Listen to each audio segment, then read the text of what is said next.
Chapter 786. Yi Qian quickly averted her gaze, not because the man was only wearing a pair of shorts, but because the man who spoke was Ho Zi, a handsome man paired with a beautiful woman. It was a beautiful scene. When did you arrive last night? Why didn't you call me? Not only did you not call me, you even told the front desk not to tell me? Ho Zi draped a white towel over Xia Yiwei's shoulders like a gentleman. His gaze landed on her cleavage that extended into her swimwear, and he narrowed his eyes slightly. Do you want to go to my room to change? Yi Qian ran even faster. It wasn't that she wanted to see or hear, but she was running right next to them. She couldn't even continue running now. She'd better go back to her room to tidy up, check out, and leave quickly. She felt that when Ho Zi spoke just now, he glanced at her coldly with a hint of ruthlessness. After yesterday's heavy rain, the sky looked as if it had been washed by water today. Yi Qian took a few deep breaths of fresh rainwater and stealthily avoided the men in black who were looking for her. When she realized that they were looking for her, Yi Qian knew that she couldn't avoid them anymore. She was mesmerized by the beautiful woman's figure just now and didn't see Ho Zi coming over. Now, she was being targeted by this gangster. Instead of waiting for them to find her, she might as well stand up herself. Otherwise, when Ho Zi found out it was her, he would suspect that she purposely appeared in the garden to get close to him.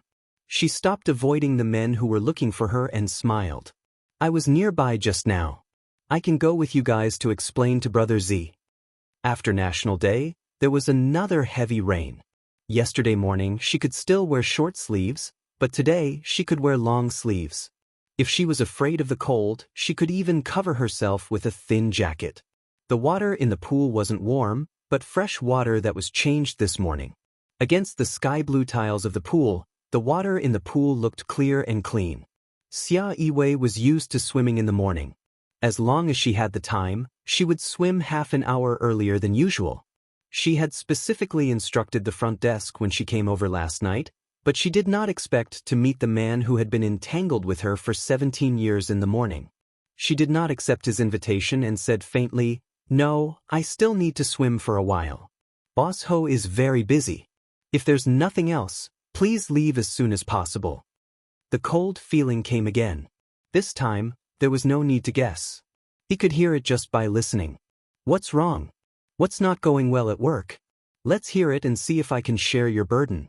Last night, I heard someone on the phone saying that the water level in the river is rising very fast and they need to organize a retreat.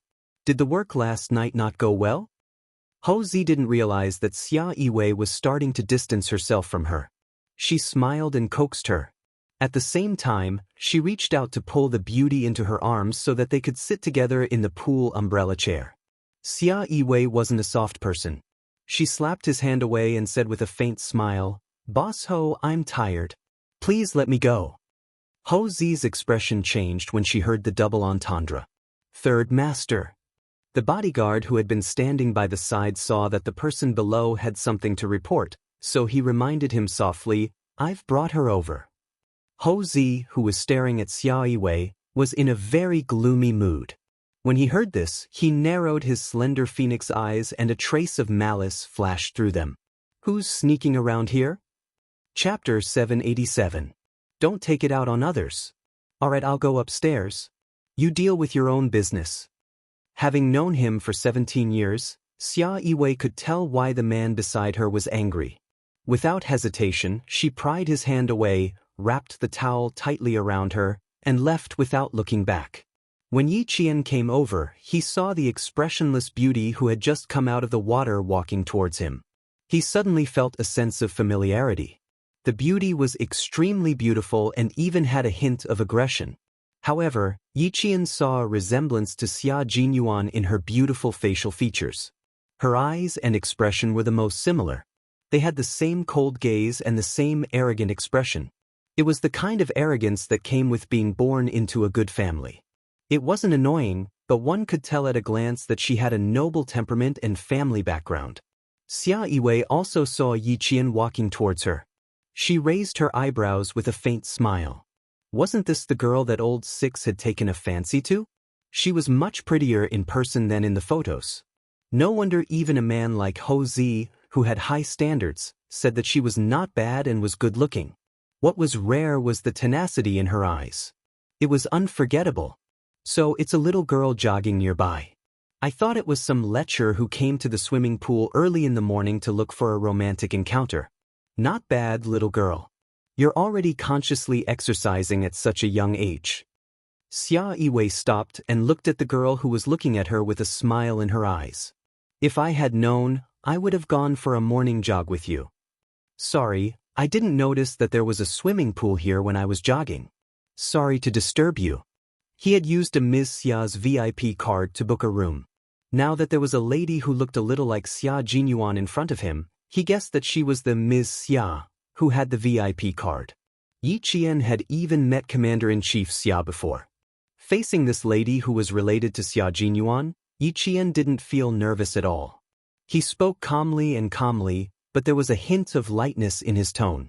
This lightness made Xia Yiwei raise her eyebrows again. She said with interest, "Why do I feel like you know something?" Know what? Ho Zi walked over with an unhappy expression. Even her voice was a little heavy. When she looked at Yi Qian, there was a hint of a smile in her eyes. Were you the one running just now? Could it be that you didn't sleep well last night? So it was this little girl. It seemed that he was overthinking things. Yi Qian looked at the intimate couple standing side by side. He pursed his lips and said embarrassedly, "I'm sorry, Brother Z. I was jogging nearby and didn't mean to interrupt your swim with Miss Xia." It seems like he really knows something, and not just seems to know something. Xia Yiwei smiled brightly and extended her hand towards Yi Qian. She introduced herself, "I am Xia Yiwei, Xia Jinyuan's cousin, and also his closest cousin. You can call me Sister Wei like him. Don't call me Ms. Wei. It sounds a little awkward." Ho Zi took the opportunity to put her arm around the shoulders of the woman next to her and said to Yi Qian, "Last night, someone asked for your room information at the front desk. The lobby manager called me, and your Sister Wei also informed me. It was your Sister Wei who insisted that I come to the hotel. She even said that this little girl was the one that their sixth brother had taken a fancy to. If I didn't go, your Sister Wei said that she would wait for her to deal with me." Their relationship was a little stiff just now, but now, in front of Yi Qian, her tone was sweet and there was no sense of distance between them. Chapter 788. Xia Yiwei's beautiful eyes glanced at the man who was trying to claim credit in front of her.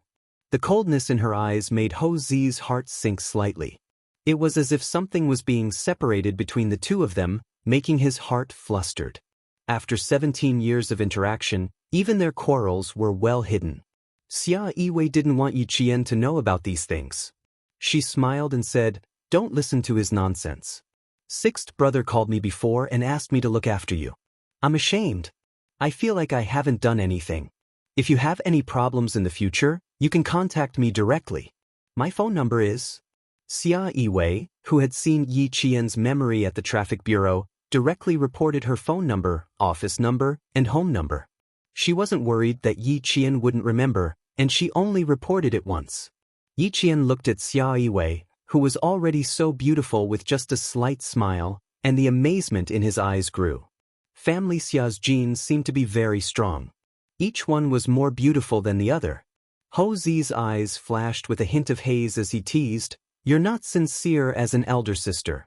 You only reported your phone number once out of 3, and you didn't even write it down for the little girl. How is she supposed to contact you?" After that, he asked his subordinate to bring a pen and paper over. "It's fine if you can't remember, but why do you think Yi Qian can't remember?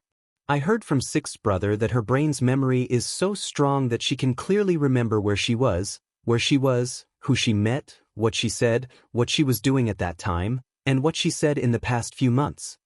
After Xia Yiwei finished speaking, even Ho Zi, who had seen many storms in his life, was shocked. This wasn't an ordinary ability. How amazing must she be?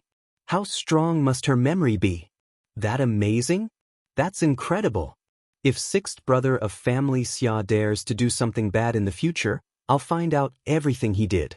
I can already see that he's living very carefully in the future. Although she said that she was teasing Yi Qian, she was actually looking at Xia Yiwei. Sometimes, it's really scary when women dig up old scores. I hope family Xia doesn't give his woman so many old scores to dig up. What she said? Yi Qian wanted to cover his ears. Ever since Commander-in-Chief Xia came, she realized that she kept hearing things that she shouldn't hear. She couldn't leave even if she wanted to, but she could still hear things even if she covered her ears. It was all personal matters. Xia Yiwei's expression didn't change. She smiled coldly at Hou Zi, then turned to Yi Qian and said, "Old people sometimes like to recall their past mistakes. Don't take it to heart. You still have class today, right? It's already 6:30. Go back to your room and pack up. I'll send you to school." She wanted to get rid of Hou Zi. As she spoke, she gave Yi Qian a look. At the same time, she rolled her eyes slightly and elegantly. Yi Qian quickly nodded and naturally said politely, "Thank you, Sister Wei. I was just thinking if I should take a taxi to school. I didn't expect it to be resolved so quickly." The woman beside her was determined not to talk to her. Hou Zi suppressed her anger and maintained the demeanor of a mature man. She sighed and said, "Aren't you afraid of scaring your brother's sweetheart? Don't scare her. She's still young and can't be scared." When she looked at Yi Jian again, she seemed to say meaningfully, "Your sister Wei has been unhappy at work these days. If she complains later, for the sake of a yuan, don't make a fuss about it with your sister Wei." Chapter 789. The two of them were exchanging puns. Fortunately, Yi Jian was smart enough to notice the difference. If it was someone else, they probably wouldn't have understood a single word. Hou Zi had already instructed her subordinate, "Go prepare breakfast and drive Miss Xia's car to the entrance." The breakfast was packed for Xia Yiwei and placed in the car. It was filled with exquisite pastries and a red date soup to warm up and dispel the cold. "Miss Xia, Brother Zi said you were drenched in the rain last night. You must drink this soup. Brother Zi is afraid you'll cough." The breakfast was personally delivered by the lobby manager. From the way he delivered it, it was clear that Hou Zi cared about Xia Yiwei. After the car door closed, Xia Yiwei glanced at the revolving glass door before starting the car and driving away. Yi Qian, who was sitting in the back, had never been interested in personal matters. He didn't look into the hall and said embarrassedly, "Sister Wei, I can go there myself. Why don't you drop me off at an easier intersection?" "Silly girl, although I don't want to talk to Hou Zi, I'm still very willing to send you to school." The unpleasant personal matters didn't affect the smile on Xia Yiwei's face. The haze in her eyes disappeared as she chatted with Yi Qian. "Brother Six told me a long time ago to take care of you. Now that the opportunity has come, you have to give Sister Wei a chance." There was a very important reason why Yi Qian didn't like to listen to other people's private matters. It was quite awkward to listen to other people talk about their own private matters. She looked a little unnatural and said with a look of embarrassment, "Sister Wei, don't take it to heart. I'm an adult, I can take care of myself. Besides, I'm at school all day. I really don't have anything to trouble Sister Wei with." Xia Yiwei glanced at the rearview mirror and saw that Yi Qian's fair face had turned red. She immediately smiled. When a beauty smiled, it was as if 100 flowers were blushing. "Oh my God, Yi Qian, you get shy too easily. Let me tell you, Brother Six is a thick-skinned person. He's been a hooligan since he was young. If you're so shy, he'll definitely eat you up. Sister Wei, let me tell you, don't spoil him. Sixth brother, you look cold and arrogant now, but when you wear the military uniform, you can directly become the spokesperson of the army. But once he unleashes his inner strength, no one in our family can withstand it. You can't spoil him. If you say one, it's one.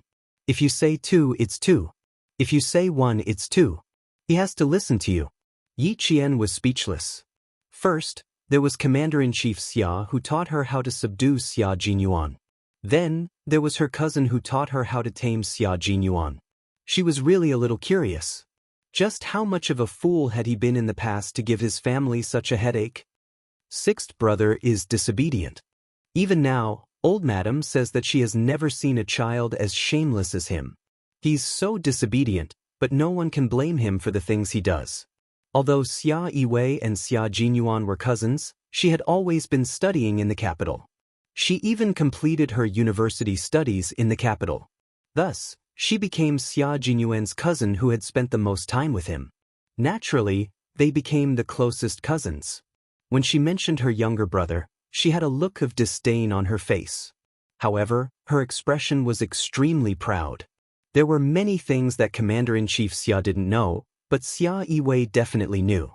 For example, Xia Yiwei and Hou Zi's secret relationship lasted for 17 years. No one in the family Xia knew about it, but Xia Jinyuan was the first to know. He was also the only one in the family Xia who knew about it. Chapter 790. I'm different from Hou Zi. We can't conspire together. It's been 17 years, and the whole family doesn't know that sixth brother contributed greatly. But I didn't expect that you would bump into us at the hotel. At this point, Yi Qian's eyes flashed faintly, and a strange feeling rose in her heart. Their 17-year relationship was not discovered by the family, but she happened to bump into them. She couldn't help but think deeper about it. Brother Z is very good to Sister Wei. He even put in a lot of effort to prepare breakfast for her. Yi Qian, who couldn't figure it out, didn't dare to say too much. Even Xia Jinyuan helped her hide their relationship. It was enough to tell that family Xia would definitely oppose it if she found out. What's more, Hou Zi had said, if you have any complaints, don't be calculative with Sister Wei for the sake of Captain Xia. After saying that, she even gave him a meaningful look, clearly reminding him to be careful in the car. What exactly should she be careful of? How could an outsider like her understand what was going on between the two of them? She couldn't see how the two of them interacted, but she could tell that their relationship was very difficult. One was a public figure, while the other was a politician. The two of them even had different political views. It would be strange if family Xia didn't object. Xia Yiwei tightened the steering wheel, made a gentle turn, and drove straight ahead. She could see the gate of the provincial first high school. Yes, it's very good. Unfortunately, there are too many things between us. It's like a river between us. We can only shake hands across the river, but we can't get close. You're different from sixth brother. Although you're young now, sixth brother is young too. You're only 6 years apart. When you come out, sixth brother can give you some advice. I'm very optimistic about your relationship, and I look forward to seeing you at home one day. Forget it. The young lady had probably guessed that she wanted to take one last gamble. She wanted to gamble that the young lady would inadvertently mention her relationship with Hou Zi in front of her uncle. In the end, the relationship that had been hidden for 17 years would be exposed. It was a ridiculous gamble. There was no hope at all. It was ridiculous that she wanted to try it on a young lady. At 7:30 in the morning, there were already countless students entering the school gates. Yi Jian waved her hand and sent Xia Yiwei off. Then, she carried a paper bag with camouflage uniforms and raincoats into the school gates. Good morning, Yi Qian. Good morning, Yi Qian. Morning, Yi Jian, you didn't even get tanned after a few days of military training. I've become black skin. Yesterday, when I entered the house, my mother said, "Where did this child mine worker come from?" I felt like the sky. Yi Qian Yi Qian Qian's Yi Qian Qian. Qian Qian Qian Qian Qian Qian Qian Qian Qian Qian Qian Qian Qian Qian Qian. Amidst the greetings, Yi Qian revealed a bright smile that only a student could have. It was like a blooming flower that exuded pure beauty. Due to the heavy rain yesterday, the students who didn't board at home didn't come to school. Now that it was almost time for the morning self-study session, more students came in. Yi Qian was quite lucky. He just missed the peak period. He returned to the dormitory and put his clothes away. Then he immediately picked up his textbooks and went to the classroom. Year 2 Class 1 had always been good at self-learning. When Yi Qian entered the classroom, all the students had their heads lowered. They were either working on a project or memorizing it silently. Year 2 was here, and the college entrance examination was not far away. It was time to study hard and prepare for the college entrance examination. Chapter 791. As soon as she sat down, Jiao Hai walked over with a test paper in his hand. Yi Qian, help me take a look at this. I couldn't figure it out last night. Yi Qian could already foresee that this question would be extremely difficult. Even the top student in the first grade was stumped by it. Sitting in the classroom, Yi Qian stopped thinking about the outside world. Instead, she and Jiao Hai worked on the problem. They had never learned it before, but both of them had learned it on their own. Yi Qian was very familiar with the formula. After adding in 2 formulas, she overturned the rest of Jiao Hai's calculations. This formula is quite unfamiliar. I don't think I've seen it before. Jiao Hai saw her moving her pen quickly and adding in a formula that he had never seen before. He couldn't help but ask, "Where did you see it?" Yi Qian's mind was very rigorous. At the same time, she had been trained by Principal Qin to be able to multitask even if there was a disturbance in the outside world. She smiled and said, "Advanced mathematics is actually matrices." Matrices were mentioned in high school mathematics, but they could be classified as university geometry. Furthermore, their mathematics teacher hadn't taught them yet, so Jiao Hai didn't touch on them. This made Jiao Hai realize once again the gap between himself and Yi Qian. After she finished explaining to him, he smiled and sighed. "Studying is indeed a talent. I study late every night, but compared to you, I'm still a far cry." Yi Qian didn't study in the classroom at night. According to her roommates, Yi Qian also didn't read much in the dormitory. However, she read very quickly. They often saw her borrowing books from the library and returning them. They didn't know whether she was reading seriously or not.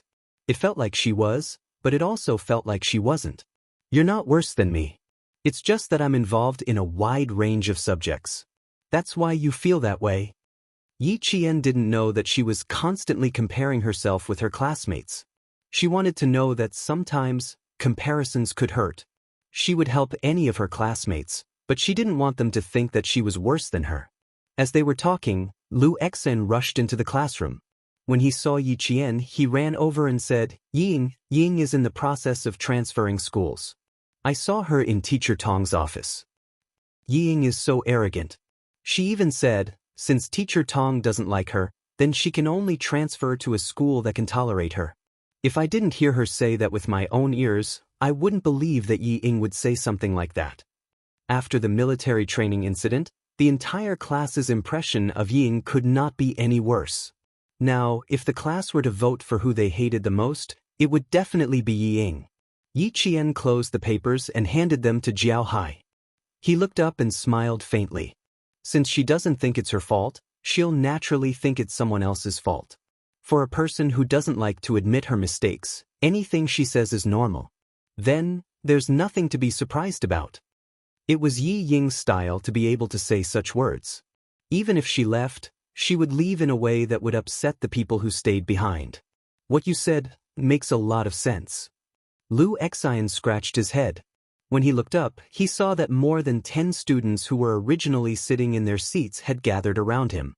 He chuckled and said, I came over to tell you that Ying has transferred schools.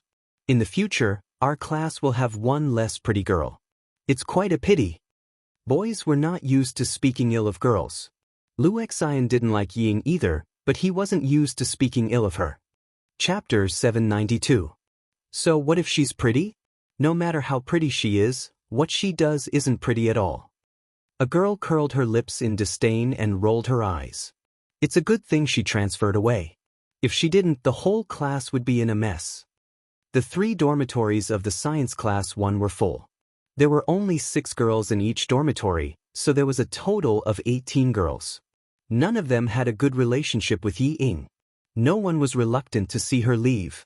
I really couldn't tell that she was this kind of person. She even dared to talk back to the teacher. It's fine if she left. The things she does really make people feel uncomfortable. She likes to wrongly accuse people. I went home yesterday and told my mom. The students who were gathered around gradually dispersed. They spoke softly, as if they had sent away a troublesome person. Not only did the students feel relieved, even the teacher felt relieved. It's good to go to another school. A new environment is a new starting point. I wish you good results in your new school. In the face of the silent student, Teacher Tong just smiled. You are a smart student. I believe that everything will get better. Not every student was incorrigible. Yi Ying's performance in the first semester of high school was indeed excellent. Hopefully, without Yi Qian's influence, she could return to her good performance in the first year of high school. Sun Dongqing, who had accompanied her daughter here, pulled a smile on her round face. she said coldly. A teacher is a teacher. You can say high-sounding words as soon as you open your mouth. My daughter will naturally get better. How can she not get better without a biased teacher like you? If a student's words and actions had a chance to change, but as an adult and a student's parent, then the atmosphere in the family was bad. A student's growth could not be separated from their family. With such a mother by her side, Teacher Tong shook her head secretly and maintained her smile. She replied calmly, "We teachers treat all students equally. If any parent thinks that I'm inappropriate in my work or biased in your child's education, you're welcome to point it out." After teaching for so many years, Teacher Tong naturally would not give Sun Dongqing a chance to make a scene. After saying that calmly, she looked at Yi Ying with a smile and let the girl who was no longer her student speak. How could Yi Ying say anything? She smiled coldly and said, "I still have to rush to class in the province's second high school. I'll have the opportunity to listen to Teacher Tong's teachings. Goodbye, Teacher Tong." Compared to Sun Dongqing, as a daughter, Yi Ying's words were more artistic. Even if this kind of student transferred to a good school, with such an indiscriminate mother by his side, it would be difficult for him to become a great talent, but he could still become a small talent. Compared to Yi Qian, Ying paled in comparison. The mother and daughter walked out of the teacher's office. Yi Ying's face was gloomy. She was no longer as arrogant as before. "Mom, let's wait for Dad in the car." She didn't want to stay in this place any longer. "What are we waiting for in the car? Your father has the car keys. Let's go straight to the principal's office to look for him." Sun Dongqing, who had never thought that her daughter had done anything wrong, could not feel Yi Ying's awkwardness at school. She smiled and said, "Mom is happy that you don't have to suffer from your own class teacher's anger." She gritted her teeth and said, "If it weren't for the fact that you still have to report to second high, I would have run into the classroom and tear that wretched girl's mouth apart. Let's see if she still dares to speak ill of you in the future." Chapter 793. A child with a mother was a treasure, while a child without a mother was a blade of grass. In Sun Dongqing's eyes, Yi Qian was just a blade of grass. Two girls walked towards her from the corridor. When they saw Ying, they stopped in their tracks. They lowered their heads and whispered, "Ying from class 1. I didn't expect her to be this kind of person.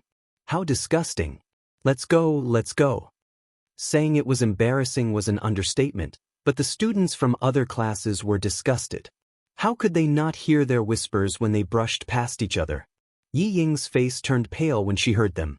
She was so frustrated that she wanted to disappear. "Mom, let's go." She pushed Sun Dongqing, who still wanted to ask where the principal's office was. Yi Ying, who was so frustrated that she was about to cry, was so angry that she wanted to rush into the classroom to settle the score with Yi Qian. But she didn't have the guts. The 2 lessons from the military training made her realize that Yi Qian wasn't someone she could touch. She wanted to, but she was powerless. But she wasn't in a hurry.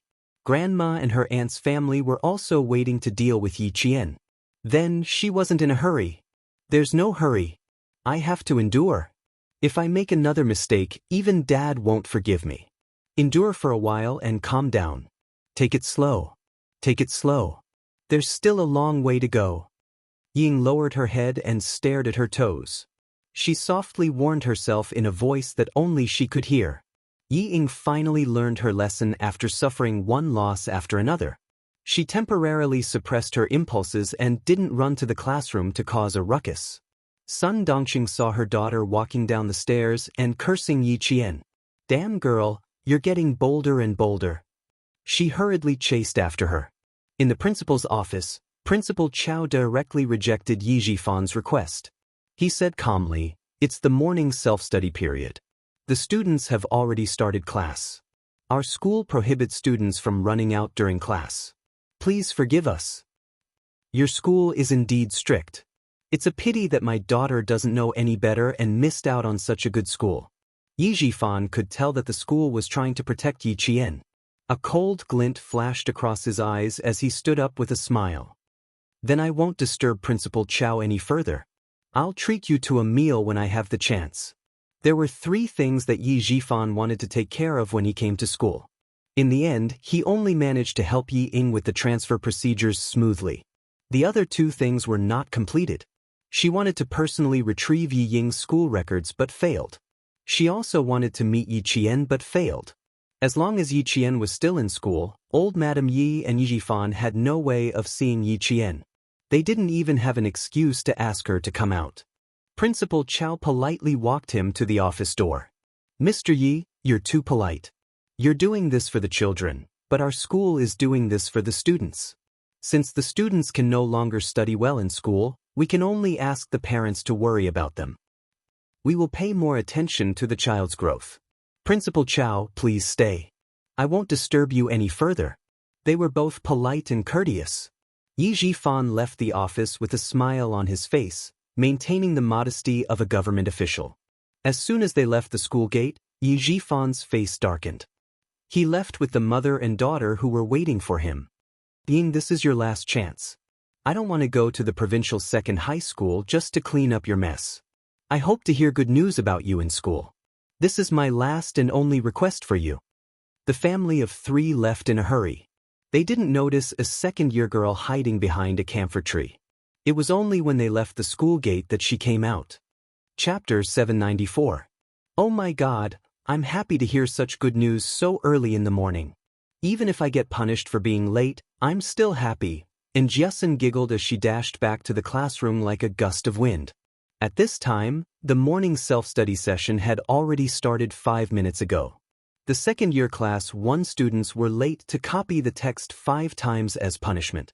After the morning self-study session, Jiasun, who had to copy the text as punishment, took her notebook and sat at the same table as Yi Qian.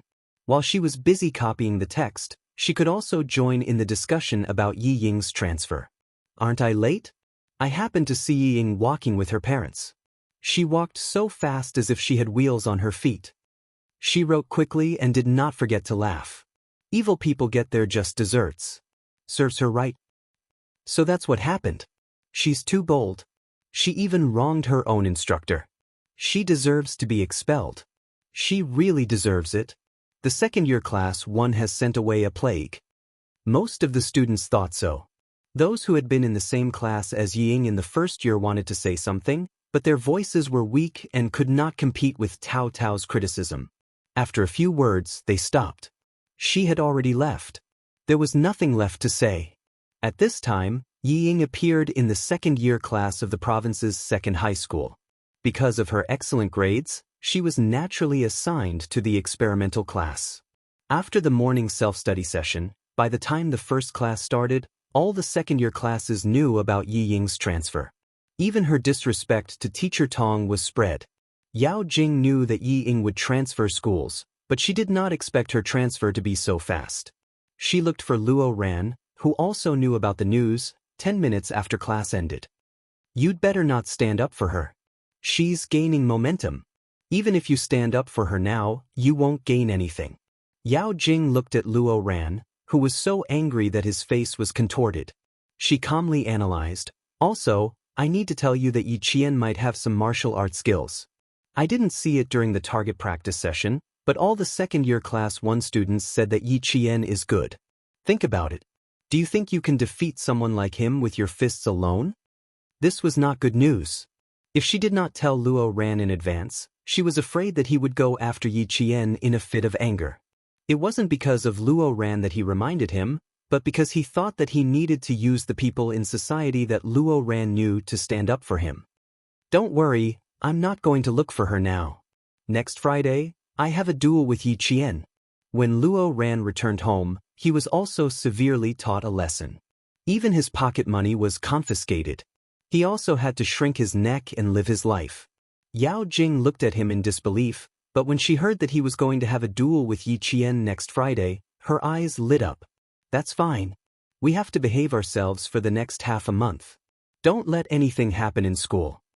After that, he continued, "What about Yang Heng? You haven't made up with him yet? For the sake of Yi Qian, was there a need to go over and apologize?" Yang Heng was not petty. But, at first, Luo Ran was still considering whether he should reconcile with Yang Heng. Now that he was asked to take the initiative to apologize, Luo Ran immediately turned hostile and shouted in a rough voice, "I fucking broke up with him a long time ago. It was impossible for them to reconcile. Fine. Why do you care so much? Go to class. He was truly a piece of mud that couldn't be supported. A real man should know when to yield and when to stand tall. He didn't even know that. Yao Jing, who had finished criticizing him in her heart, glared at him. She did not try to persuade him anymore. She turned and walked towards the classroom. After taking 2 steps, Yao Jing counted on her fingers. Next Friday? Wasn't it Yang Heng's birthday? Chapter 795. Then she would have to think about what gift to give him. It was his 18th birthday, so she had to make it special. She wondered if Uncle Yang and Auntie Yang would consider holding a birthday party for Yang Heng. After all, it was his 18th birthday. They would probably do it, right? To hold a birthday party, she would have to buy a gown and do her hair. She still wanted to give Yang Heng a gift. Yang Heng had already arranged to meet Yi Qian at noon. At noon, Yi Qian met Yang Heng on the school's rooftop after lunch. The weather had turned cold. Standing on the rooftop, they felt the cool breeze of autumn. Yang Heng arrived about 5 minutes early. When he saw Yi Qian, his handsome and clean face broke into a smile. This place is not bad. You can see the river. You really know how to find a place to hide. I haven't been to the rooftop of a school building. Yi Qian walked to his side and looked over at the same spot. She saw the river flowing to the end. She handed over the portrait in her hand. I'll have to trouble you with this, but please keep it a secret for me. In 1997, the public security system was still being improved. Not all wanted criminals and fugitives had portraits. Sometimes, even if there were, it was only in the local public security system. It was not in the national public security system. Yang Heng took the portrait and looked at it. He praised, I didn't see it last time. This time, I got what I wanted. It's really good. It's at a professional level. When did you learn this? Do you still have time to learn? This question was a bit sharp. Yi Qian raised her eyebrows and chuckled. This is called talent. Sometimes, you don't have to put in a lot of effort to learn. When you want to draw, you can draw it. It's my birthday next Friday. Come to my 18th birthday party tonight. Yi Qian was still thinking about how to explain, but Yang Heng's focus was not on how she could draw, but on inviting her to his birthday party. Yi Jian was stunned when she heard that he was inviting her to his 18th birthday party. My 18th birthday party? I'm going? In her previous life, Yi Qian had never attended anyone's birthday banquet. She lived such a life and didn't want to disturb others' peace. She was afraid that Ying would vent her anger on others because of her. Therefore, not only did she not attend a birthday party in her previous life, she did not even have a single good friend. She was indeed a little surprised to receive such an invitation, but she quickly calmed down and said with a smile, How can I go? The people you invited are all classmates. I'll go over now. My classmates have been encouraging me to invite you. There are a few darts enthusiasts in my class. They know that you're good at shooting, so they want to see if you know how to play darts. The reason was very good, and it was a real reason.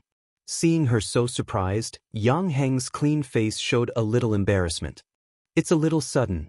I also plucked up the courage to say it in one breath. I'm afraid that I won't have the courage to say it later. It's not sudden. I'm just a little surprised. If that's the case, I'll definitely be there on time. Yi Qian didn't refuse. She wanted to live a real, happy high school life that she had never experienced in her previous life.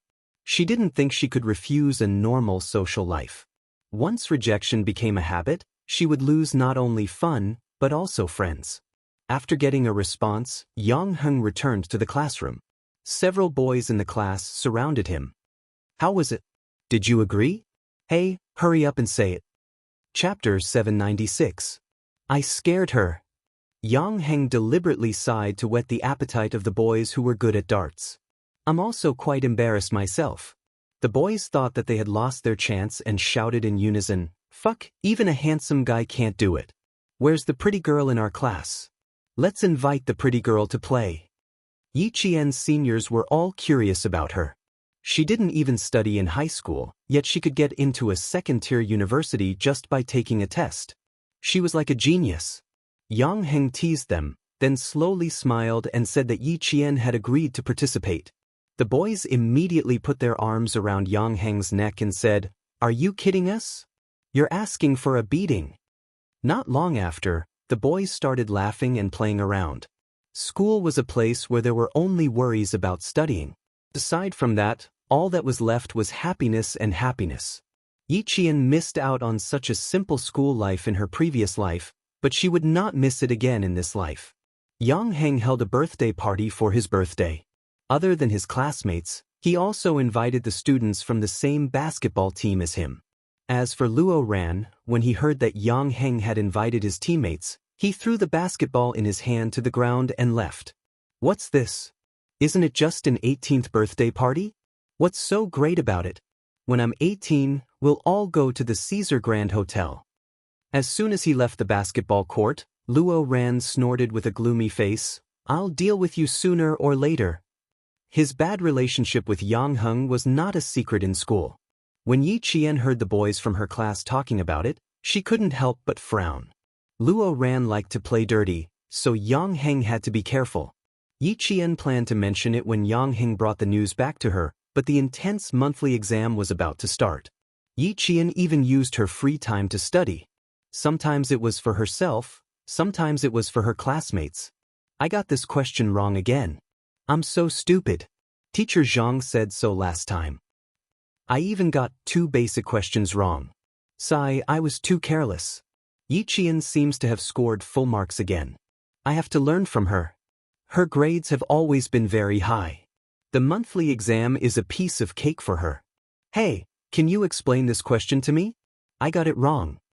After 4 consecutive nights of self-study, the self-study class on Friday night became a discussion class. Yi Ying's departure did not affect the class. Wanwan had an exam, so no one had time to care about other things.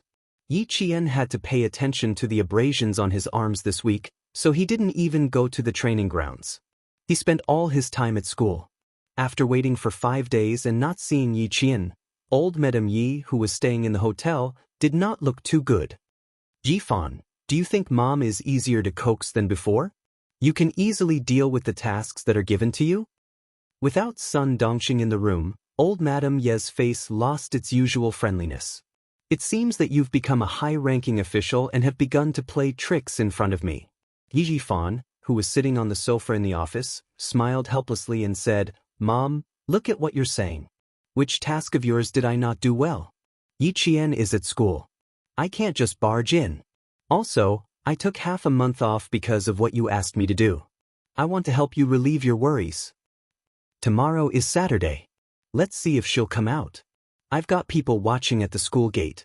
As soon as she comes out, I'll immediately bring her to you." Yi Jifan was telling the truth, but in old Madame Ye's ears, it sounded like a perfunctory remark. Chapter 797. You're much more eloquent than before. Although I'm happy to hear that, I'm still upset that you didn't get what you wanted. Old Madame Yi sighed as she spun the prayer beads in her hand. There was an indescribable sadness in her heart. She didn't see this girl. So be it. There was another thing to talk about. Old Madame Yi spun the prayer beads in her hand faster as she thought about it. Old Madame Yi had the habit of chanting Buddhist scriptures in the morning. She spun the prayer beads in her hand once before putting them back on her wrist. She picked up the black tea that Yi Zhixiang had brewed for her and said, "Your sister's tea skills have improved. The tea leaves are of high quality. You can try it. If you like it, you can take 2 bottles back and keep it for yourself. It's not bad to give it away."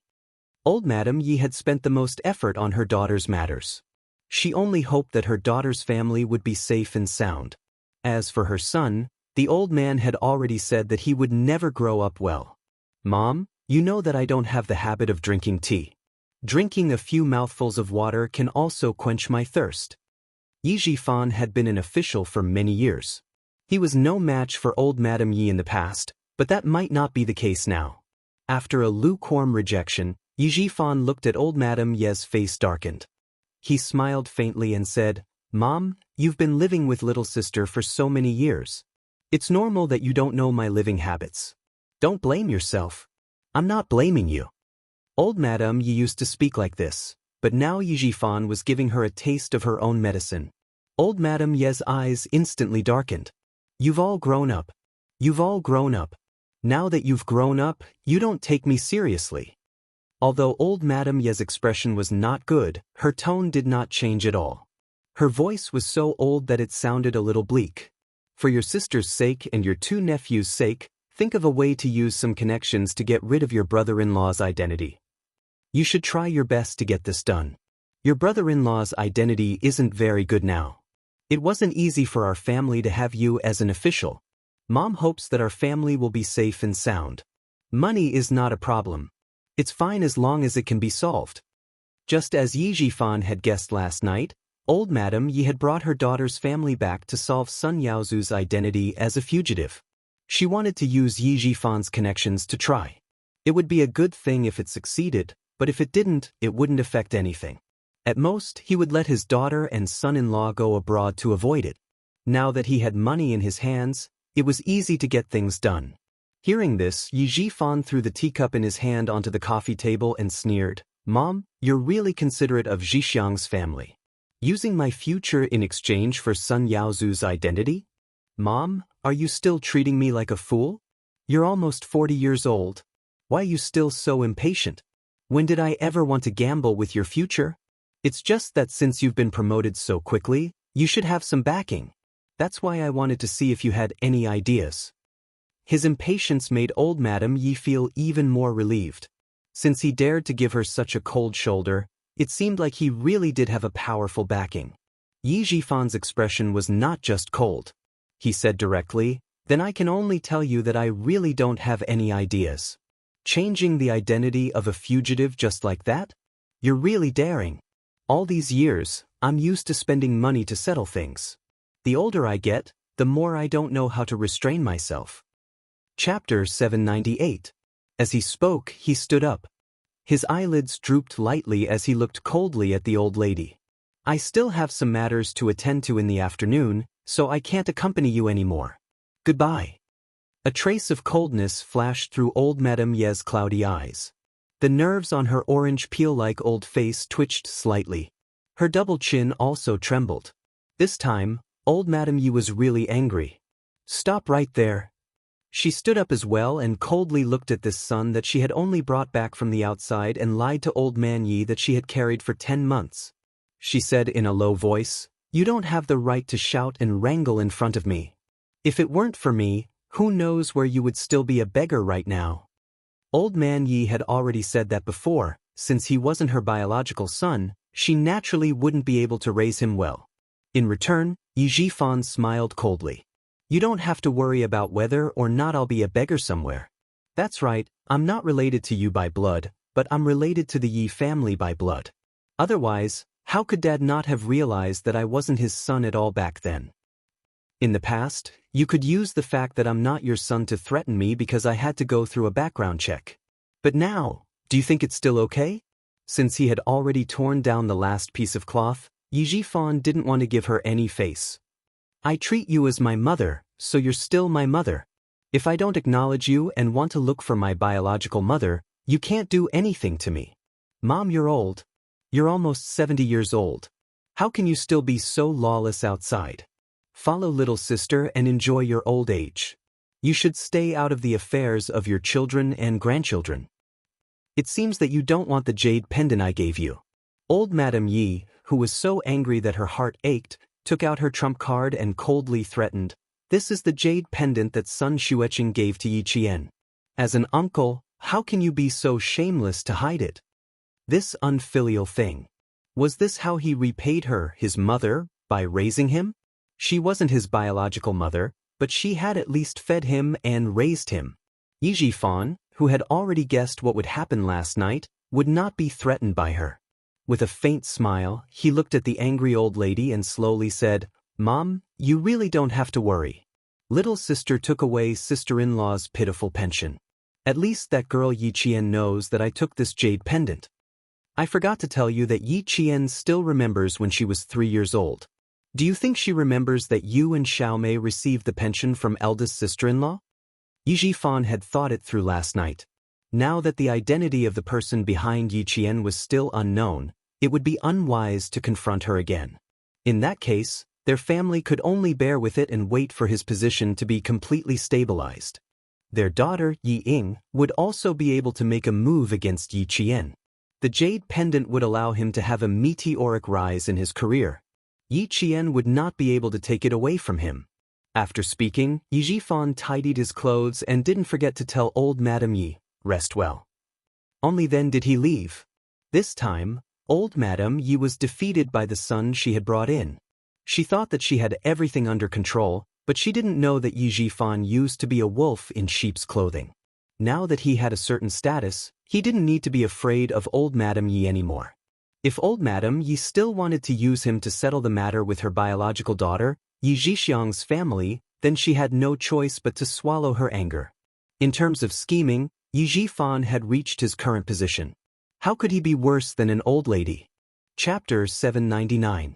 Old Madame Yi, who knew she was at a disadvantage, didn't say anything else. She watched as Yi Jifan left the room and slowly sat down on the sofa. After a long time, a cold smile appeared on her lips. "Very good, you do have some ability. Yao Zu's matter should be settled by him."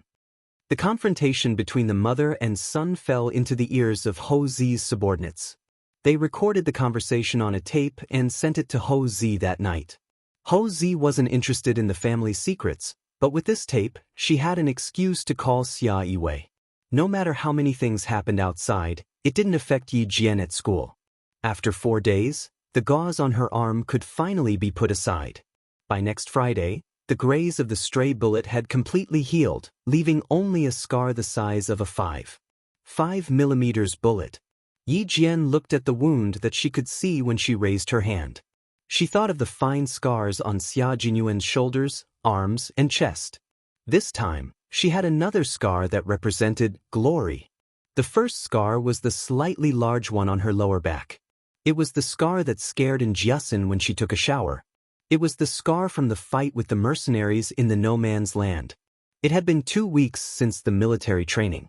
The second and third year students had gradually gotten over the influence of the military training. They would only occasionally mention something about the military training. On the 20th of October, the weather was cold enough to wear 2 sets of clothes. Yi Qian's clothes were relatively simple, except for the school uniform. It was still the school uniform. She didn't have much money to buy clothes, so 2 sets of school uniforms and 2 sets of camouflage uniforms were just right for training. After class on Friday, Yang Heng carried his backpack on one shoulder and stuck his hands in the pockets of his school uniform. The handsome and clean boy stood there like the sun. Even if his gaze was empty, it still attracted the attention of many girls. Yao Jing, Wang Dandan, and Limei walked together. As they chatted and laughed, they saw Yang Heng standing at the school gate. Among the large group of students, the most eye-catching one was the tall and thin Yang Heng. He was easily spotted. "Is he waiting for me? You two go home first." I saw Yang Heng. Yao Jing, who was walking in the middle, let go of her friend's hands and skipped a step forward. She pointed to the figure at the school gate and said with a smile, "Yang Heng is waiting for me in front. I'm going to find him first." After Ying left, Yao Jing no longer hid her thoughts. Amidst her friend's laughter, Yao Jing practically skipped over. Yang Heng, who was originally standing at the school gate, had disappeared. In other words, he wasn't waiting for Yao Jing at all. It was just her wishful thinking. Yang Heng was waiting for Yi Qian. The whole class had already boarded the bus, except for Yi Qian, who had finished school a little later than them. "I was really worried that you wouldn't come because you had something to do. Now that I've received you, I'm relieved." After receiving her, Yang Heng, whose footsteps were much lighter than before, laughed heartily. The few darts players in the car were even more nervous than me. They were even more afraid that you wouldn't be able to come at the last minute. The juniors in the first class all said that Yi Qian was a very busy person. Sometimes, they couldn't find her even if they wanted to. Yi Qian's lips curled up slightly. Her beautiful face had a faint smile like a blooming flower. "No, I won't change my mind easily unless I really have something to do. Have fun tonight. The birthday party is at the hotel that my aunt owns. You can sleep in the hotel. I've arranged a separate room for you." Chapter 800. It wasn't because Yi Qian didn't know her classmates, but because Yang Heng subconsciously felt that girls like Yi Qian valued personal privacy. Like himself, he lived in the same dormitory. Even though they were all boys in the same class, he rejected asking about their privacy. Although Yi Qian was one class lower than them, in the eyes of the boys and girls, she was a mysterious shining light. They couldn't help but be curious and want to know more about her. If they were to share a room because of their curiosity, Yi Qian wouldn't be able to sleep tonight. It was a very careful arrangement. Although Yang Heng was a boy, he was also a very careful and thoughtful boy. The bus arranged by Yang Heng's aunt's hotel could seat 56 people. Including Yi Qian, there were 55 people. There was only one empty seat. The bus was right in front of them. They could see it within 10 meters of the school gate. Yao Jing, who chased after them, didn't see Yang Heng, but saw the bus. The name of the hotel sprayed on the bus made her smile. The 18th birthday party was indeed lively. Even Auntie Song's hotel bus was here to pick up her classmates. Auntie Song was Yang Heng's aunt. Yao Jing was familiar with the Yang family and Yang Heng's maternal relatives. When the seniors in the bus saw Yi Qian coming up with Yang Heng, the boys clamped their lower lips with their fingers and whistled sharply. The girls, on the other hand, laughed. Their laughter was somewhat ambiguous. Yang Heng was a popular figure in the school. He was also the Prince Charming in the hearts of the girls. Prince Charming was handsome, good at basketball, and was not a playboy. There had never been any rumors of him being particularly close to any girl in the school. Oh, except for a junior named Yao Jing from grade 12 class 6. However, he had never brought anyone to his class to play. This time, not only did he invite Yi Qian, but he also personally picked her up. No matter how one looked at it, it felt like Sima Zhao's intentions were obvious. All of you retract your gazes, retract them. Don't scare junior sister Yi Jian. You guys wanted to play darts, but I had to shamelessly invite her over and scare her away. You guys are responsible for coaxing her back. In the class, Yang Heng had a good relationship with his classmates. One sentence from him was enough to make them laugh. Facing his senior brothers and sisters, Yi Qian laughed and said gracefully, "Greetings, senior brothers and sisters. I'm Yi Qian." It was very generous and wouldn't steal the limelight. It could be accepted by people who didn't like hot-tempered people, and it could also be accepted by people who liked straightforward people. It was polite and not invasive, and it was easier to get a good impression of people who weren't familiar with them. Junior sister Yi Qian, I heard that you're very good at shooting. Later on, we won't have any target practice, so we'll only be playing darts. Do you want to have a competition? The ones who shouted the loudest were the few boys who wanted to compete with Yi Qian in darts. They really just wanted to compete and didn't have any other intentions. Yang Heng put Yi Qian's bag on the luggage rack in the car. He said to Yi Qian, who was still gracious in front of her classmates, "They're the ones who are making the most noise. You'll have to teach them a lesson tonight. You haven't played darts before. You need to learn first." Yi Qian replied with a smile. Her beautiful eyes were calm. When she smiled, the girls closest to her couldn't help but look over. Chapter 801. The legendary genius shouldn't be difficult to get along with. Not only was she beautiful when she smiled, but she also made people feel comfortable. The boy laughed. It's fine. It's all the same. As long as you're accurate, there won't be a problem. Then I'll need senior to teach me first. I've never played before." Under Yang Heng's guidance, Yi Qian sat in the first row on the left by the window. She softly thanked him before sitting down. The boy behind her could only see the top of her head, but he still said excitedly, "No problem. I guarantee you'll be able to learn in one go." A girl sitting in the row behind the two of them stood up and snorted at the boys who were yelling, "You guys bully us girls with paper bombs every day in class. Tonight we'll let our junior sister kill all of you." Then she said to Yi Qian in a friendly manner, "Junior Yi Qian, don't be afraid of them. We'll support you." The girl was a member of the publicity committee of grade 12.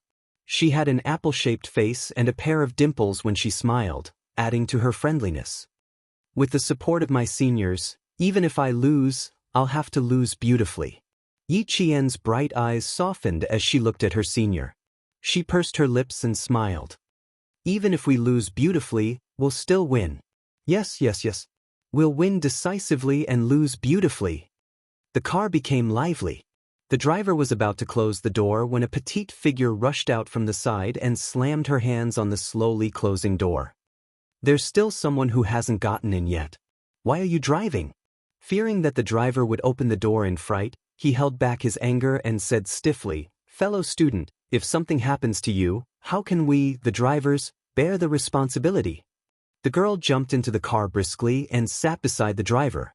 The students in the front seat recognized the girl and their eyes fell on Yang Heng, who was sitting on the right side of the car. It was Yao Jing from grade 12 class 6. Everyone in their class knew this junior sister of theirs. Yang Heng stood up and frowned. "Why aren't you home yet?" "Auntie Song, the car from the hotel is already here. Why would I go home?"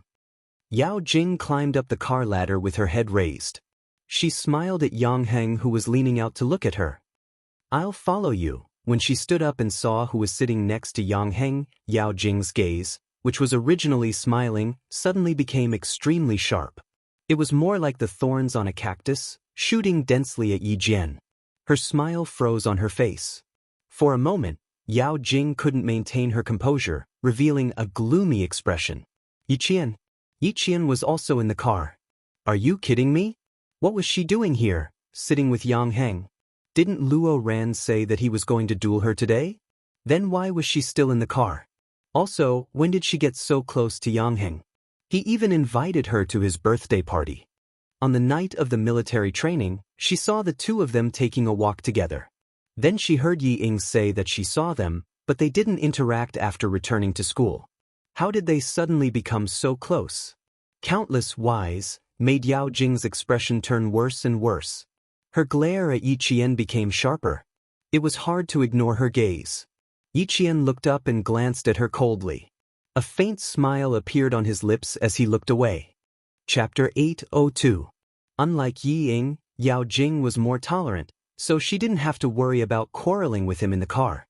With Yang Heng by her side, Yao Jing, who also liked to maintain her cheerful and optimistic image, wouldn't mess around. "There's no seat in the car. You can go back first and come back with uncle and auntie later." Yang Heng didn't notice Yao Jing's strange behavior. He walked out of the car and was about to pull Yao Jing out. "This is the car for my classmate. You can come back later." Yao Jing gently but firmly shook off Yang Heng's hand. She looked at him with a half smile and said, "What's wrong?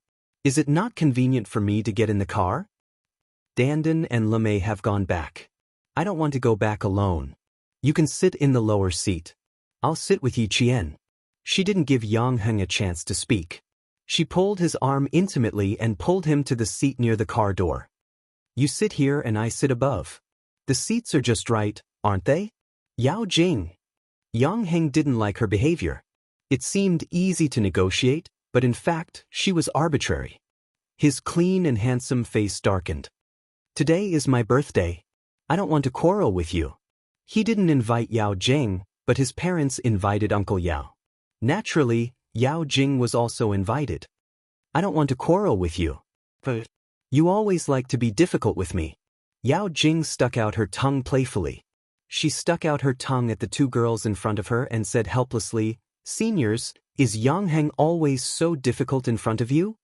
The two seniors laughed. "Ha! It's okay. It's okay." Junior sister Yao Jing was indeed naughty and irresistible. "It's okay. Why do I feel that it's not okay at all?" Yao Jing curled her lips and put on a beautiful smile. She stood in the middle of the road and said in a crisp voice, "Greetings, senior brothers and sisters. I am Yao Jing. I grew up following Yang Heng. Tonight is Yang Heng's 18th birthday party. I'll hang out with seniors tonight. We must play until dawn and have a good night. That's what I call having fun." Her voice was clear and sweet, and the space between her brows was also natural and unrestrained. However, for some reason, the words that came out of her mouth sounded indescribably awkward. As for what exactly was awkward, it was hard to pinpoint. If he really had to say it, it would be like, "Everyone should listen to me. I'll make the decisions." Girls were usually sensitive.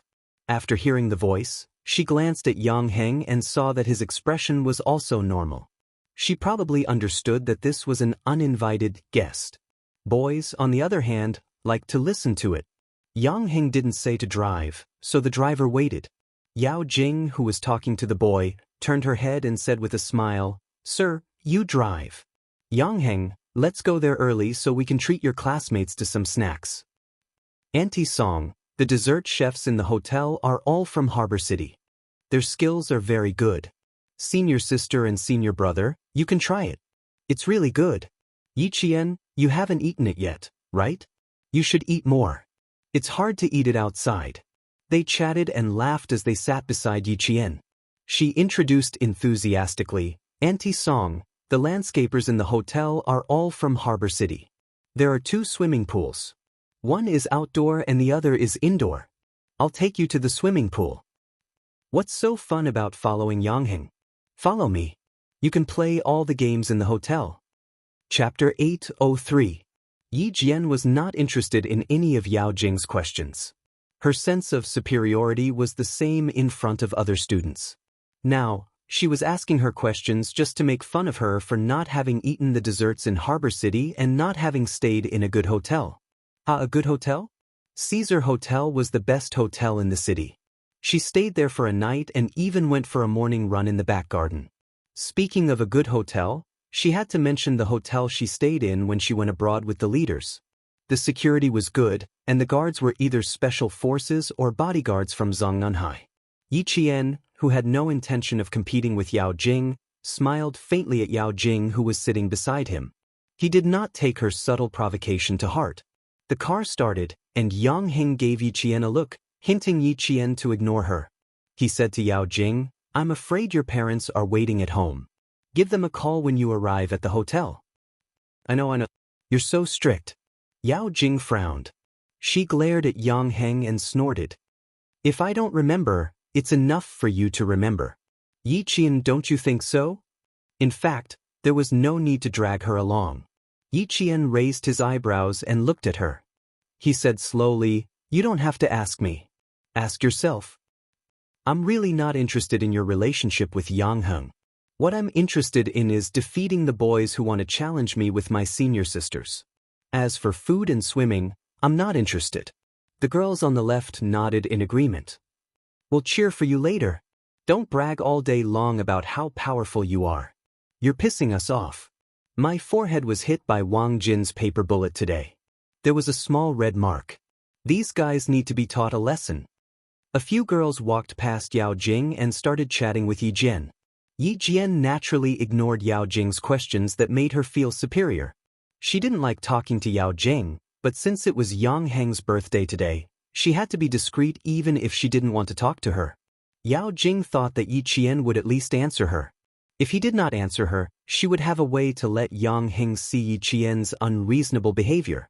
But who knew that Yi Qian would not only answer her, but also bring the senior sisters into the conversation. This way, if she opened her mouth to talk about something unrelated, it would give the impression that she was showing off. "Yi Jian, you're really something." She was indeed cunning. No wonder she kicked a smart person like Yi Ying out of school within a month. Yao Jing, who was stuck in the middle of the conversation, tried to interrupt several times, but failed. Seeing this, she did not force herself to participate in their conversation. Instead, she looked at them with a polite smile. Yao Jing was able to keep her composure. Moreover, she had suffered a big setback at the hands of Yi Qian last time. She would not allow herself to fall into the same trap again so easily. How do you usually revise? The girls in the science class are really suffering. I have a headache just looking at some of the questions and I don't know where to start. Boys are really quick-witted. Just a few words of advice and you know how to calculate. For good students, the usual topic was how to study if they did not leave the topic. As for the senior sisters, it was not that they deliberately ignored Yao Jing. It was just that every word she said had a strong sense of self-awareness. It was as if she was implying, "This is what I said. You can't refute me. Listen to me." After a few words, they lost interest. Chapter 804.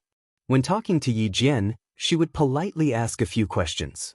Therefore, Yi Jian was interested in continuing the conversation and was willing to talk with her. After all, no one liked it when someone made a decision for them when they didn't even express their opinion. Every time Yi Qian asked her how to study, she felt a little embarrassed because she really didn't know how to study. If it was reading, then forget it. I like to read and memorize formulas. Then I find a similar question and do it again. As long as I can understand it, it's usually not difficult. She gave a normal answer without any sense of superiority. She even felt a little embarrassed, which made the senior who asked her feel embarrassed. Yao Jing sneered inwardly. When no one else spoke to Yi Qian, she laughed softly and said, "They're about to graduate. You don't have to be so nice. It's fine as long as you don't embarrass them. There's no need to be so intimate. Being nice and being polite are two different things." "I'm just trying to be polite," Yi Qian replied calmly. He didn't seem interested in talking to her at all. People who were close to Yi Ying were basically like this. Their auras and magnetic fields did not match. "I didn't expect you to be so polite." "Not bad. Uncle Yang and Auntie Yang like polite girls. I'll introduce them to you." She naturally revealed how close she was to the Yang family. She was also warning Yi Qian to stay away from Yang Heng. Yi Qian glanced at her and smiled. "Okay, we'll talk about it then. I'll definitely introduce them to you. It's rare for Yang Heng to invite his classmates to his house. Aren't you his classmate? Since you've invited him, it can be seen that you have a good relationship in private." There were several meanings in her words. Yi Qian pretended not to understand. Compared to Ying, Yao Jing was much harder to deal with. The hotel wasn't far from the school. It was just opposite the Caesar Hotel. Yi Qian got out of the car and looked at the hotel. Old Madame Yi and her family should have left already. There was still no news about the portrait that Yang Heng had given her uncle. At this moment, she hoped that Sun Yaozu was still in Southern Province. Once they found out, it would be difficult for Sun Yaozu to leave Southern Province. The hotel had already arranged for the staff to arrange the rooms. One by one, they collected their keys and put their school bags back in their rooms. After resting for a while, they went to the hotel to have a buffet and then had some entertainment. "Why don't I have a room? Yang Heng, you are so biased. I don't plan to go home tonight." "No, you have to book a room for me." All the students had a room card except for Yao Jing, who did not have one. She took the registration book from the receptionist. Since she was facing the receptionist, she didn't have to worry about being seen. Her gaze swept down coldly. When she saw Yi Qian's name, a dark haze flashed across her eyes. Yi Qian has a room to herself. Then there's no need to get a new room. It's pretty good for us two girls to stay together. As long as they could see the name of the person who checked in, Yang Heng would take the registration book away before they could see the room number. Looking at her, Yang Heng said in a cold voice, "If you continue to pester me like this, it will be really ugly. Yao Ning, listen carefully, I will never have anything to do with you. I know what happened in middle school. I just didn't want to say it out of respect for Uncle Yao and Auntie Yao. Yao Jing, you're on your own." Chapter 805. Yao Jing's face turned pale for a moment, and there was even panic in her eyes. He knew that she liked him, and he knew all along that she liked him. He obviously knew, but he pretended not to know. Too much, too much. Yao Jing's fingertips trembled slightly as she raised her head. Her smile was a little forced. "Yang Heng, you really don't leave me any face. In any case, I'm still a girl. Even though we've known each other for so many years, you still make me feel awkward. All right, since you don't like me pestering you, then I'll respect your wishes. However, pestering and liking have to be separate. So easy to talk to all of a sudden?" Yang Heng looked at her suspiciously and pursed his lips. "Our families have known each other for so long, and both of our parents have been friends for decades. It's best not to embarrass both of our parents. Do you think I don't know what's important?" Hugging her bag to her chest, Yao Jing's face flushed red as she glared at him. I know. You're in your 3rd year of high school, and your studies are more important. You can't fall in love early. I know. That's why I didn't disturb you. I'll call my parents, in case they're still waiting for me to come home." The most important thing was to call Luo Ran. That idiot, he probably didn't even know that Yi Qian was at the hotel. He might even be waiting for her to appear. Idiot, don't you know what you're doing? Luo Ran really didn't know about this. He was sitting in a bar that hadn't opened yet, and beside him sat several gangsters. One of them was Brother Huang, who often appeared near the school. He was a gangster with a dozen underlings who started to dominate the area around the school. He couldn't even be considered a gangster. Luo ran, "Are you trying to dismiss a beggar with this small amount of money? There are at least a dozen of us here, and you don't even have 100 yuan for each of us?" Brother Huang was holding a cigarette in his hand, and at the same time he was also holding the money. After counting it, he was a little unhappy. "You're the son of a big boss. How can you take out such a small amount of money?"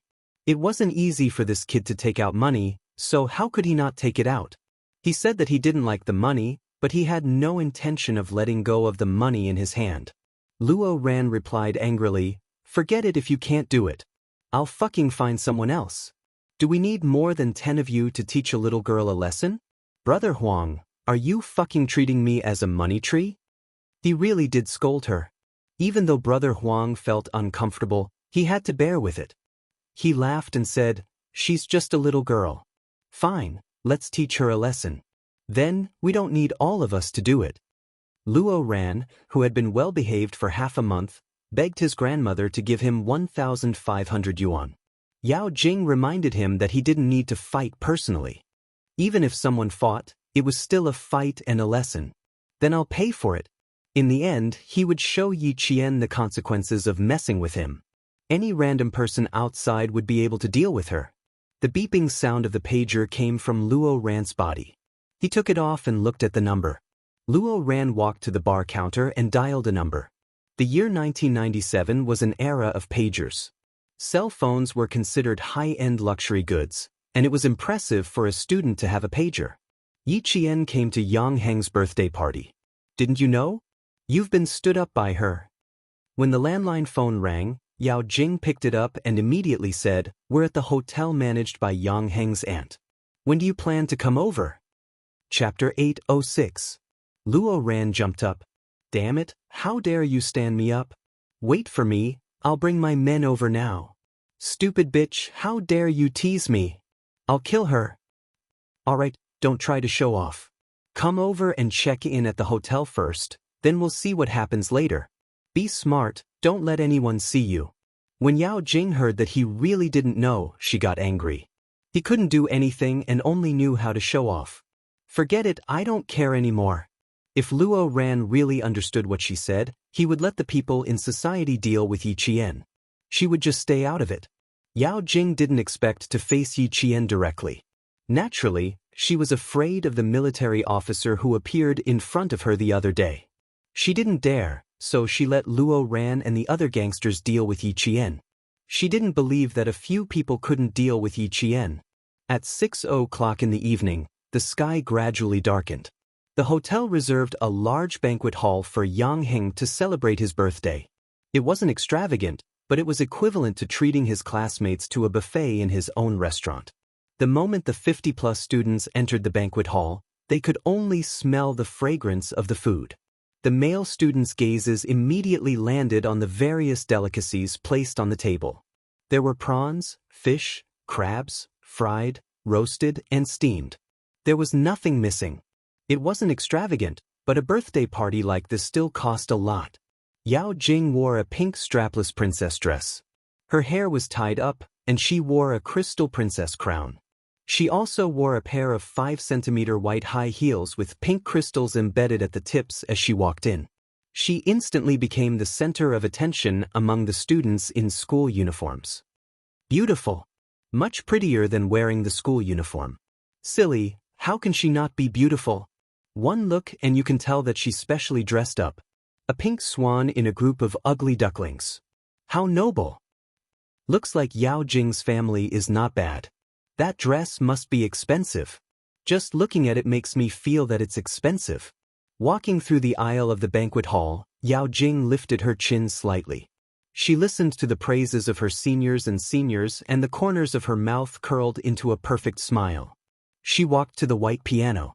She sat down and lowered her head slightly. A small lock of black hair that was intentionally curled fell from her ear, making the side of her face even more beautiful. Her slender fingers gently rested on the white piano keys. After a while, beautiful piano music flowed out. It was a song that everyone was familiar with, to Alice. The familiar piano music started Yang Heng's birthday party. Yang Heng's parents also appeared during the piano piece, and Yang Heng, who was standing beside his parents, wore a black suit. The tailoring of the suit accentuated the young man's thin figure, and the clean aura he exuded was overwhelming. The young man was like a piece of jade, attracting the attention of many people. The meal was divided into 2 banquet halls, one for the adults and the other for the students. This was a deliberate arrangement so that the students would not feel restrained. When Father Yang and Mother Yang walked to the main stage, Yao Jing stopped playing and stood beside Director Yang. Yang Heng stood beside Mother Yang. When the students below the stage saw this, they seemed to understand something. Both of them stood beside Yang Heng's parents so naturally. Wasn't this like a future daughter-in-law? No one noticed that Mother Yang frowned slightly when Yao Jing suddenly stood up. However, she quickly concealed it and did not let the group of children see it. Chapter 807. I'm Yang Heng's father. I'm very happy that all of you are here to attend Yang Heng's 18th birthday party. Yang Heng's father was a bureau chief, so he spoke in a dignified manner. He was both a leader and a loving father. During the speech, Yang Heng's mother asked her son softly, "Who is Yi Qian? Point her out to me." "She's at the back. She's a girl who doesn't like to be in the limelight. She's quiet, so I'll introduce her to you later." Yang Heng couldn't help but laugh when he saw that his mother still wanted to meet Yi Qian. "I really don't have anything going on with her. We're just friends who think alike. Don't misunderstand." Yang Heng's mother pursed her lips and smiled. "With Jing around, you won't even have the chance to create a puppy love story. You're wise." Yang Heng smiled. He knew that Yao Jing had made his mother unhappy, so he coaxed her softly. "Don't be so calculative with her. Just mention it to Uncle Yao later." Yang Heng's mother still had a smile on her face, but her tone was cold. "Your Uncle Yao's family is probably happy to see this. Just now, during the party, he intentionally or unintentionally revealed that you're close with Jing. What's there to be angry about? Boys are said to be romantic, but girls are said to have no self-respect. I'm not close to Yao Jing, but after some time, those who pay attention to our family will be able to tell." Yang Heng's mother came from a scholarly family, so she was a stickler for rules. She wasn't happy with Yao Jing's behavior. In junior high, Yao Jing forced a girl to drop out of school. There were rumors that it was related to Yang Heng, so Yang Heng's mother did a private investigation and found the girl. She confirmed that she was indeed related to Yang Heng.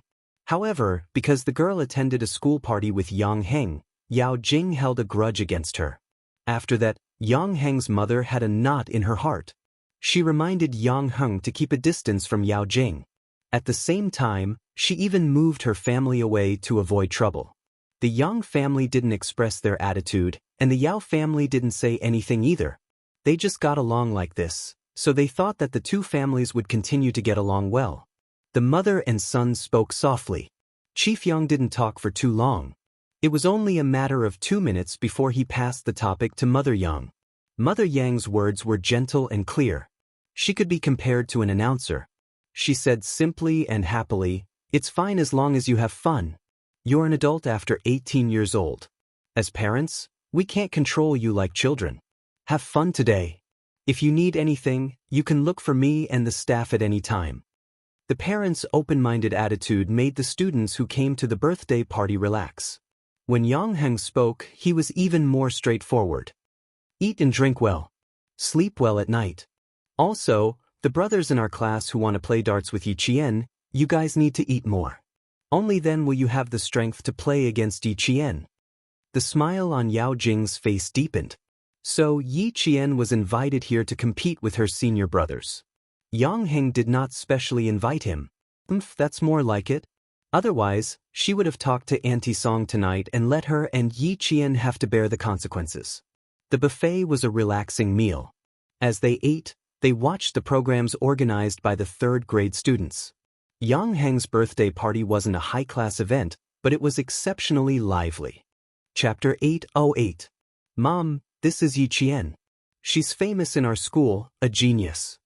During the meal, Yang Heng brought Mother Yang to Yiqian's table and introduced her to the girls. She represented our country in the World Mathematical Olympiad in the second year of junior high. She was still in junior high at that time. She was involved in advanced mathematics in university and won an individual gold medal for our country. Hearing this, the smile on Mother Yang's face deepened. This little girl also looked fresh and refreshing. Wearing the school uniform, she exuded a temperament like a winter plum blossom. When she smiled, the corners of her mouth were slightly pursed. Not to mention her grades, just looking at her was pleasing to the eye. Good, good, good. You went abroad to win glory. You're really a good girl and a good student. Your parents must be proud of you. Mother Yang praised her sincerely. She didn't know that the girl's parents were absent. Yang Heng couldn't stop her in time. The girls sitting at the same table looked a little awkward. They all looked at Yiqian. Without parents, no matter how good the child was, they couldn't see it. Yiqian knew that Mother Yang didn't mean it. He smiled calmly and naturally. Thank you, Auntie. Yang Heng is the same. He's very good in school and is a role model for us. The girls heaved a sigh of relief. Yang Heng also heaved a sigh of relief. Even if the topic of parents' absence was unintentional, it was still a sad thing. He gently winked at Yiqian to express his gratitude. He said to Mother Yang, Mom, now that you've met Yiqian, can we go to the adults' banquet hall? If I don't go and see Grandpa, Grandma, Grandpa, and Grandma, the 4 elders will say that I'm playful. You're just celebrating your 18th birthday. Why do I feel like you're an adult now? You're starting to think for the elders. Mother Yang teased her son. She looked proud and said to the girls sitting with Yiqian, Come and play at Auntie's house when you're free. It's big and quiet. Auntie welcomes all of you. Yao Jing walked over and overheard the conversation. Since Yiqian was standing beside Mama Yang, she assumed that the conversation was directed at Yiqian. She clenched her fists and walked over in a ladle-like manner. Auntie, I'll accompany you to the hall next door. I can also help Yang Heng drink a little. I just saw some people from Uncle's unit. They will definitely let Yang Heng drink. As she spoke, she wrinkled her nose and pouted. Yang Heng's alcohol tolerance is too low. He can't even drink as much as me. Mother Yang wouldn't show anything in front of her son's classmates, but she still had to keep a distance. You little girl, why are you drinking like an adult? Just have fun here. The boys on the stage are doing a good job. It's really nice to watch. Yiqian raised his eyebrows slightly. So that's why. No wonder she didn't dare to reveal that she liked Yang Heng. It was because of Mother Yang. The 4 boys on the main stage were performing a street dance. This was a dance that had just spread to the country. Very few people knew how to dance.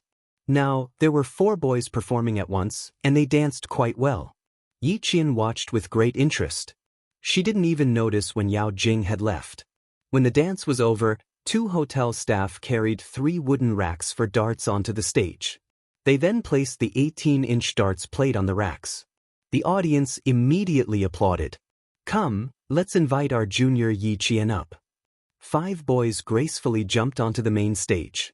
One of them held a large microphone and loudly invited Yiqian up. Students, let's give her a round of applause. Chapter 809.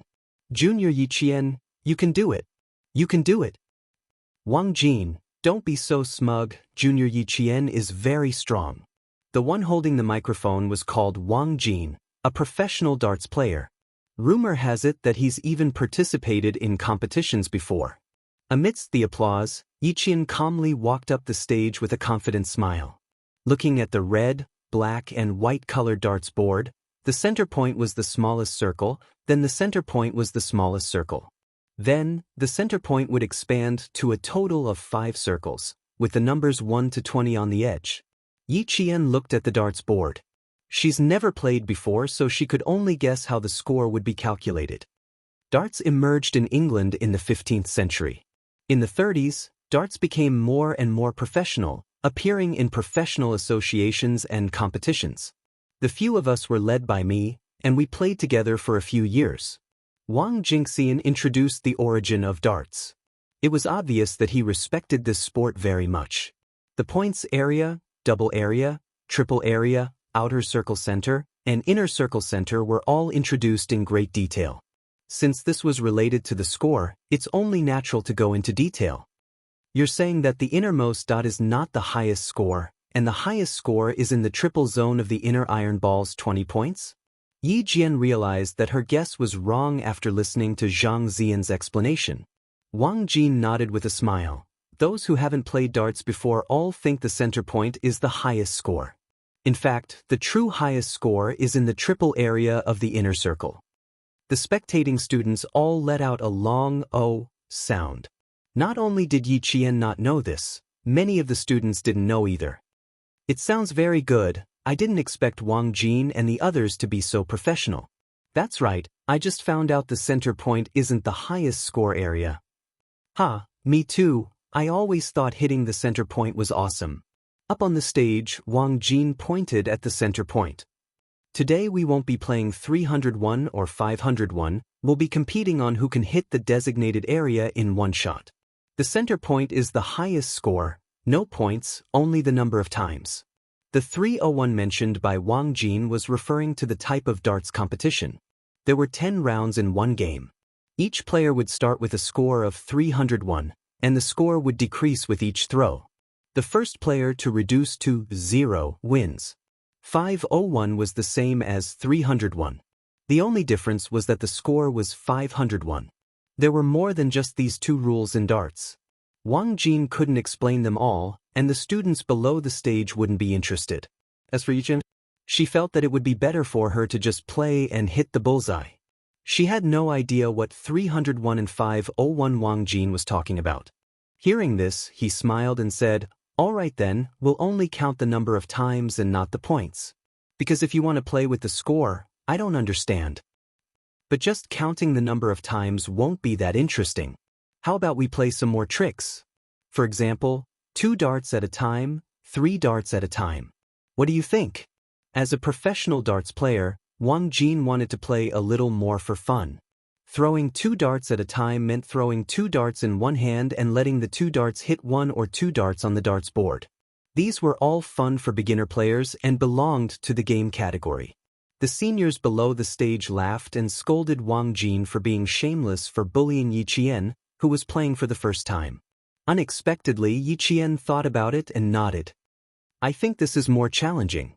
How about this? I'll also add a rule. Whoever loses will have to do 60 sit-ups. How about that? The time limit is 1 minute. Since the other party came up with the rules, then she would come up with the punishment for losing." Chapter 8:10. In the end, when Yi Qian announced the punishment, the confident Wang Jin choked on his saliva. He quickly passed the microphone to another guy. "Bro, let's send a representative. 60 sit-ups. Do it within a minute?" "I can't do it. It'll kill me." "Damn. If you can't do it, do you think I can?" The guy who took the microphone felt like he had received a hot potato. He couldn't hold it steady no matter how hard he tried. He felt extremely guilty. The students in the class couldn't take it anymore, especially the senior sisters. They directly shouted, "Are you kidding me?" When you guys issued the challenge, Yi Qian happily accepted it. Now Yi Qian is just issuing a punishment, and you're all backing down? Are you kidding me? We will protest. Yi Qian didn't know how to play darts, but he happily accepted your challenge. Everyone can do these sit-ups. It's just that there's a time limit. Wang Jin took the microphone back and said sadly, "Beauties, 60 sit-ups in a minute. Yes, we can do it, but the time limit is the main point. The main point isn't that we can't do it. The main point is that there's a time limit." "Oh, so that's how it is. Is it very difficult to do it?" Only then did the senior sisters react and start whispering. So it was because of the time limit that they didn't dare to do it. But if even the boys didn't dare to do it, then could Yi Qian do it? Since Yi Qian dared to say that he could do 60 sit-ups in a minute, of course he could do it. Moreover, he had deliberately set the time limit so that he could intimidate the boys. Psychological tactics were important in a competition. As such, the main control was in Yi Qian's hands. Seeing that everyone was in a difficult position, he said, "Then let's do 50. I can't go any lower. If I lose, I'll do 50 alone. If the seniors lose, all of you will do 50 together." The senior sisters here will be our witnesses. Since he had already said that, how could Wang Jin and the other 4 boys say that it was difficult? Even if it was difficult, they could only brace themselves and accept the punishment. Junior sister Yiqian, this move of yours caught us off guard. After Wang Jin turned off the microphone, he chuckled softly and said, 50 sit-ups in a minute. I'm afraid that my back will break after I'm done. They did not expect this quiet girl to be so fierce when she opened her mouth. Yiqian's eyebrows raised slightly. He smiled faintly and said, Senior brother, we're all professional darts players. I've never even seen a darts player before. Why do you seem so certain that you will lose? Who will win and who will lose, everything is still unknown. That's right. It was still unknown who would win. How could he be so sure that the boys would lose? Wang Jin chuckled and said, even if we win, it won't be honorable. We'll still have to do 50 sit-ups. Yi Jian smiled in surprise. She didn't know who was the one who had an unfair advantage. She would wait and see. It was just a game. The darts were just ordinary brass darts. Yi Jian did not know much about them, but when he held them in his hand, he knew that they felt good in his hand and had a stable center of gravity. It was like a gun. It was just a matter of feeling in his hand. First, let's see how we hold the darts. First, find the balance. Then, place your thumb slightly behind your center of gravity. You can hold your other fingers however you want. Just raise your arm and throw the darts. Wang Jin briefly explained to Yi Qian, then raised his arm and threw. The dart in his hand was the smallest dot in the center of the arrow.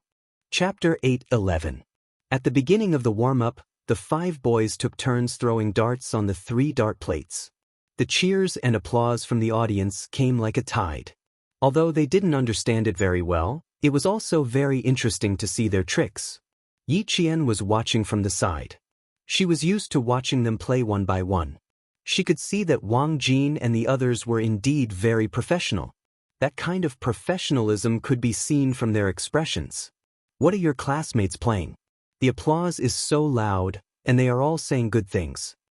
The adults in the hall next door heard the applause from outside. Director Yang smiled and asked his son who was talking to the adults, why don't we all go and have a look? We can come back after watching. The 2 halls were only separated by a wall. In the middle was a door with a folded 4-leaf screen. The students were noisy, and their laughter naturally passed through the door to the adults' ears. Yang Heng smiled and said, there are a few boys in our class who are playing darts. They should be competing with Yi Qian now. You can go and have a look. Then let's go and have a look. Director Yang stood up and laughed as he told his family and friends what was going on. There were only 3 tables where the adults said that they wanted to go and have a look. A woman in a dark suit who looked very professional said, it is said that there are a group of people in Heng Heng's class who are good at literature and martial arts. Let's go and have a look and broaden our horizons.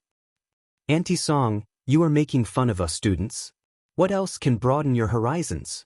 Yao Jing, who had been accompanying the adults, stood up and smiled playfully. Later on, you will be able to see if you don't feel bored. Yang Heng's mother didn't like to hear this. She said to her sister, Jing, sometimes your words are quite disappointing. Heng Heng's classmates specially came over to celebrate his birthday. No matter whether it is good or not, it is the children's good intentions. Sister, how can I be so calculative with a child? The woman, who was Yang Heng's aunt, was the manager of the hotel. She paid all the expenses for the day, including the meal.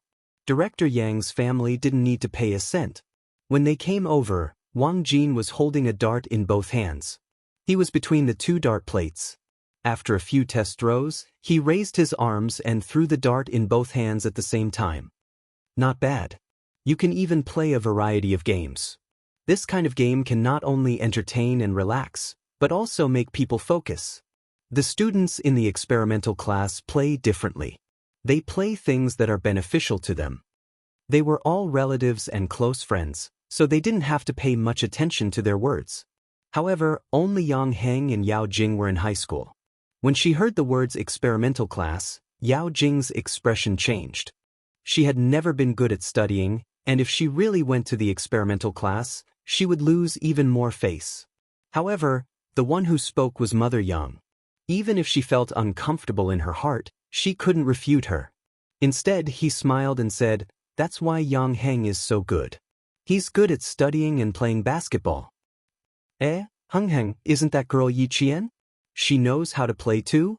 Mother Yang didn't seem to hear what Yao Jing said as her attention was focused on the stage. This little girl isn't proficient in all 18 kinds of martial arts, right? She's good at her studies and knows how to play darts, which is something only boys like. Yang Heng, who was standing in the middle of the old people, replied, "She doesn't play darts. It's the boys in our class who think she is good and want to play with her." With Yao Jing around, Yang Heng didn't want to mention Yi Qian. Even his tone was indifferent. Chapter 8:12. Yi Qian is in the second year of high school's experimental class. I wanted to introduce her to you. Yao Jing looked at the figure on the stage. Her eyes flashed with coldness. She naturally took over the topic and didn't judge them at all. She said softly to Mother Yang, "Auntie, don't you think it's weird for a girl to play with a boys' game?" Mother Yao heard this and patted her daughter's head. "You think it's weird? You're different? Why are you learning to play basketball? This is a sport for boys. If you learn it, your dad and I will think it's weird." Mother Yao and Deputy Bureau Chief Yao, who had seen Yi Qian before, recognized her. Now that she was an alumnus invited by Yang Heng, no matter how weird it was, their daughter shouldn't say it out loud. They knew that their daughter had been feeling wronged since that incident, but they couldn't help it. Who told their daughter to kick an iron plate? Deputy Bureau Chief Yao also pretended to be angry. "You like to meddle in other people's business. Yi Qian is the daughter of a martyr. How can a child without parents compare to you, who grew up in a honey jar? If she wasn't stronger, how could she get to where she is today? Learn from others. Don't make me and your mom worry all day long." The two families stood together and could hear each other's words. Mother Yang's heart was not calm at this moment. Yi Qian was the daughter of a martyr. Her parents were no longer alive. She just said to the child, "Your parents must be proud of you. Didn't she hurt the poor child?" If the Yao family didn't say it, she wouldn't have known. Because from Yi Qian's face, she couldn't see the cowardice of not having parents or the frivolity of an uneducated child. He gave her the feeling that he was steady and had his own opinions. After the game, she must apologize in person. She couldn't think that it was just an unintentional action and just let it go. Yao Jing, who let her parents take turns to scold her, kept acting like a spoiled child. Yi Qian stood 37 meters away and picked up a dart with one hand. In his mind, he recalled how they played darts just now. The tip of the dart needs to be slightly pointed upwards to stabilize the dart. That's right, the best way to play with darts is to hold the dart with 3 fingers. In that case, she would also try to hold the dart with 3 fingers. As for the principle, she would only know the difference between holding the dart with 3 fingers and holding it with multiple fingers after throwing the dart. "Yiqin, come on, come on. Come on, come on. Defeat them." The applause and cheers were extraordinarily loud. Yi Qian smiled and turned around to give them an okay sign. Her eyes were as clear as water. When she looked back and smiled, her beautiful face was like a magnolia with multiple petals. She was so clean that even adults would find her beautiful. This child was extraordinarily beautiful. Yang Heng's aunt, Chief Song, exclaimed, "Clean, really clean. Such a beautiful child is so clean. She looks so much better than the celebrities on TV." The moment the dart was thrown, Yi Qian understood why Wang Jin had 3 fingers, while the other 4 boys had multiple fingers. Multiple fingers allowed for better control when accelerating, but it would be difficult to release the dart. Naturally, the fingers would be slower. On the other hand, 3 fingers allowed for unstable acceleration, but released the dart quickly. If this was a competition, this was equivalent to buying time for oneself. The tip of the dart did not hit the smallest dot, but it was still pretty good. It hit the second. 1, 2, 3, 4, 5. Oh, it didn't drop, it didn't drop. Yiqin, come on, come on. You're amazing. You're amazing. According to the 5-second rule, the dart had to be on the dartboard for at least 5 times. If it dropped, it would be considered a loss. Chapter 8:13. The girls cheered loudly as if they had seen hope. Wang Jin and the others looked at each other. Was this luck or skill? Did he hit it as soon as he went up? The distance was 237 meters, which was the standard distance for professional darts. He hit it as soon as he went up? It looks fun. Yangheng, do you want to play together? Yao Jing didn't like this kind of praise, especially when she saw Mother Yang's gaze always falling on Yi Jian. She felt a little uncomfortable. But she couldn't go up so rashly, so she could only drag Yangheng along. Let's go and play. You're the main character today. Let's play and have fun together. Yao Jing, who was wearing a pink princess dress, stood in the chandelier and acted coquettishly. Not only was she cute, but she was also a little naive. If you don't go up, then it'll be boring. She couldn't let Yi Qian take all the limelight. Yangheng looked at her coldly and said, "If you want to go up and play, then go. See, there are already a few girls up there." It turned out that when the girls saw Yi Qian hit it in one throw, they thought it wouldn't be difficult and wanted to give it a try. Since there were already people going up, then it wouldn't be too conspicuous for her to go up. Yao Jing turned her head and made a face at Yangheng. "If you're not going, then I'm going. It's not easy to have so many classmates play together. If I don't join, then it'll be disappointing." Because of Yangheng, the possessive Yao Jing treated Yi Qian as her love rival. How could she let her love rival steal the limelight? On the stage, Yi Qian stood at the starting point where Wang Jin and the others threw their darts. After throwing the first dart, the girls saw hope and waited for the boys to do 50 sit-ups. "Junior Yi Qian, you're not teasing us, right? We all think you've played before." Wang Jin, who pulled the dart out of the plate, was a little uncertain. The tip of the dart was deeply embedded in the plate. When he threw the dart, his finger movements were the same as his own. No matter how he looked at it, it seemed like he had played darts before. Yi Qian took the dart from him again. Faced with his uncertainty, he pursed his lips and smiled. "I never tease people. I only tell them the truth. Indeed, I haven't played it before, but I saw you guys play it just now, and it felt quite good." The main thing was that he had a good sense of aiming. As long as he controlled his arm strength and mastered the essentials of throwing darts, there wouldn't be much of a problem. When Yi Qian was in the early stages of his sniping training, he had to carry a heavy object around his wrist. When it came to sniping training, he had to hold a sniper rifle that weighed about 5 kilograms with both hands and lie down in one place for several hours without moving. His control over his arm strength had long been trained, and his focus and aim were even better. Xia Jinyuan was racing on a rainy night. Even at such a high speed, she was able to hit the target. Coupled with her superb memory, she was able to copy the key points of Wang Jin's movements and achieve the result just now. Playing darts indeed requires a good sense of the game. You've got a good sense of the game after just one round. Wang Jin let out a long sigh. He deliberately put on a sad face and said, "What should we do? I don't think the four of us can beat you." Yi Qian, who was playing with darts, suddenly laughed out loud. "How is that possible? You guys are professional darts players. Why would you be afraid of a newbie like me?" Yao Jing ran over to the main stage. She deliberately raised her voice and said crisply, "That's right. Look at how self-aware Yi Qian is. How can you guys lower your morale? She only learned for a few minutes, and you guys are already so afraid. It seems like darts are pretty easy to learn." She then turned her gaze to the other high school girls who were watching from the stage. She smiled and asked, "Isn't that so? Seniors, do you guys also think that it's pretty easy to learn?" When it came to things like this, Yao Jing would always find a scapegoat. If she wasn't confident, she would let others try first so that she wouldn't embarrass herself. "Yeah, we also think it's pretty easy, so we came to try. But we don't want to compete. We just think it's fun." The high school girls giggled. They just wanted to have some fun. They didn't have any intention of suppressing Yi Qian. They then said, "Junior Yi Qian, don't worry about us. Hurry up and practice.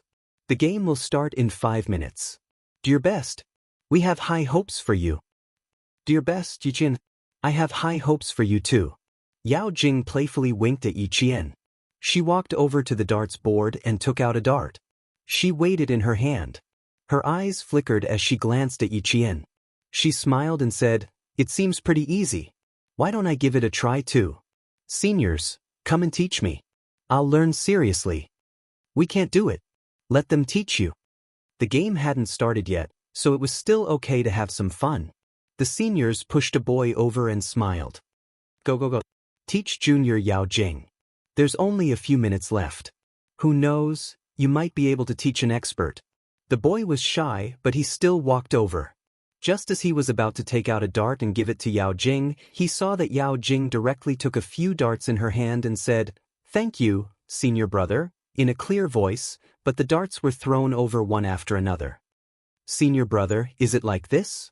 The distance was close, so Yao Jing threw a dart on the board. "Just like this?" "Senior brother, I'm doing it right. Look, I'm shooting." With her appearance, the entire stage became a one-person show. When the boy saw this, he nodded in embarrassment. "Yes, just throw it like this. It's good enough that it hit the board." Since there was no competition, she could do whatever she wanted. Yi Qian was much more serious. He listened attentively to Wang Jin's explanation.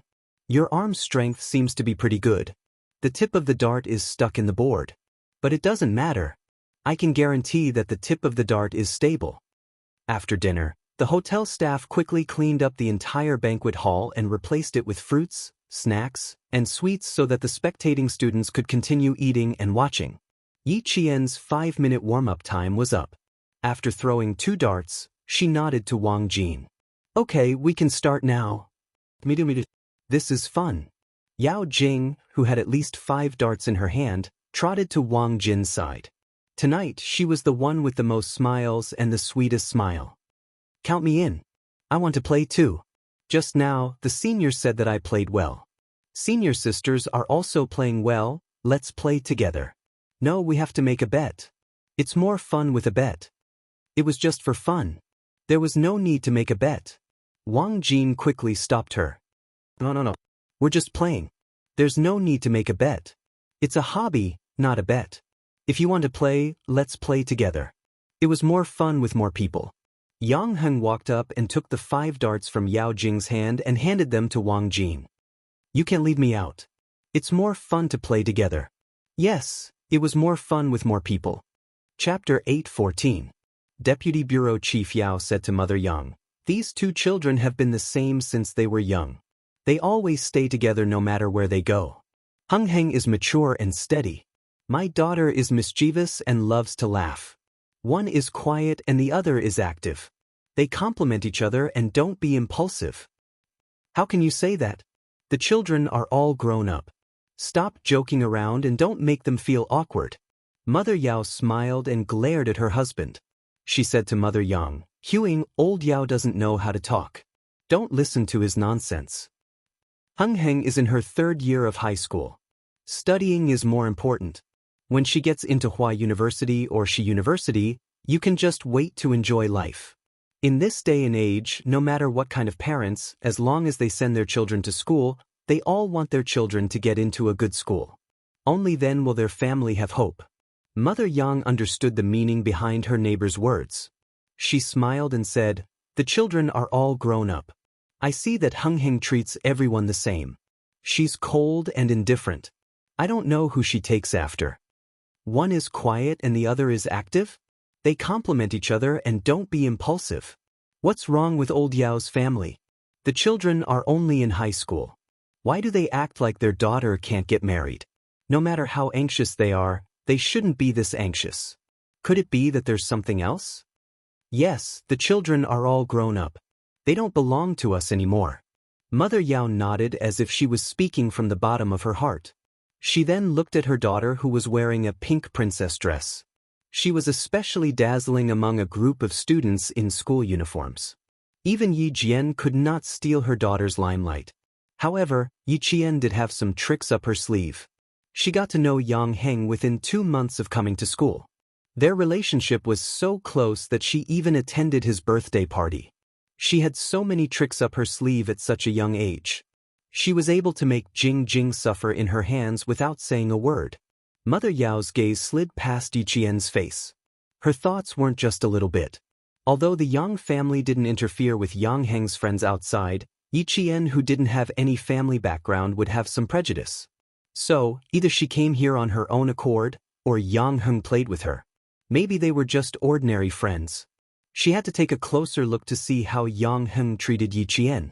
She also had to see if Yi Qian harbored any ill intentions towards Yang Heng. After pondering for a while, Mother Yao looked at her little princess dotingly and said with a smile, Jingjing really likes to join in the fun wherever she goes. I don't know if she knows how to play. Huiying, let's go and have a look. Mama Yang's surname was Song, and her name was Hu. Hearing this, she smiled and said, Sure, let's go take a look together. Since there were 2 adults coming over, the rest of the adults were interested. They gathered around the stage and watched the group of children playing on the stage. Wang Jin and the others originally only wanted to compete with Yi Qian, but when they saw Yao Jing, the girls in the class, and Yang Heng come in, they immediately said, You guys go and play. You're not even on the same level as us professionals. It's not fun to play with you. Are you looking down on us? Senior, I was having a good time just now. Yao Jing pursed her lips and pulled Yang Heng aside, saying, Let's play together. Yi Qian isn't a professional. We can all play together. Our seniors want to play too. Sensing that something was wrong, the girls in Class 3 returned the darts in their hands to Wang Jin and waved their hands, saying, We really want to play, but we don't want to compete. Yao Jing, don't drag us into this. Just drag Yang Heng along.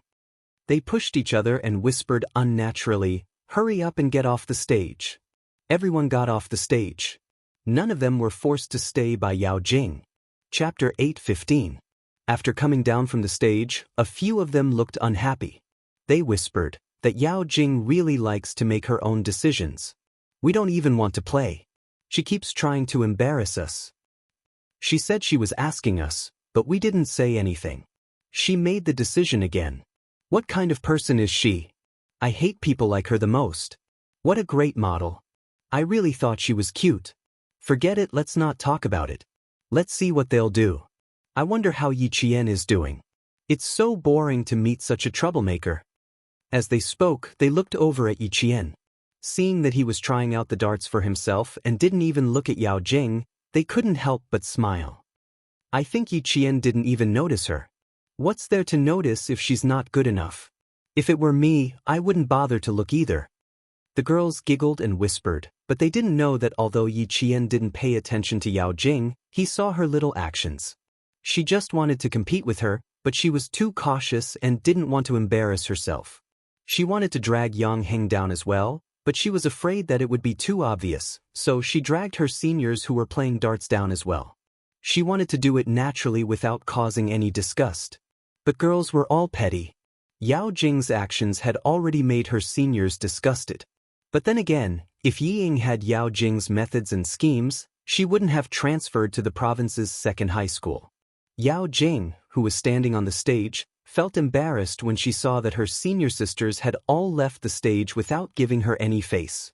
If it weren't for Deputy Director Yao, who was laughing and joking about this matter, boys like Wang Jin and the others, who were straightforward and didn't understand a little girl's thoughts, would have embarrassed Yao Jing even more. With the adults interfering, no matter how unwilling Wang Jin and the others were, they could only agree to let Yao Jing participate in the competition. Because the adults had already said that it was just fun, so they should play. Who said it was fun? The 5 of them really wanted to compete with Yi Qian and see if the target shooting expert could play darts. They even wanted to pull her into their team. The 5 boys were divided into 2 groups. Wang Jin, another boy named He Zhang, Yi Qian, and Yang Heng were in one group.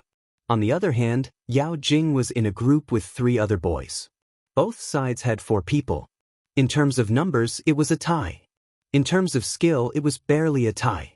This was because Wang Jin was the best at darts among the 5 of them. Based on the center of the circle, the team that hits the center the most wins. The time limit is 10 minutes. The punishment was to do 50 sit-ups in a minute. No one is allowed to go back on their word. 50 per person. Wang Jin repeated the rules once more. His gaze unintentionally slid past Yao Jing's face with a hint of impatience in his eyes. Yao Jing was just about to say that she didn't want to do 50 sit-ups when she saw Yi Qian staring at her with a faint smile. Her eyes darkened and she swallowed her words. Heh, do you want to see me, Yao Jing, become a joke?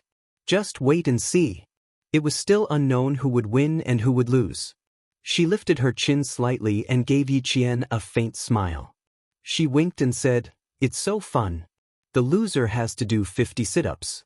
I wonder who came up with this idea. 50 sit-ups in a minute. Yiqian, don't you think it's too difficult?" "It's not difficult because I'm the one who set the punishment." Yiqian's lips curled into a smile. There was a hint of calmness between his brows. He didn't take Yao Jing's words to heart and didn't let them affect his mood. Chapter 8:16. The smile on Yao Jing's face froze, and her pupils constricted. She quickly smiled sweetly and said, "You have guts. You must win later, or else it'll be so embarrassing. Good luck, Yiqian." 50 sit-ups. Did Yiqian think she was a boy? Even if she lost, she wouldn't embarrass herself. There were 3 other good players in her group. If she lost, they would be the ones to lose face. Sneering inwardly, Yao Jing adjusted her breathing and looked at the dartboard in front of her. She thought about how she had thrown 5 or 6 darts without any problems. Her eyes flashed with confidence, and the corners of her mouth curled up. Then let's see how good Yiqian is. Both groups, get ready. 10 minutes, start. The boy in charge of counting the time shouted.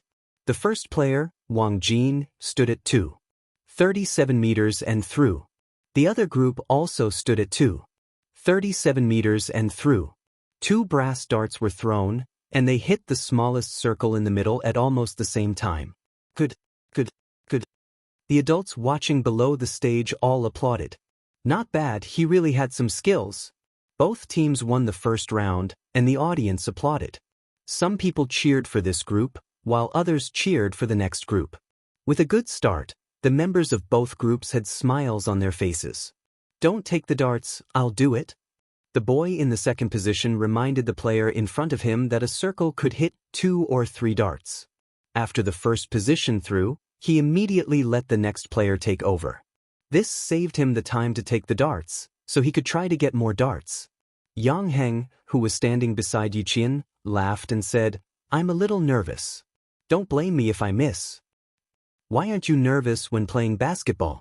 Yiqian only had time to reply before it was her turn. She and Yao Jing were both in the third position. The dart on the dartboard was taken down by the second member. Yi Jian immediately stood at the 2:37-meter point and raised her hand with the dart tip slightly upward. Holding the dart with 3 fingers, she leaned slightly to one side and raised her arm to throw the dart. She accurately aimed at the center point and threw the dart lightly. Just as she threw the dart, she suddenly saw Yao Jing, who was supposed to be throwing darts with her, run less than a meter away and throw the dart easily. "I said it was easy. See, didn't I hit it?"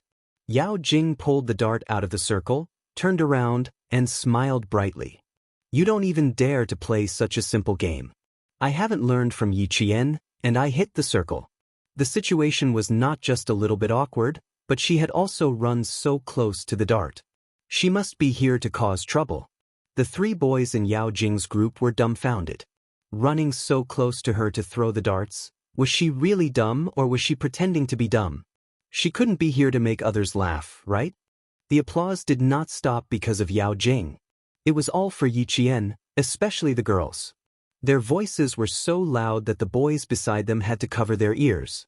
"Yiqian, you can do it, you can do it. Come on, punish them with 50 sit-ups." No one paid attention to Yao Jing, and no one reminded her if she was wrong. Now that it was Yang Heng's turn, everyone's eyes were glued to him, afraid that they would miss the best moment. Yang Heng was the 4th player. Yiqian dodged, and he immediately threw the dart. The dart fell to the ground, and the students in the class laughed. "Our slam dunk master is good at basketball. Even the teacher said it was good. Forget about the darts." Chapter 8:17. I'm not good enough. I'm just giving it a try. Yang Heng stood on the stage with a handsome smile. "I'm just here to make up the numbers. I'm not competing." Yang Heng wasn't angry at the students' teasing. He didn't know how to throw darts, but he saw Yao Jing causing trouble on the stage. He had no choice but to go on stage and suppress her to prevent her from being too arrogant. From the beginning, she had been targeting Yiqian. She thought she had done it flawlessly, but in reality, Anyone who paid a little attention could see that she was targeting Yi Qian.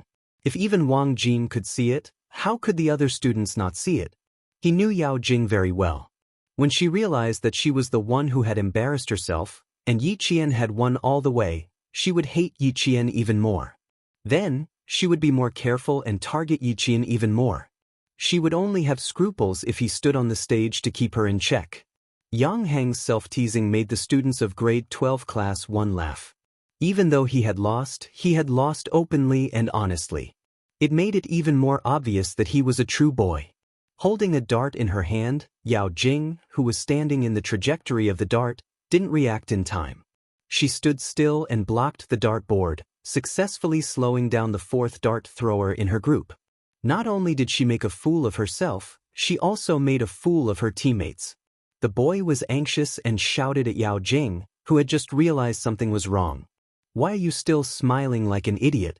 Go away. I can catch up. You're standing in the wrong place. Invalid throw." Standing in the wrong place?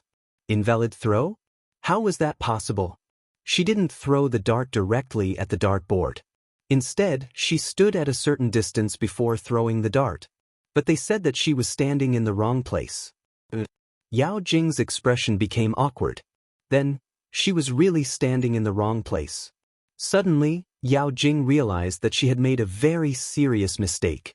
First, the applause just now wasn't for her, but for Yi Qian, who was throwing darts with her. The boy who was standing at the fourth position tried to catch up with Yao Jing, but it was difficult for him to do so after Yao Jing's stroke. "Fuck, quick, the three of us and the three of them. Let's see if we can even it out. Wang Jin is faster, Yi Qian is a little slower. If we hold on, we'll be even." She didn't know how to throw, yet she pretended to be very good at it. We were tricked by her. Soon, it was King Gold again. Yi Qian didn't even take off his darts. The three boys did not lower their voices when they spoke.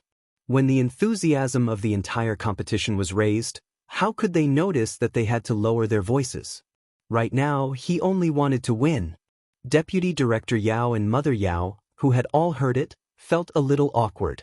No matter how awkward it was, both husband and wife had the ability to turn the situation around. Mother Yao sighed and helplessly said to Mother Yang, "This girl is making trouble again. Other people are having a serious competition, but she's just going up to liven up the atmosphere so easily." As parents, they always had to take care of their children. Mother Yang could understand, but she couldn't let her children be so indulgent. When it was time to say something, she still had to say something. Mother Yang, who didn't want to be upset at her son's birthday party, also smiled and said, "Little Jing has been like this since she was young. You'll get used to it." Deputy Director Yao also tried to smooth things over for his daughter. Jing, this child is making trouble. She doesn't treat this as a competition at all. Her heart isn't ordinary. Others treat it as a competition, but she treats it as having fun. Chapter 8:18. Old Yao, your words have a double meaning. Haha, if you don't treat the competition as a competition, then you're being narrow-minded? Director Yang laughed and joked. Let the children play around. Old Yao, you're an adult. Why are you getting involved? Deputy Director Yao laughed as well. Yes. Let the children play around. We adults will just watch.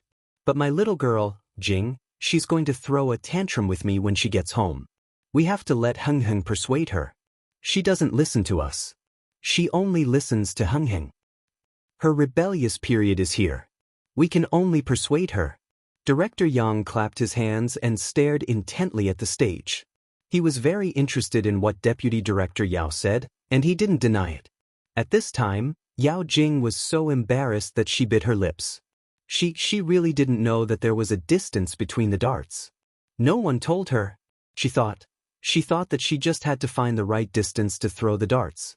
Yao Jing didn't run away from reality. Instead, she openly admitted her mistake. "I'm sorry. I thought I could just stand anywhere and throw. I'll pay attention this round." Admitting her mistake resolved the awkwardness and made her team members look better. It's okay. You can just stand at 37 meters and throw." The boys in the same group didn't say much. Since the girl admitted her mistake, then forget it. Anyway, it was just a game. Admitting her mistake was more acceptable than hiding it.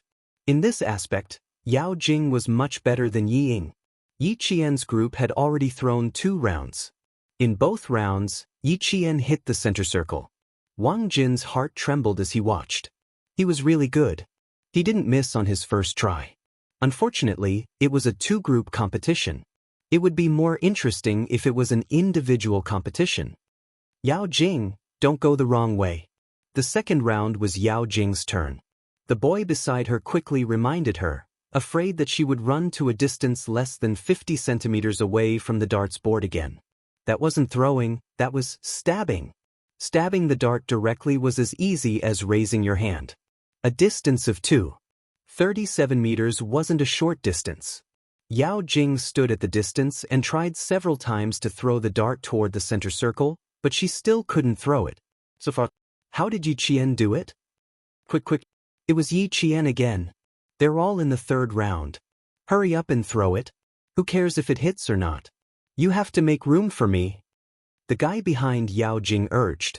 If the front didn't throw the darts, the team members at the back could only wait and waste time. If Yao Jing didn't care whether she could hit the target or not, she would have done it long ago. But because she wanted to hit the target, she kept trying. She turned her head and saw Yi Qian maintaining a slightly tilted posture as he threw the ball over effortlessly.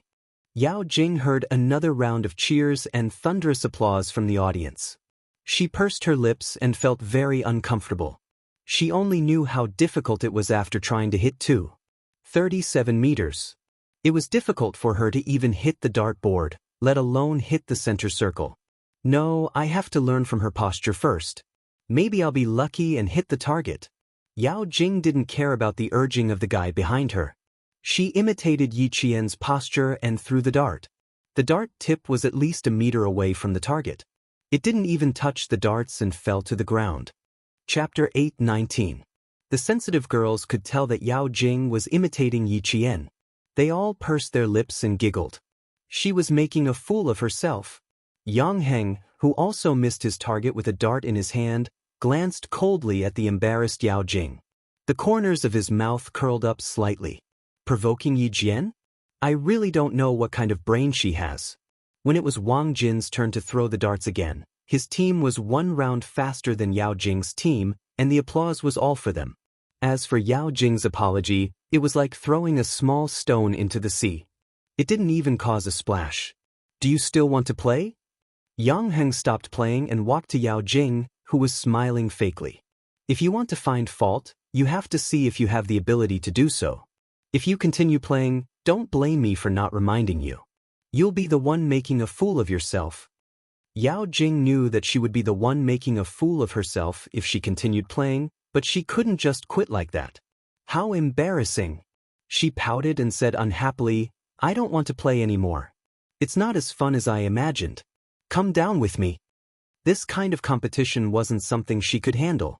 It was better for her to quit early and not embarrass herself even more. A cold light flashed in Yang Heng's eyes as he walked down the stage with a smile on his handsome face. A few men who were close to him reached out their hands and clapped happily. A boy said, with you as a comparison, we'll enjoy watching. Wang Jin and the others do have some skills. Yi Qian is even better. She has never thrown before and hasn't missed in 4 rounds. She's good at playing and learning. Most importantly, she's so beautiful and has such a good personality. I had some evil intentions at first, but I don't dare anymore. I'm afraid I'll blaspheme her. Yao Jing, who originally wanted to continue following Yang Heng, heard this. Her eyes flashed with a gloomy coldness, followed by a gloating malice. She needed to call Luo Ran and see where he was now. Blaspheme? Ha! She really wanted to see Yi Qian, a commoner girl, being blasphemed. She quietly walked out of the banquet hall and saw a few taxis stop at the entrance of the hotel. The first one to get out was Luo Ran. He got out in a huff and even the door was on fire. Luo Ran. She motioned for Luo Ran to speak with her outside the hotel so that no one could see them. Without Yao Jing and Yang Heng, it became a 3-on-3 competition. The whole process was very exciting.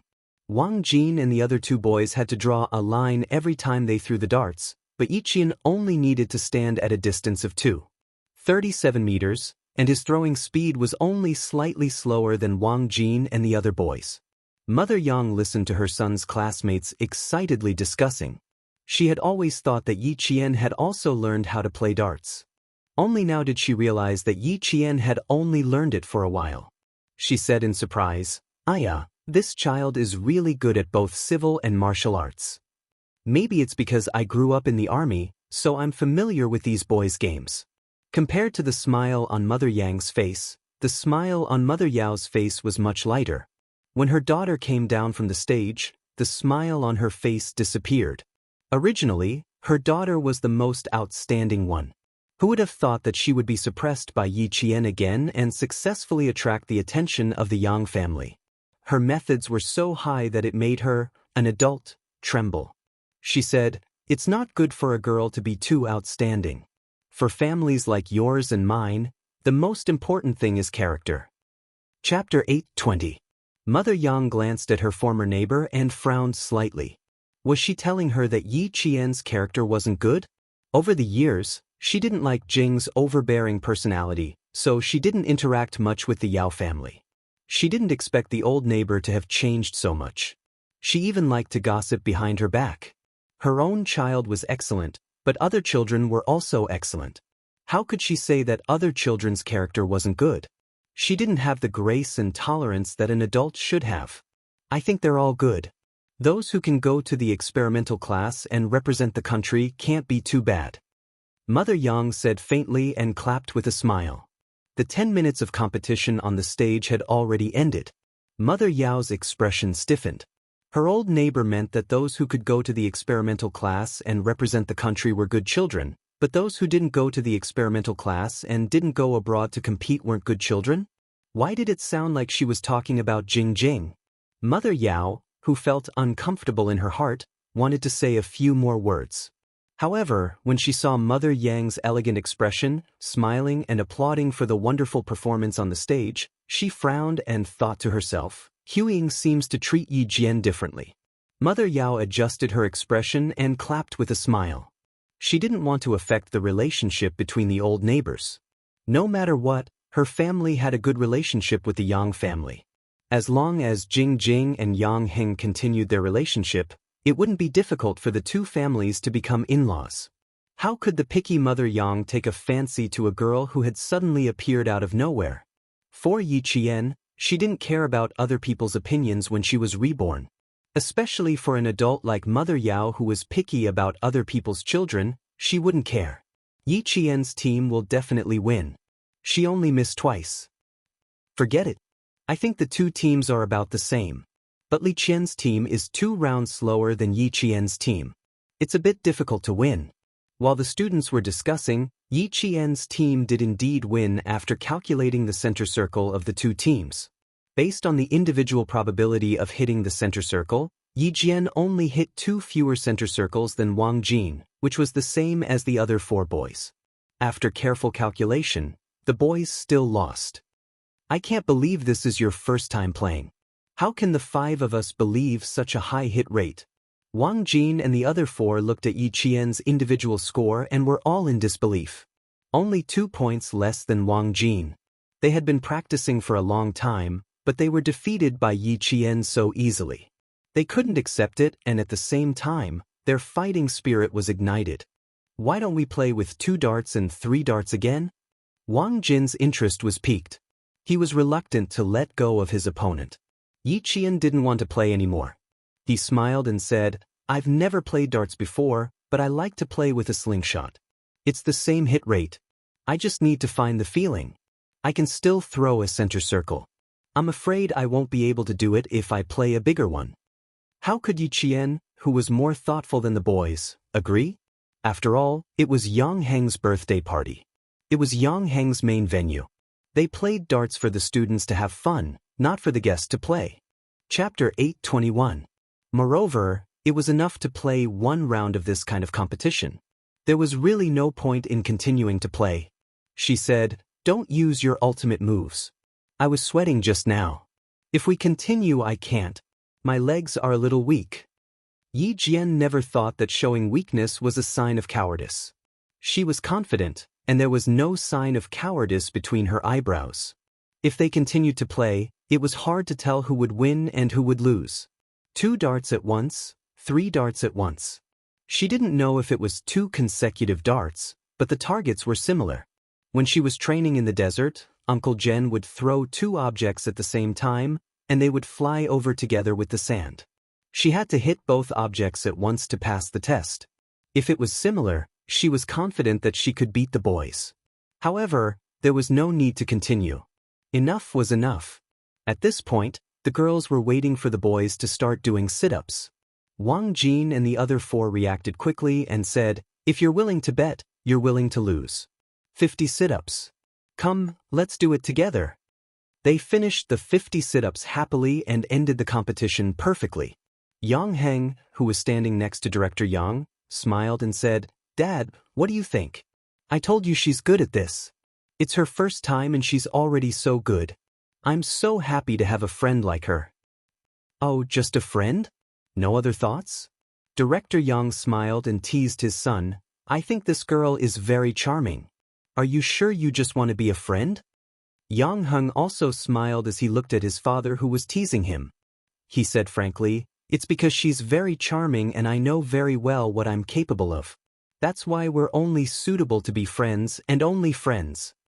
He wasn't belittling himself, but sometimes you have to know your limits. If you know you can't do something, then don't force it. Moreover, what's wrong with being friends? Being friends means you don't have to worry about your friend being taken away by others. Director Yang smiled in relief at his son's thoughtfulness. Yi Qian was indeed a good girl. Because she was too good, he knew his son couldn't control such a girl. Now that he didn't need to remind them, the problem didn't exist. How could Director Yang not be gratified? Yang Heng laughed and said, "Also, I dare say that if we continue to play, she may not lose. Now that you've said you don't want to play anymore, you're able to pick up and let go. You're even bolder than the boys." He is indeed very courageous. Children these days are able to leave some face for others without batting an eyelid. It's rare. Bureau Chief Yang had been in politics for a long time, so he naturally had a good eye for people. Nodding his head with a smile, he praised, "She did not waste her talent. She grew up to be so outstanding even without parents. It's very meaningful to have such a friend. Dad supports you." Everyone in politics knew the importance of connections. Yi Qian was still a student, but with her talent, she would definitely achieve great things in the future. Being friends with such a person would not only spur his son on, but also help his son in the future. After pondering for a while, Bureau Chief Yang reminded him in a low voice, "Yang Heng, you have to treat people with sincerity. Don't pretend to be nice to her. We'll be friends for life. Since we've decided on them, we have to treat them well." Although it was said that there are no lifelong friends, only lifelong interests, as long as you met the right friend, it was worth it to make friends. Chapter 8:22. Even if they did not work together in the future, they were once friends who treated each other wholeheartedly. I know. That's why I thought of her as a friend from the start. Also, please help me keep an eye on Uncle Yao. Yao Jing is prejudiced against her. The last sentence was what Yang Heng wanted to say. Bureau Chief Yang frowned and nodded lightly. Although he did not say anything, his nod was enough to show that he knew what was going on. Seeing that his father had nodded, Yang Heng heaved a sigh of relief. The heavy burden in his heart had finally been lifted. He pursed his lips and said in a low voice, "I've always wanted to tell you, but I was afraid that you wouldn't like it and Yi Jian wouldn't agree. Yao Jing may look lively, but she has too many tricks up her sleeves. Just now, her tricks were so frequent that I was annoyed just by looking at them." Uncle Yao and Auntie Yao did not stop her. They even indulged her and thought that it was just a small matter. In the long run, Yao Jing's character will bring trouble to Uncle Yao's family sooner or later. The father and son spoke softly. Yao Jing, who had contacted Luo Ran, came back and complained to her parents.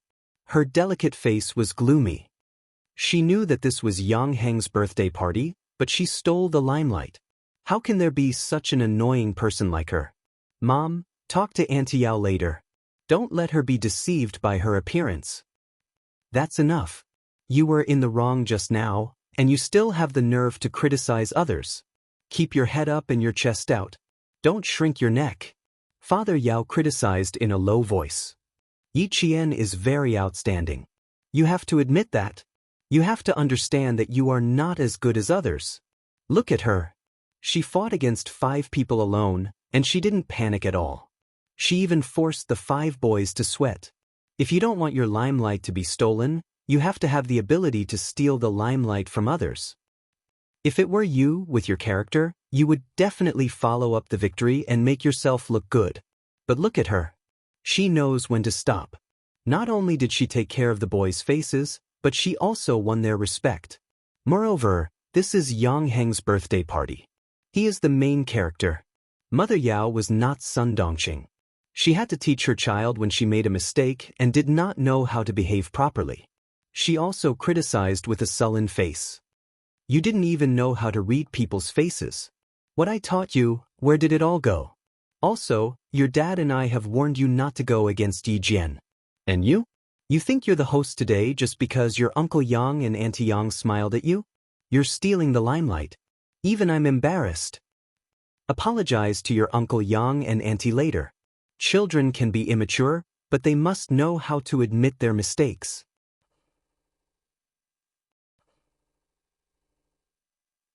Calm as. The couple was not in the mood to watch anymore. They discussed in secret. At 9:30 p.m., a huge birthday cake was pushed up. The applause of the whole class did not stop. The candles were lit, and the entire banquet hall was brightly lit. Only a few small lights were left on. In the faint candlelight, a happy birthday song was played. Chapter 8:23. Yi Qian looked at the clock on the wall. It was almost time to leave. Today was the day she decided to meet Luo Ran. Now she was going to meet him at the back alley of the bar. In the cheerful birthday song, Yi Jian accurately walked to Wang Jin's side and said softly, I have something to do. I'll be back later. Okay, I'll leave you a big piece of cake to smear on Yang Heng's face. Wang Jin didn't know that Yi Qian was going to fight. He thought she would be back later. He didn't ask for more details. He was thinking about how to sneak up on Yang Heng. He didn't even notice when Yi Qian left. When Yi Qian left, she took 10 darts with her because she realized they were pretty good as weapons. When the lights came on and the cake was cut, no one ate it. Everyone was playing with the cake. Yang Heng was the worst. His clean and handsome face even had eyelashes. Yi Qian left? Did she say where she was going? Why didn't you wait for me to come back? When Yang Heng heard Wang Jin's message, he frowned so hard that a piece of cream almost fell off. After asking, he realized that he had misspoken, so he patted Wang Jin's shoulder. I'm sorry, I was a little impatient. Wang Jin quickly said, It's okay. I know. A girl said she was going to leave for a while. I didn't ask. She said she would be back later. He didn't know how late she would be back. How long would she be gone for? Yi Qian didn't say, so no one knew when she would be back. Yang Heng tried to recall Yi Qian's expression tonight. No matter how hard he tried, he couldn't find anything wrong with Yi Qian. He was playing darts happily and laughing happily. He didn't even take Yao Jing's provocation seriously. Every time, he would hit back with 4 ounces of jacks, causing Yao Jing to be in a disadvantageous position. If she didn't leave because she was unhappy, then it was very likely she left for personal reasons. She left? Does no one know why she left? When Mama Yang heard about it, she frowned slightly and said to her husband, Old Yang, do you think that child saw that Jing was deliberately looking for trouble and left because she felt uncomfortable? As he spoke, he paused and sighed. I also said something I shouldn't have said. I don't know if that child is feeling uncomfortable in his heart. She repeated what she had said unintentionally. Yang Heng immediately said, Mom, don't worry about this. She won't take it to heart. If he still hasn't returned by the time the event ends, I'll go look for him. He shouldn't have gone too far. Perhaps he really did have some urgent matters to attend to. I think that child knows his limits. You two don't have to worry. If he doesn't come back in half an hour, I'll send someone to check. Chief Yang trusted Yi Qian quite a lot. She was a young girl who could help the police solve big cases. She was a very meticulous child. Under normal circumstances, she would not put herself in danger. He believed that she really did leave because of an urgent matter and not because she was unhappy. The city before 10 o'clock was not as lively as it would be 10 years later. At this time, there were fewer cars and people.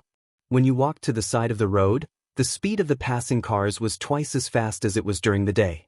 Yiqian walked out of the hotel at a leisurely pace. There were a few people following behind her. Chapter 8:24. It was late at night, and a single girl was followed by a few unidentified men. Anyone who saw this would feel that something was wrong. When Yiqian came out of the banquet hall, she saw a few men sitting on the sofa in the hotel lobby. One of them had a head of yellow hair. He was one of the men she ran into when she came back late from training last time. Brother Huang. That was what she heard someone call him. Seeing her come out, the men led by Brother Huang straightened their backs and looked at her. It was obvious that they were waiting for her. She didn't care about these people. The key person was Luo Ran, so she had to wait for him to come out. She walked out of the hotel unhurriedly and walked along the road until she reached the intersection. She waited for the traffic light to turn green. Several men who were following her stood not far away. They kept swinging something in their hands. It was a small knife that could be swung nimbly. A black car gradually came to a stop as the traffic light turned green. Yiqian crossed the road as the traffic light turned green and arrived at the Caesar Hotel on the opposite side of the road. "Third master, look," the driver said softly. "It's the girl who left with Miss Xia last time.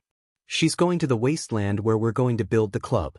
There are two groups of people following her. Ho Zi, who had just finished a business meeting and was a little drunk, narrowed his eyes and looked at the few people following her. He said calmly, "These people aren't enough to be her appetizers. Send a few of them to keep an eye on her. If there's anything, help her clean up the scene. Don't leave any traces." Not only was the little girl good at fighting, but she was also good with guns. It was a pity that he had never seen her before. It was all from their school. Even Commander-in-Chief Xia didn't stop her. As long as nothing happened in the future, it wouldn't be a problem for her to become Family Xia's daughter-in-law. Since that was the case, he would naturally take care of her as much as he could. Besides, he wanted the little girl to call him Brother Z. She even called him Brother Z. How could he just stand by and watch? The car drove directly to the entrance of the hotel. The doorman recognized that it was his boss' car. He immediately opened the door and waited for his boss to come out.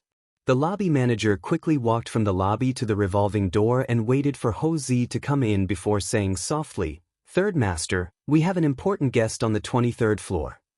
He softly said a name, but before he could finish his sentence, a tall figure appeared outside the revolving door. "I don't know when he left. He's behind you now." After the lobby manager finished speaking, he folded his hands in front of his lower abdomen and retreated to the side. Ho Zi turned around and suppressed the smell of alcohol in his stomach. Looking at the man who came in, Dan Feng's eyes were full of smiles. The smile on his handsome face came from the bottom of his heart. Even though there was a hint of vicissitudes in the corners of his eyes, it didn't affect his handsomeness at all. "No wonder Iwei said that Nan province has become your second home. You come back here every few days and spend your pitiful holidays on dating. Be careful that the old lady at home will be angry." He joked. Gradually, there was a hint of sadness in his eyes. He raised his hand and directly hooked the shoulder of the man who was admiring his drunkenness with interest. Even his happy smile had a hint of sadness. "Your sister has something to do. Help me persuade her. Today, she suddenly said that she wants to break up with me. I'm fucking dumbfounded." "Break up? She's the only woman I've had for 17 years. Why should she break up with me?" Chapter 8:25. I support my sister's decision to break up with you. My sister's first love is back. He's also single and a world-class architect. He's not any worse than you, Brother Z. Xia Jinyuan smiled faintly. He went to the school to look for Yiqian but couldn't contact Yiqian. He wasn't in the mood to comfort a broken-hearted, old man. He was called an old man by Little Fox when he was 20 years old. Ho Zi was almost 40 years old, so he should be an old man. He was almost 40 years old but still got dumped. How pitiful. Even if he was pitiful, it had nothing to do with him. Of course, he would stand on the side of his family. Xia Jinyuan removed Ho Zi's arm and said to the people around him, "Brother Z is drunk. You guys help him upstairs to rest." He didn't have time to care about other things. Even Uncle Chen didn't know where Yi Qian went. He called Lu Tuan and also said that Yi Qian hadn't been there for 2 weeks. "Tonight, where did Yi Qian go?" Ho Zi was a little drunk, but he wasn't drunk to the point where he needed help. He looked at Xia Jinyuan's young and tall figure and sighed deeply because of the breakup. He smiled faintly and said, 23 years old. Yiwei is 23 years old and has been with me for 4 years.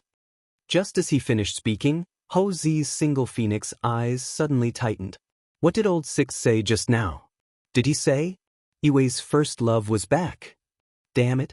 No wonder he couldn't find anything after half a month of investigation.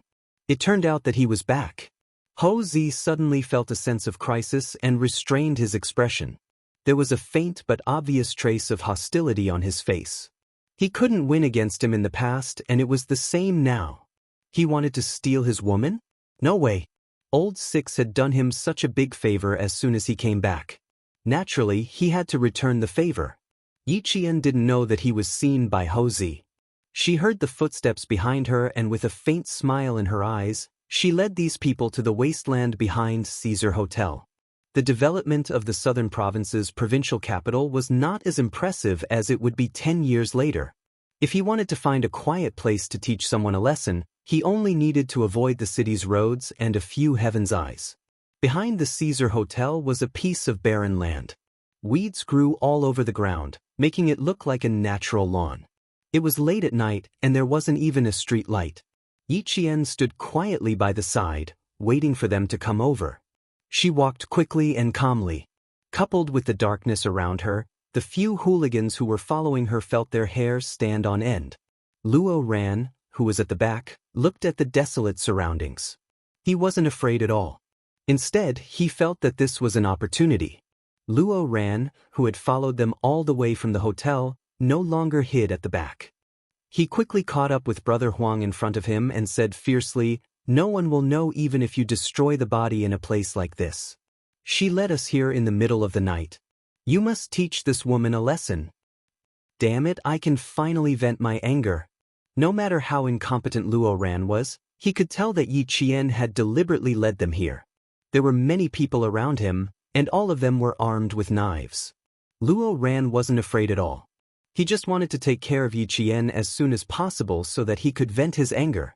Although he was in the underworld, he didn't have the experience of hooligans like Brother Huang. A woman had the guts to lead them here. Could there be another ambush? He didn't move immediately. Instead, he said, "We still have to observe her for a while. This little girl has guts. She led us all here by herself. Brother, why don't you think about how she can be so bold?" Chapter 8:26. You guys are really stupid. I arranged to meet her behind the bar. If there was an ambush, it would be behind the bar. It was rare for Luo Ran to be smart. He said in a low voice, "Don't tell me she can predict that we'll wait for her in the hotel? Will she arrange an ambush immediately?" Luo Ran couldn't wait any longer. He couldn't wait to beat Yi Qian up to vent his anger. Yi Qian didn't want to wait any longer. She wanted to finish this as soon as possible so she could go back to the hotel and sleep. She was resting so early.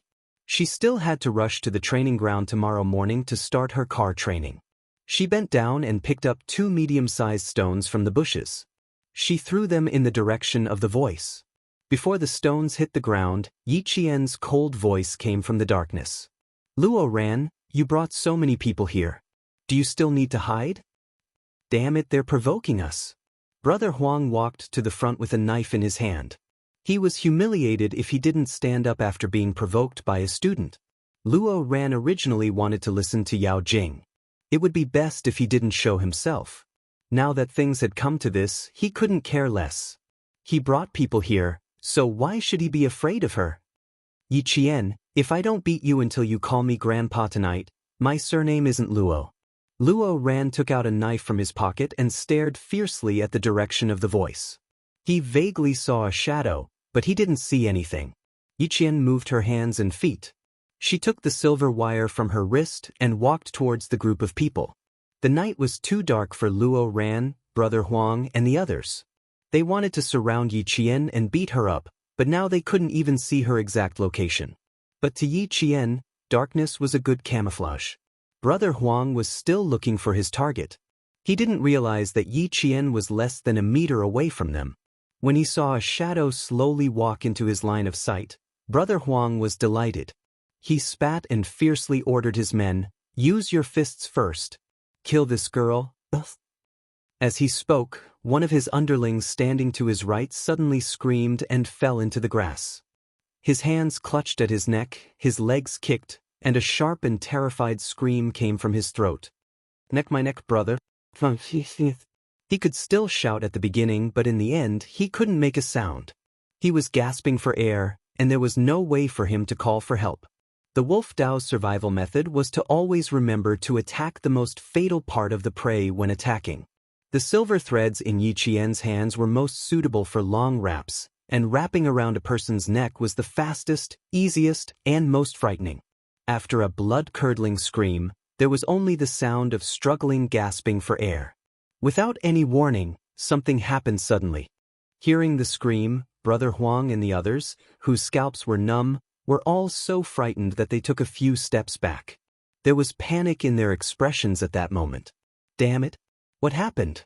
They wanted to break Yi Qian's spirit, but they were scared instead. Yi Qian wouldn't kill anyone. She walked over when the other party was about to suffocate and easily retrieved the silver threads. In the darkness, no one could see what she did. They only heard the hooligan who was the first to finish off the other party groan in pain. It was so painful that he fainted. Chapter 827. Yi Qian, who was missing a dart, stood where Brother Huang and the others had retreated. She smiled coldly, and her light voice was filled with killing intent. "What's wrong? We haven't even started, and you're all so scared that you want to run? Are you here for a fight?" "Luo Ran, what should I say about you? You're a weakling, and I didn't expect you to find someone who's also a weakling. You really make me look down on you. How about this? I won't make things difficult for you. I'll let you go if each of you dismember an arm. How about that?" "Of course not." Her words were hurtful and humiliating. Brother Huang kicked one of his men and shouted angrily, "Motherfucker! Get him! What are you waiting for?" If one came, one would be crippled. If a pair came, 2 pairs would be crippled. Yi Qian never minded using violence to solve problems. After all, using hands was always easier than using brains. The silver wire was a killing weapon. Even if it was usually used as a decoration, those who didn't recognize it would only think it was a bracelet made of silver. Once its true form was revealed, killing people would be as easy as taking something out of a bag. The person who had it in the past had killed countless people. And now Yi Qian, who had gone through a life and death situation, was more flexible in using it to its fullest potential. Screams came from the wilderness. The screams made people's hair stand on end. The screams were so loud that the last few men couldn't even hold their knives steadily. They couldn't see where the person they were supposed to beat was. All they saw was a black shadow, and the black shadow of their brothers before they fell. As for the others, they couldn't see her, and they didn't know where she was. They couldn't even hear her voice. They only knew that she was right beside them, like a beast hibernating in the dark. She would suddenly jump out and give them a fatal blow. "Brother Huang, why don't we just leave? This woman is strange, too strange. I can't see where she is. I can only hear our brothers screaming. Brother Huang, don't tell me they're dead." In the end, there were only 5 of the 10 men left, including Luo Ran and Brother Huang. In other words, Yi Qian had taken down 7 people in a short period of time. Even so, Yi Qian didn't feel any sense of accomplishment. She could more or less smell the white substance synthesized from morphine alkaloids on these people's bodies. Those who took this substance would collapse from the inside out. To take them down, Yi Qian only needed to prevent them from scratching her body and prevent their blood from infecting her body. In such a good world, such a good time, and such a good life, she did not want to be infected with AIDS for more than 10 years and still be unable to be cured. As long as one of the people who ingested harmful substances got sick, and someone else used the needle he used, the chances of getting sick were quite high. Like, crawling. It. Two. Hearing the sounds of the grass around them, Brother Huang shivered and realized that things weren't going well. He sniffed hard and his voice cracked. Go. He would be an idiot if he kept fighting. That woman was obviously not easy to deal with. Chapter 8:28. He said that he wanted to leave, but he had to be able to do so first. Suddenly, the bright lights of several motorcycles came from the front. They were so bright that it was blinding and made people panic. Do you know whose place this is? If you don't, why don't you take a look at the words on the top of the building? Someone said coldly. He had never heard of the voice before, but the bloody smell in the voice was not unfamiliar to Yi Qian. Only someone who had killed before would have such a bloody smell. The entire building was Caesar Hotel. It was a little tall, so she couldn't see the words on the top of the building. At least, when Yi Qian looked up, she couldn't see it. Just because she couldn't see it didn't mean that Yi Qian didn't know where this place was. And those who knew where this place was might not know whose territory Caesar Hotel was. The person who spoke was one of Ho Zi's subordinates, who was both a brother and a friend. He also had a certain status in the underworld. People like Luo Ran didn't know that after hearing Yi Qian's words, he was already furious. He shouted angrily, "I don't fucking care whose territory this is. This is between me and her. What does it have to do with you?" The knife in Brother Huang's hand fell to the ground. He trembled and knelt down. It's Third Master's territory. Third Master, I didn't mean to offend you. It's just that this high school student asked me to teach a little girl a lesson. I took his money and came here because I was possessed. Third Master, please spare me. Third Master, please spare me. Third Master, please raise your hand and let me go. Third Master, please spare me. Third Master, please spare me. The light was too strong. It shone on Brother Huang and the other hooligans, who were half-squinting. It also illuminated the situation of the hooligans who had fallen earlier. Their shoulders were strangely twisted. One or two of them fell to the ground with a painful expression. They couldn't raise their hands to stuff their mouths and take out their clothes. They could only rub their bodies and legs on the grass and make gurgling sounds from their throats. It was easy for Brother Huang and the others to think that they were man-eating crawling monsters. No one cared about them. Brother Huang was so scared that he knelt down and begged for mercy. He didn't have the time to care about his subordinates. Someone stepped forward and stood under the strong light. The figure was tall and slender, like a tall mountain. He didn't stop but walked towards them step by step. Against the light, Brother Huang's body trembled like a sieve when his eyes were blinded by the light. Then, he saw that his pale yellow pants were wet. He only saw a figure, but he was so frightened by the aura that he lost control of his bladder. Other than Luo Ran, who was still showing off his fierceness, the other three hooligans were so scared that their bodies were like leaves floating in the autumn wind. They were so scared that they couldn't even touch the ground, and could be killed at any time and sent to heaven. The figure didn't walk fast, but every step he took made Brother Huang and the other hooligans afraid of him. It was a murderous aura that only those who had lived on the battlefield and whose hands were stained with blood could have. No one could replicate it and no one could compare to him. This kind of aura might be frightening to others, but Yi Qian was very familiar with it. He didn't expect that he would appear again. Compared to the last time he saw Xia Jinyuan a year ago, the number of times he appeared in front of him now was a little too much. The figure stood under the strong light and walked towards them step by step. He stopped in front of Brother Huang, who had lost control of his bladder. Chapter 8:29. Without giving the other party a chance to beg for mercy, he lifted his slender leg and kicked the other party in the face. A few bloody teeth flew out of Brother Huang's mouth. Little girl? Was he talking about his little fox? Asking for a beating? Looking for death? A blood-curdling scream burst out from Brother Huang's throat. His entire body was sent flying by the kick. He was half dead from the kick. Without further ado, this person's actions scared the other three hooligans so much that they lost control of their bowels.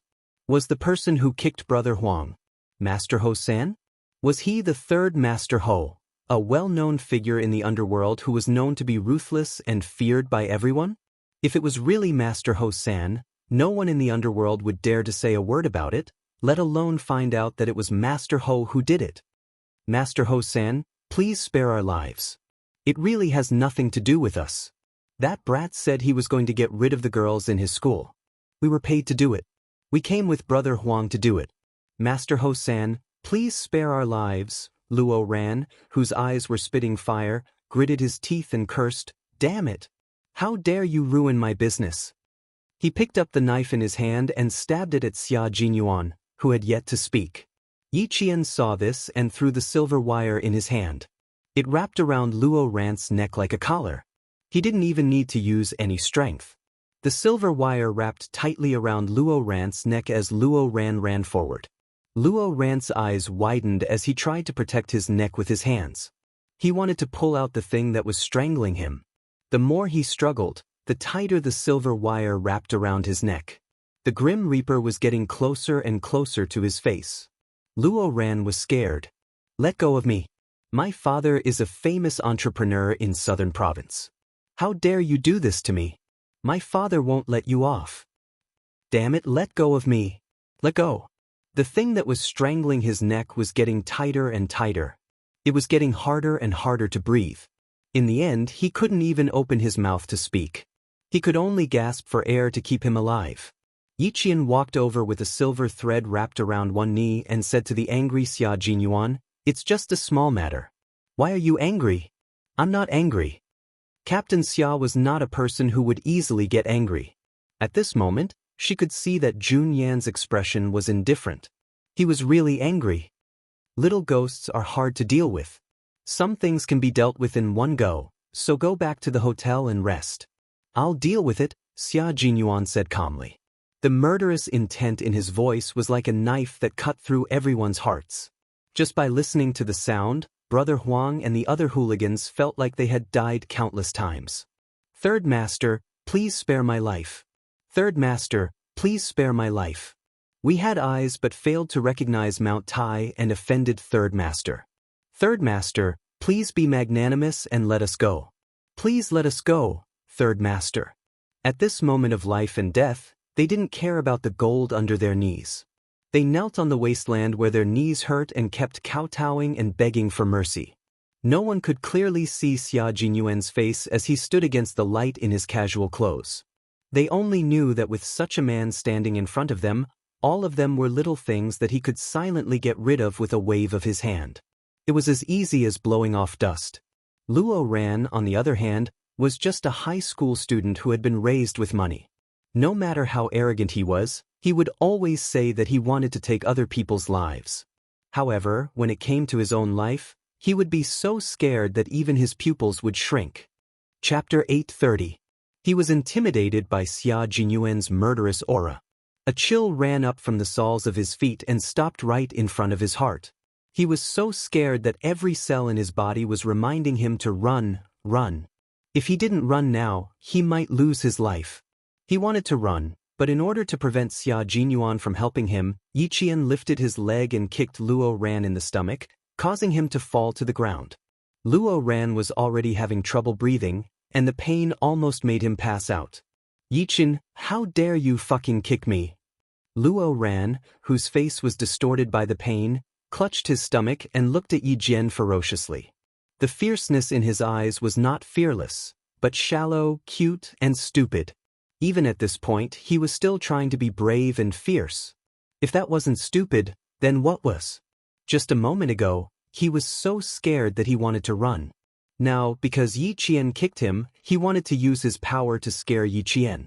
What a stupid and ridiculous way of thinking. Yi Qian lowered his head and looked down coldly. He looked at Luo Ran like a god sitting high in the clouds, looking down at an ant. "Not only did I dare to kick you, but I also dare to kill you." His voice was cold and chilling. "You dare? If you dare to do something, why wouldn't I dare to do it?" she said with a smile. Her eyes were as cold as ice on an ancient well. The surface of the ice was bone-chilling, and the depths of the ice were unfathomable. Luo Ran instantly choked and didn't dare to say anything for a long time. Xia Jinyuan glanced at the high school boy on the ground who still wanted to flaunt his power. He said to his little fox, "If we don't deal with this kind of person now, he will be a scourge in society in the future. Dealing with him now will benefit the people. Let me handle it." Yi Qian looked up and glanced at Xia Jinyuan, who wanted to help him deal with the trouble. He smiled and said, "I don't need you to deal with the matters between students. I really want to deal with it for me and get rid of these hooligans. Dead or alive, just don't let me see them again in the future." Her casual tone made Brother Huang and the others understand that they had begged the wrong person. They should have begged this young lady instead. Unfortunately, it was too late. Xia Jinyuan was really angry. How could he let them go? The man's thin lips curled up slightly, and he nodded with a smile. He only said one word, "Okay." He raised his hand, and 4 men with nothing in their hands got off the motorcycle. They walked over to the gangsters who were trembling with fear. Brother Huang, who was kicked in the face and almost lost his life, screamed and begged for mercy. "Third Master, we won't do it again. We won't do it again. Please, Third Master, please let me go. Please, I beg you." His muffled voice was full of fear, and this fear of his life coming to an end infected Luo Ran. This arrogant boy in front of Yi Qian was so scared that his face turned pale. When Yi Qian heard Xia Jinyuan say, "Okay," he smiled and loosened the silver thread in his hand.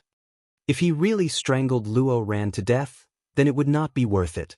Yi Jian turned around and stared at Luo Ran condescendingly. In the strong light, Yi Jian's usually gentle face was cold and hard.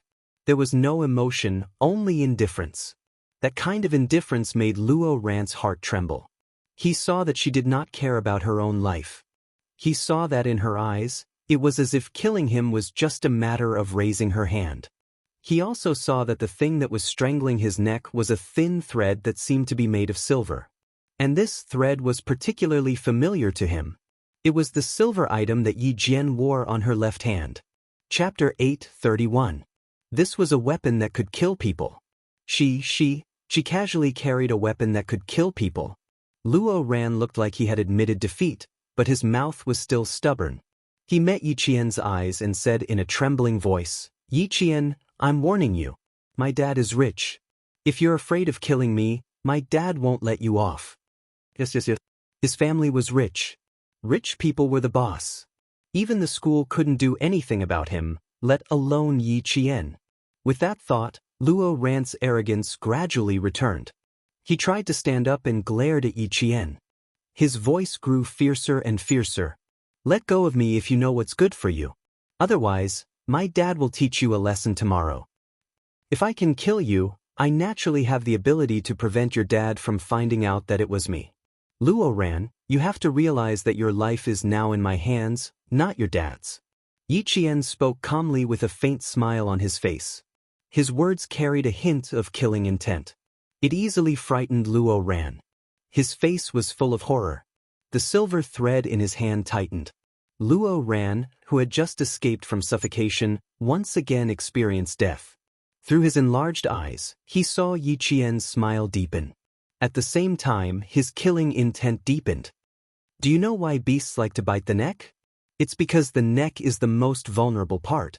Biting off the cervical vertebrae will kill the prey. Biting off the aorta will also kill the prey. Biting off the windpipe will also kill the prey. Luo Ran, who was so scared that he broke out in a cold sweat, shook his head violently. He refused to listen to the bloodthirsty voice. "Yi Qian, you can't kill me.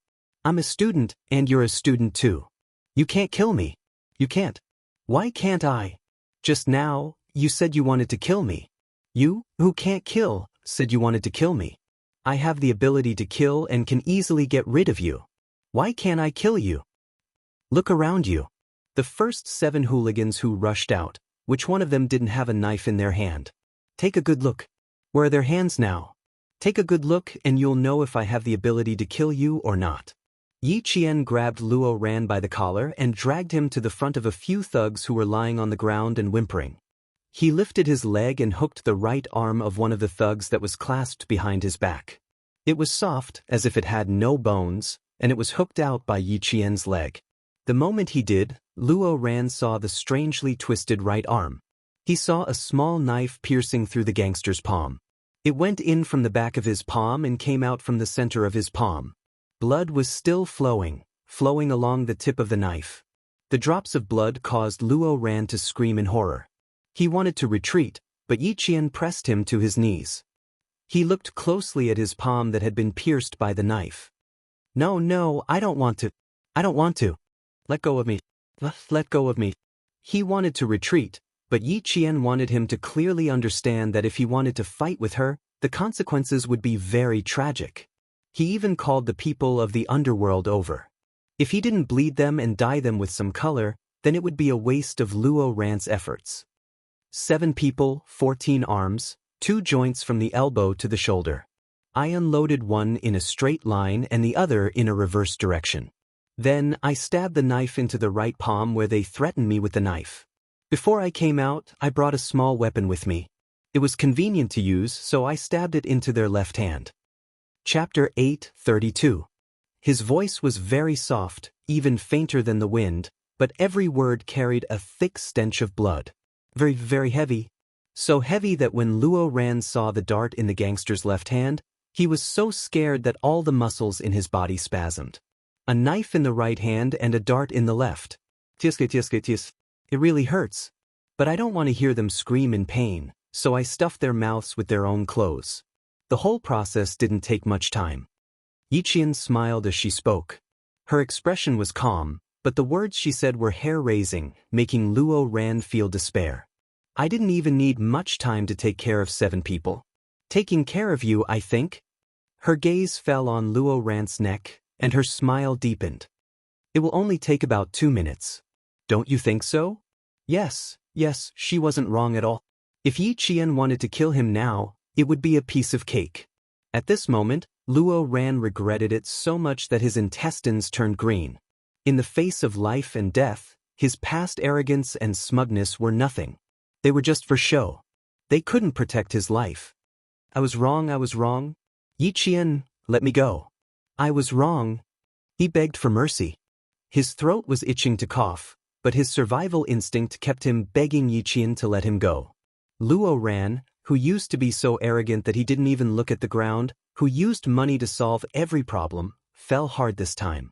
He fell so hard that it left him with a lifelong psychological shadow. He begged for mercy so quickly, but Yi Qian wouldn't let him go so easily. She raised her eyebrows slightly. Such a fatal place that needs to be protected is entangled by the treasure in my hand. I'll have to use my strength slowly. First, I'll break your throat, then your aorta, then your cervical vertebra, and then your entire head. Her voice was soft and gentle. As Yi Qian tightened the silver wire in her hand, Luo Ran, who had failed to beg for mercy, screamed, "Help, help, help." If he could even make a sound, then he would have to use a bit more strength. The silver thread in his hand tightened a little to ensure that he could breathe, but also to make him more afraid. Stop shouting. It's useless. No matter how rich your father is, he can't save your life immediately. By the time he finds out that he needs to save your life, it's a pity that you're already dead. Yi Qian spoke slowly.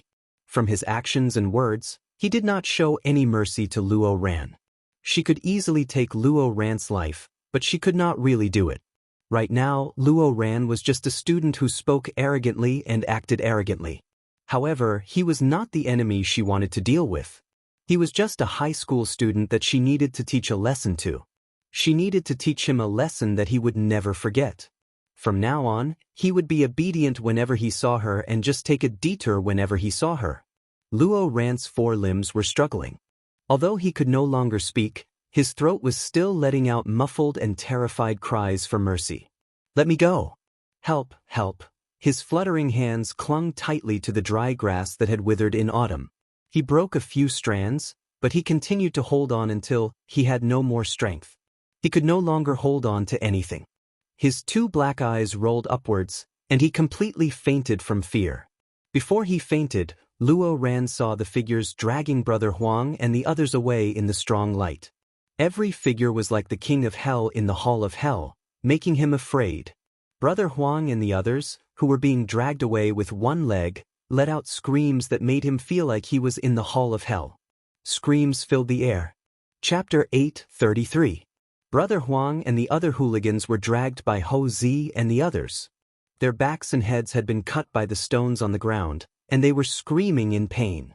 As for Luo Ran, who had fainted, he was naturally picked up by Boss Luo himself. In the end, Yi Qian put away the silver wire. However, the frightened Luo Ran did not know that the reason he could not make a sound was because he was scared and not because he was unable to make a sound because of the silver wire in Yi Qian's hand. Fainting from fear was the result Yi Qian wanted. He wrapped the silver wire back into his arm bit by bit and looked at Luo Ran, who was lying on the ground like a dead fish. He sneered, "How dare you talk about killing people when you have so little courage? I really don't know where you get your confidence from. You can only blame yourself for being so easy to talk to and giving people the wrong impression that you're easy to bully." Xia Jinyuan rubbed his forehead gently when he saw that she had scared a boy unconscious. He said helplessly, "Usually, all you have to do is show a little bit of ruthlessness and you'll definitely be the #1 bully in school." Little Fox had always been an obedient girl in front of her classmates. She was easy to talk to, modest, and polite. This was why she gave people the wrong impression that she was easy to bully. Yi Qian blinked and shook his head. With a serious expression he said, "That won't do. Special Forces soldiers need to know how to disguise themselves. My public image is that of a high school student. How can I do something that will ruin my own image in school?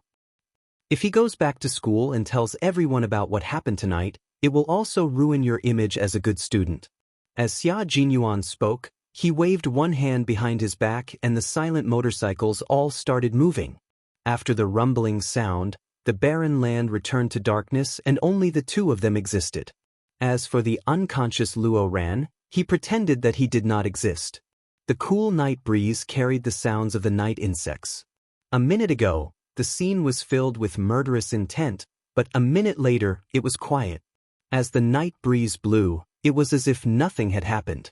Yi Qian walked towards the road step by step.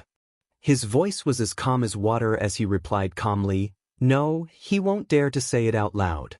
He definitely won't say anything bad about me in school." But Xia Jinyuan took a few steps forward and held her hand accurately and naturally. He asked with a smile, "I heard it just now. This boy is still so arrogant even when he's at death's door. Who knows when he'll start to face you in school?" His hand was very warm and dry. When he held her hand, warmth and security came together, causing the corners of her mouth to curl up slightly. "No, he wouldn't dare. He wouldn't dare." He repeated his words and said it with certainty. He was confident and certain. Xia Jinyuan's hand was very soft, as if he could hurt her bones if he used a little more force. He kept holding her hand and smiled faintly. "What do you mean? I think he has guts." "He doesn't have the guts. Trust me, after tonight, he will be completely honest in front of me." Yi Qian returned his grip. His hand was slender and strong, full of strength. "I just told him that he was someone who didn't have the ability to kill, yet he went around saying that he wanted to kill. For someone like me who has the ability to kill, killing him would be a piece of cake. That's why he's afraid. He's afraid that I'll really kill him. As for guts, he really doesn't have the guts. A person who doesn't have the ability but is arrogant is usually very timid. A person who has the ability but is arrogant is usually only arrogant when they kill." Chapter 8:34. He is the former, and I am the latter. If Luo Ran was arrogant because he had no ability, he was naturally timid. If Yi Qian had the ability but was not arrogant, he was naturally daring because he was skilled. It was just that she usually hid it well and would not let others find out that she had the ability to kill. This explanation made Xia Jinyuan laugh. Indeed, people who had the ability to kill, such as himself and his comrades, usually hid their ability to kill and did not want others to find out. Those who kept saying, "I'm going to kill someone, I'm going to kill someone, I'm going to kill someone, I'm going to kill someone, I'm going to kill someone, I'm going to kill someone, I'm going to kill someone, I'm going to kill someone, I'm going to kill someone."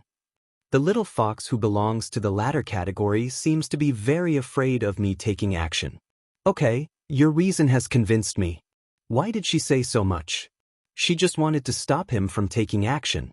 She also wanted to tell him that although the boy was bad, he was not as bad as the hooligans who were sent out to deal with him. Once he was taught a lesson, there was no need for people from the underworld to deal with him. There was another important reason why Yi Qian liked to talk to Xia Jinyuan. She did not need to say too much because he could always understand her. Brother Huang was from the underworld. Fighting, robbing, and bullying students were common occurrences. She would not stop him from letting people from the underworld teach him a lesson. However, Luo Ran was different. He was a high school student from the province. If Xia Jinyuan were to take action, it would not be appropriate. He was a soldier, while Luo Ran was a problematic student. There was a huge gap between their statuses. Regardless of whether Luo Ran was a problematic student or not, as long as Xia Jinyuan took action, if there were any mistakes in the future, it would become a criticism that could not be washed away. It was more appropriate for her, who was also a student, to take action. Moreover, the people who appeared tonight were all Ho Zi's people. She did not trust them. Stopping Xia Jinyuan from taking action was the only thought in her mind at that time. It did not take too long to walk from the wasteland to the main road. A few minutes later, the two of them were standing under the misty streetlights. Yi Qian pointed at the Venus Hotel across the road and said with a smile, "Captain Xia, you can't continue dragging me along. I have to go back to this hotel. Tonight is a senior brother's birthday party. Help me book a room in the Venus Hotel opposite the Caesar Hotel. I have to go there now." Xia Jinyuan raised his eyebrows. "No wonder I couldn't find you at school. Uncle Chen said he didn't see you either. So you came here to play. If you don't mind, can I accompany you?" "I don't mind, but I'm afraid that Captain Xia will mind."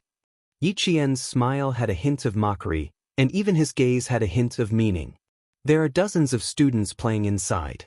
Xia Jinyuan is an adult, so I'm afraid you'll feel awkward if you come over to play with a bunch of students." What a little fox. She used another way to say that he was old and old. Captain Xia, who was not discouraged, straightened his clothes and smiled slightly. He said elegantly and reservedly, "Will my appearance steal the limelight of the host? I think so. After all, I was born with a handsome face that even a little fox would occasionally be entranced by. If I really went with you, I'm afraid the host tonight will be embarrassed." She had her normal social activities.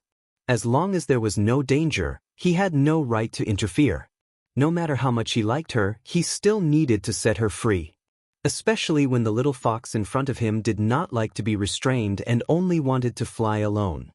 Chapter 8:35. "That's indeed possible, so all the more reason I can't take you there." Yi Qian raised her hand to let go of their tightly clasped hands. Standing in the dim light, she smiled gently and said, "Can you let go now?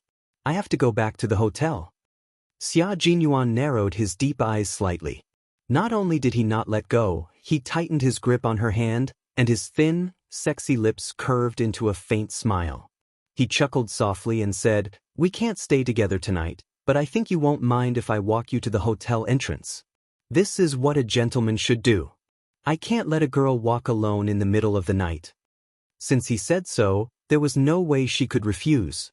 If I refuse a gentleman's request, it seems very impolite. Then I'll have to trouble you, Captain Xia. It was difficult for her to refuse him. She didn't know when he returned to the southern province, but he came to look for her at school in the middle of the night. Did he go to school right after he got off the plane? Although the street lights were a little dim, Yi Qian could still see the tiredness between his eyebrows when she looked up. No matter how tired he was, he came to look for her at school. No matter how cold his heart was, a corner of it would melt. Xia Jinyuan was indeed very tired. This was a decapitation operation. After the members of the Snowfield Brigade finished their mission, they didn't even return to the base. After they returned to the country, they immediately scattered and erased all traces of their departure. This was because the target of the decapitation operation had a special status and enjoyed an international reputation. However, his criminal activities had reached China and endangered the stability of China's borders. It was inevitable that China would take action. Xia Jinyuan, who hadn't slept for a few days, walked Yi Qian to the hotel entrance and took the initiative to let go of her hand. I may not be able to come to you until around 11 o'clock tomorrow morning. I need to get a good night's sleep. Maybe you can come to me and go to the front desk to get my room card. He was too tired. If his brain didn't relax and rest well, his nerves would be in a long-term state of depression, and all his bodily functions would be affected. Although he wanted to be with her, he had to ensure that he had a healthy body first. Rest well. If you have anything to say, we can talk about it tomorrow. When Yi Qian saw that even his voice was a little hoarse, his heart ached a little. He couldn't even bear to look at him. See you tomorrow, Captain Xia. Waving at him, Yi Qian walked back to the hotel with big steps. The sooner she got back to the hotel, the sooner he could leave and go back to rest. She left in a hurry. Xia Jinyuan's gaze was so gentle that it was as if there were ripples in his eyes. His gaze was so gentle that anyone who could receive his gaze would feel blessed. The hotel lobby was brightly lit. When Xia Jinyuan saw a few people who looked like students appear in the hotel on Yi Qian and walk over, he walked away. He really couldn't play with a group of students. He didn't know how little Fox got along with them. They seemed to get along very well. Even though they were far away, he didn't see the indistinct loneliness that existed in the outside world. It had been more than 3 years. Little Fox had matured day by day.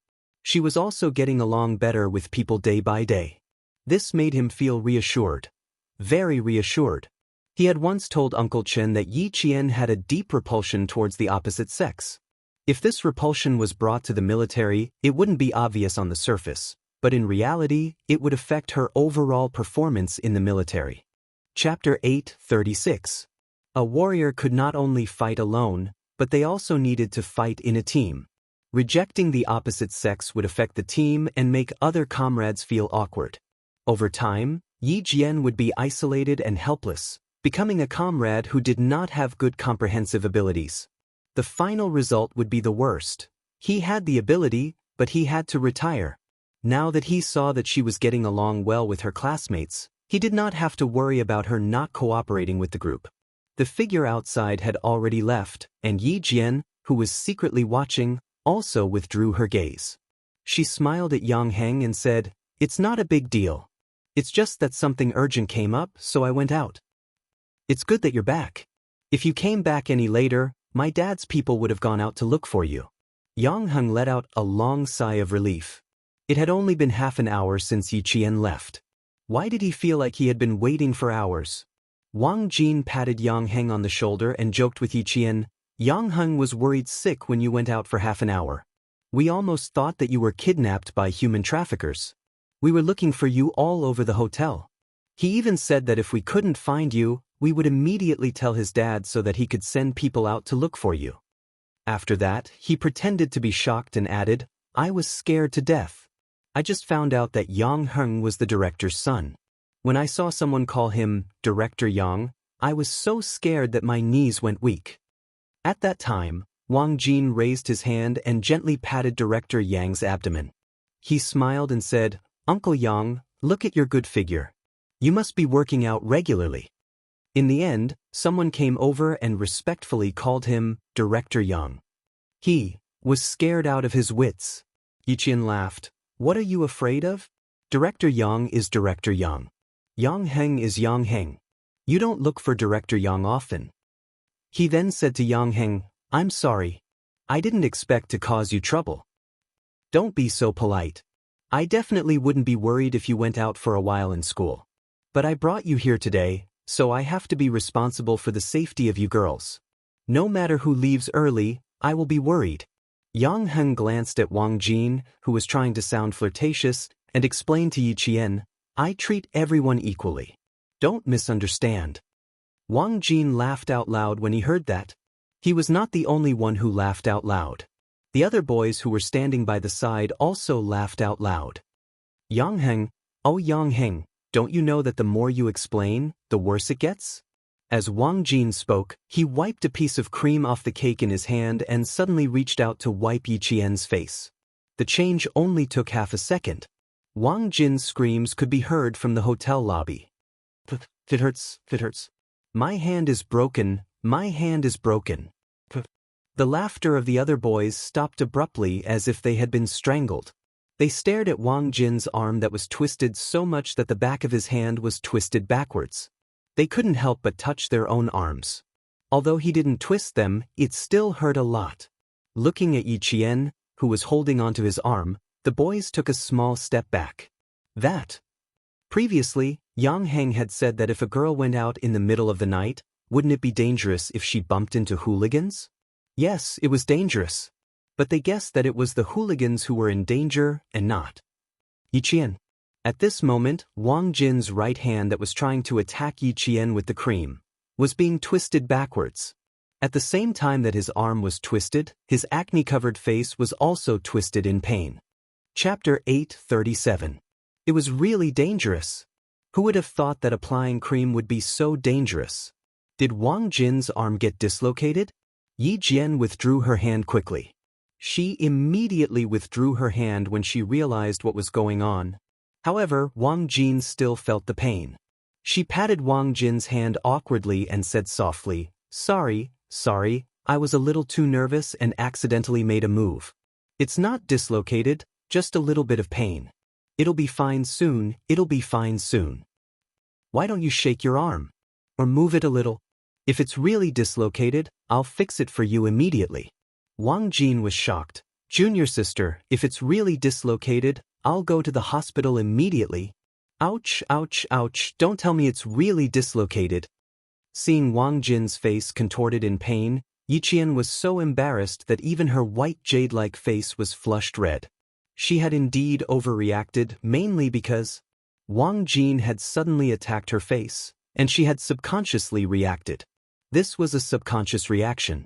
The hand's reaction was faster than the brain's reaction, and by the time she realized something was wrong, she had already twisted his entire right arm. She had acted so quickly that even someone like Yang Heng, who had some martial arts skills, couldn't react in time, let alone Wang Jin. It's probably not dislocated. I didn't use too much strength, and I loosened it quickly. It's probably not dislocated. Knowing that she was in the wrong, Yi Qian explained in a low voice. It was her fault, so how could she still be confident? Junior sister Yi Qian, what kind of martial arts are you practicing? My arm isn't crippled, is it? Wang Jin, who didn't dare to raise his arm at all, said in pain. His voice was miserable. I was just applying cream on your face, but you acted so quickly and ruthlessly. It hurts, it really hurts. It was obvious that it was very painful, but his emotions were still stable and he wasn't angry. Seeing that he wasn't angry, Yi Qian sighed in relief. I'm sorry. I learned some self-defense skills, and everyone in class knows that I'm not used to sudden physical contact. It's mainly because I know that sometimes my reflexes can be too fast and accidentally hurt others. Yang Heng knew that she didn't like to have physical contact with people. Her explanation also cleared up the doubts in Yang Heng's heart. No wonder her reaction was a little cold when he wanted to pat her shoulder when they first met at the convenience store. It turned out that there was such a relationship. Women's self-defense? It should be to guard against wolves. I'm so unlucky. I don't have the heart of a wolf, but I'm being treated like a wolf. Wang Jin was indeed not angry. What was there to be angry about? Yi Qian did not do it on purpose. It did not matter if he did not apologize. The boys next to him patted their chests and put their palms together. They said to Wang Jin, who had sacrificed himself for everyone, Brother, we will thank you. Otherwise, I don't know how many arms will hurt tonight. I can't thank you enough. If your arms really break, we'll feed you for breakfast, lunch, and dinner next week. So close.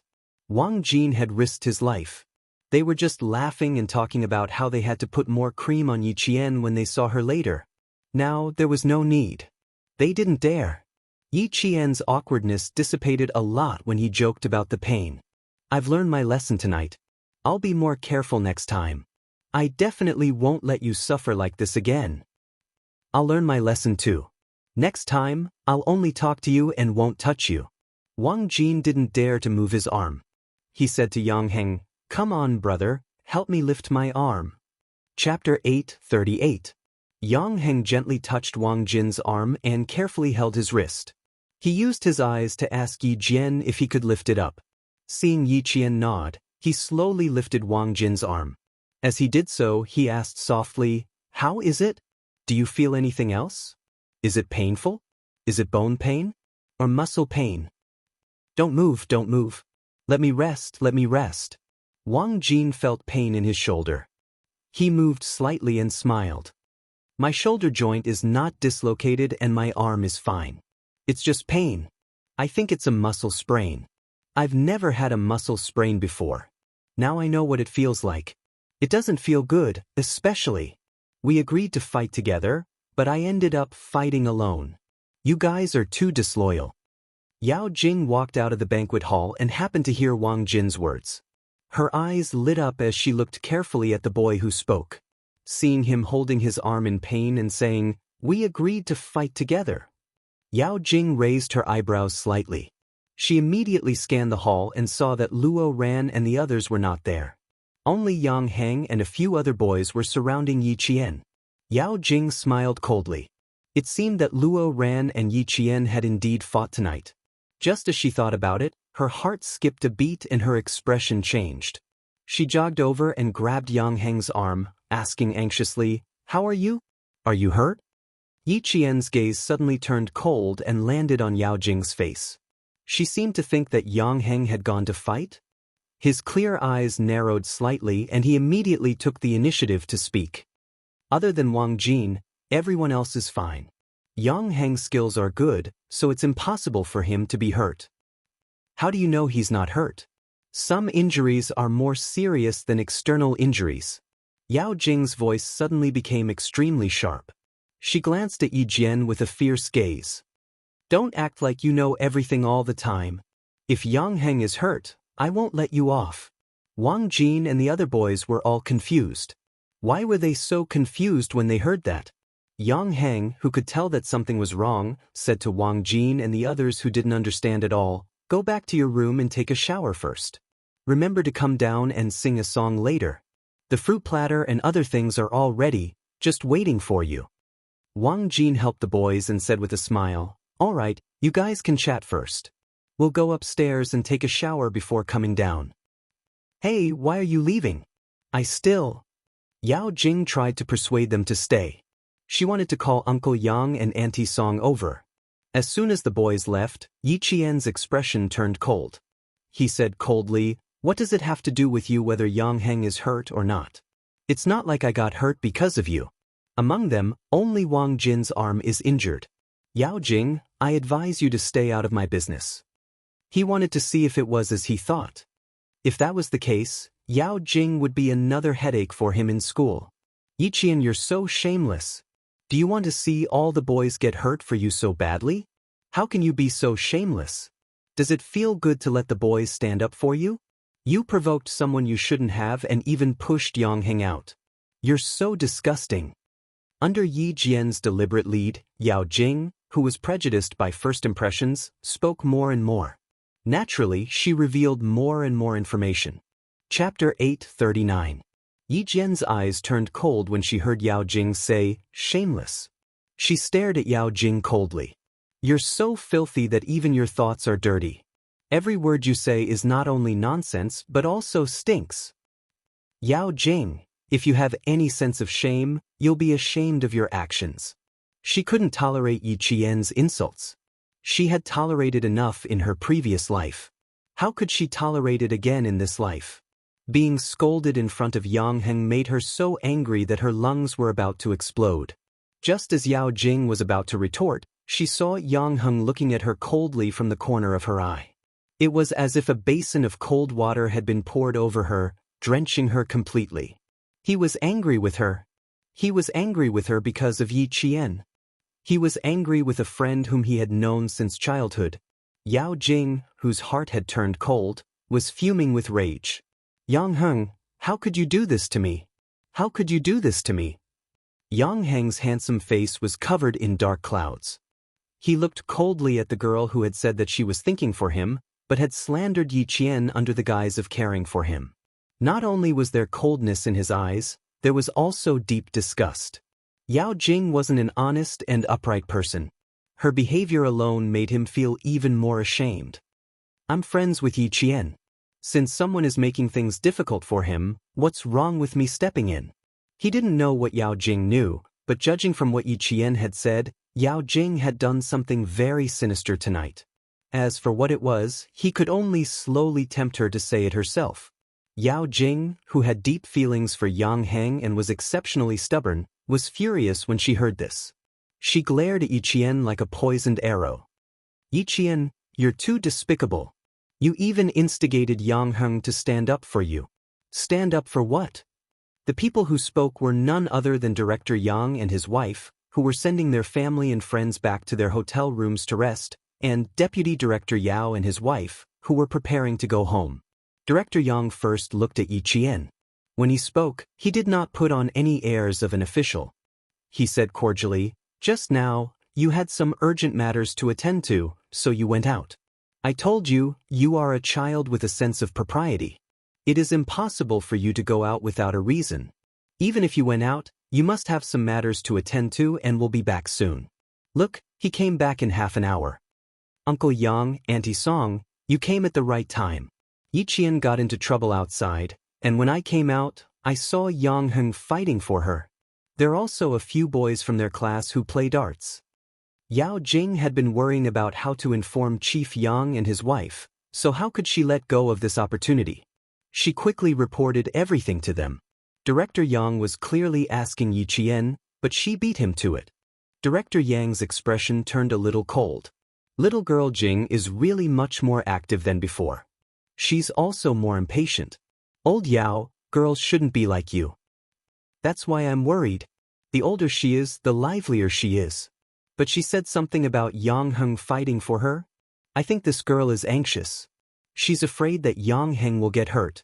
Deputy Director Yao, who was on his daughter's side, spoke even more eloquently. His daughter didn't follow the rules and interrupted others, so he made it sound like his daughter was worried about Yang Heng and was impolite in the heat of the moment. In other words, she wouldn't usually act like this. She would only act impolitely when it came to Yang Heng. Chapter 840. Director Yang, who still had a smile on his face, said coldly, "Come on, Jing, tell me what's going on." "Uncle, I don't know what happened. I only heard that it was because of Yi Qian. They fought for her. I saw that one of the boys' arms was injured. I was afraid that Yang Heng would be injured, so I came to ask." Yao Jing was indeed smart. She didn't insist that Yi Qian asked Yang Heng to fight. When she saw the adults, she always prefaced it with, "I saw it when I came out." This sentence meant, "I saw it, but I don't know." She didn't know, which meant that she wasn't sure. If she was wrong, it was because she only saw it and didn't know. Yi Jian's lips curled into a smile. Yao Jing was such a scheming person. Whenever there was a problem, the first thing she would think of was to push the blame onto others so as to clear her own name. She also loved to talk with two sides. She said one thing at the beginning, but after meeting different people, she said another thing. This kind of person could be said to be tactful, but in fact, she lacked sincerity. She didn't even have the essence of sincerity. So what if she was tactful? Others weren't fools. Couldn't they see it? Mother Yang was more and more displeased with Yao Jing's way of handling things. No matter how much she disliked her, she was still someone else's child. She wouldn't care. At most, she would treat her indifferently. She smiled and walked to Yi Qian's side. She said kindly, "Auntie wants to apologize to you. I said something I shouldn't have said at the banquet. I hope you can forgive Auntie this time. Tomorrow, Auntie will cook a table of good dishes at home and apologize to you." Her daughter's indifference made Mother Yao's eyes flicker slightly. She secretly glared at her husband and walked to Yao Jing's side. She said softly, "What do you want to say? Look at the situation. Is there something wrong with your brain? Go and apologize to Auntie Song." It seemed that Huiying treated Yi Qian differently. The more it was like this, the more she couldn't let her daughter be disrespectful. She only had one precious daughter. As long as she married into the Yang family, who was tolerant and generous and wouldn't mistreat her baby, she could truly be at ease. Therefore, she absolutely could not let Yi Qian stand in her daughter's way. "Auntie, I'm sorry. I was too anxious just now and spoke without thinking. Please don't be angry." Yao Jing's reaction was so fast that she realized that she had made a big mistake. She immediately hugged Mother Yang's arm and acted like a spoiled child. "Auntie Song, can you forgive me? I was really anxious. I was afraid that Yang Heng would get hurt. Mother Yang wouldn't do anything to a child." She smiled and said, "Jing girl, Auntie is talking to Yi Qian. If you interrupt, Yi Qian will also be unhappy. Be good and go home with your parents. It's getting late. Rest early." Hearing this, Yi Qian immediately shot a glance at Yang Heng, who was suspicious of Yao Jing. He wanted him to make Yao Jing stay for the time being. "Mom, Yao Jing said that I was fighting for Yi Qian. I haven't asked her how she found out." Even without Yi Qian's signal, Yang Heng would let Yao Jing stay. He hadn't asked clearly, so how could he let her go? Yi Qian also said to Mother Yang, "Auntie, I'm not unhappy. We just talked to Yao Jing about something. If it's convenient, you can listen. If it's not convenient, you can go back to your room and rest. I promise that Yang Heng and I won't do anything that will make you worry." Chapter 841. Seeing Yi Qian's calm expression and not afraid of what her daughter had said, Mother Yao's heart sank. Her many years of experience in politics made her have a vague premonition that if she continued, it would be very bad for her daughter. With such a premonition, she made a prompt decision and said, "In my opinion, it's not a big deal. Maybe it's just a quarrel between children." "Jing, why are you butting into other people's business? Your Auntie Song and Uncle Yang know how to deal with it. Quick, say goodbye to them. We have to go home." Last time at school, the couple couldn't get off the stage. This time, they couldn't let a child do the same in front of Huiying and her husband. Mother Yao was afraid of Yi Qian. Deputy Bureau Chief Yao always listened to his wife on family matters. When he received the hint, he laughed and patted Bureau Chief Yang's shoulder. "Boys are much more mischievous than girls. Ask them what happened. Jing won't say anything out of concern for Heng Heng. It's getting late. Let's go home." Deputy Bureau Chief Yao, "This matter has something to do with Yao Jing." "It has nothing to do with Yang Heng," Yi Qian said calmly, but it made the Yao family's expressions change. Yao Jing stared at Yi Qian with a piercing gaze. "What does it have to do with me? You caused Yang Heng to fight and you still have the face to say that?" She even knew that she went out to fight. It seemed that Luo Ran didn't appear at the hotel because Luo Ran found out that she was here, but because Yao Jing tipped them off. Although he wasn't afraid of a snake that showed its fangs from time to time, it still affected his mood. Yi Qian narrowed his eyes and said guiltily, "How did you know that we went out to fight? Now you know you're guilty? It's too late. You've messed with someone you shouldn't mess with. Don't even think about having a good time in school." "How could I not know? That senior brother Wang Jin already said it." Yao Jing sneered. Her gaze towards Yi Qian was filled with disgust. "Senior brother Wang Jin said, we clearly agreed to attack together, but in the end, I'm the only one who's going. You guys are too disloyal." "Yi Qian, Wang Jin has already said it himself. Are you still trying to deny it? A girl like you actually lured a few boys to help you fight. You have no shame at all." Not only was he rude, he had even lost the most basic morals as a human being. Yi Qian's eyes suddenly turned cold. He looked at Yao Jing and scolded, "A girl is slandering another girl for her own selfish desires without any basis. Yao Jing, not only do you have no shame, you don't even have the most basic morals as a human being." She usually had a slight smile on her face and a gentle expression on her face when she interacted with others. But now, her expression suddenly turned cold. The aura she exuded was so strong that even the adults were stunned. Her originally gentle and beautiful face instantly turned extremely cold. No one dared to look her in the eye. Yi Qian had been on the battlefield with a gun, carried out countless missions and eliminated countless enemies.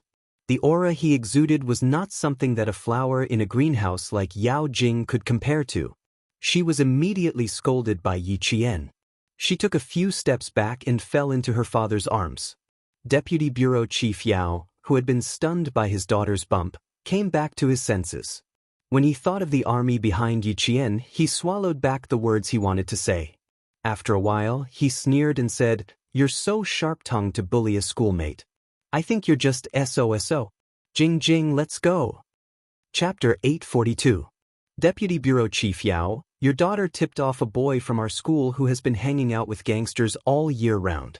She got him to bring a bunch of gangsters to the hotel to cause trouble for me. Yi Qian's words had just started when the couple's faces changed. Without waiting for Mother Yao to step forward to stop him, Yi Qian's voice was as cold as a blizzard. Every word he said was heavy and cold. Deputy Bureau Chief Yao, you and your wife promised in the principal's office that you would discipline your daughter and not make things difficult for me, much less do anything against me. It hasn't even been a month since the promise was made and you've forgotten it completely. You didn't even restrain your daughter's words and actions. At that time, Deputy Bureau Chief Yao said that if Yao Jing were to cause trouble for me again, you would take the initiative to transfer her to another school.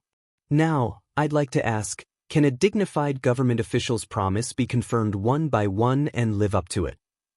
His stern voice and imposing manner were majestic, like the raging waves on the surface of the sea beating against the shore.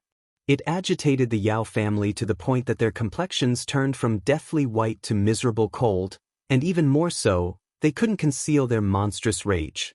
Mother Yao, who wanted to hide her daughter's actions from the Yang family, asked sharply, Yi Qian, don't think that just because you're the daughter of a martyr, you can humiliate my daughter 3 times.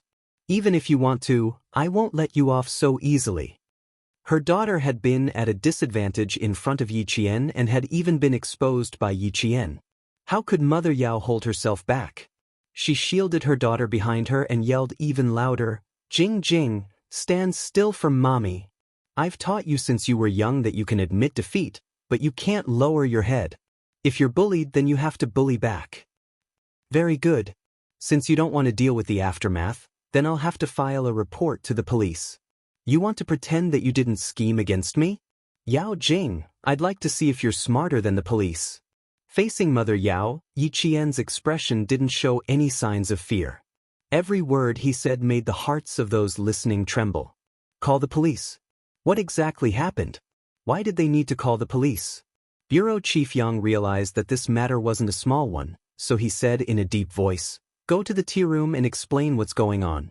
If it really escalates to the point of calling the police, old Yao, you're going to be tested soon. Don't embarrass yourself. Yi Qian's words made the Yao family tremble in fear.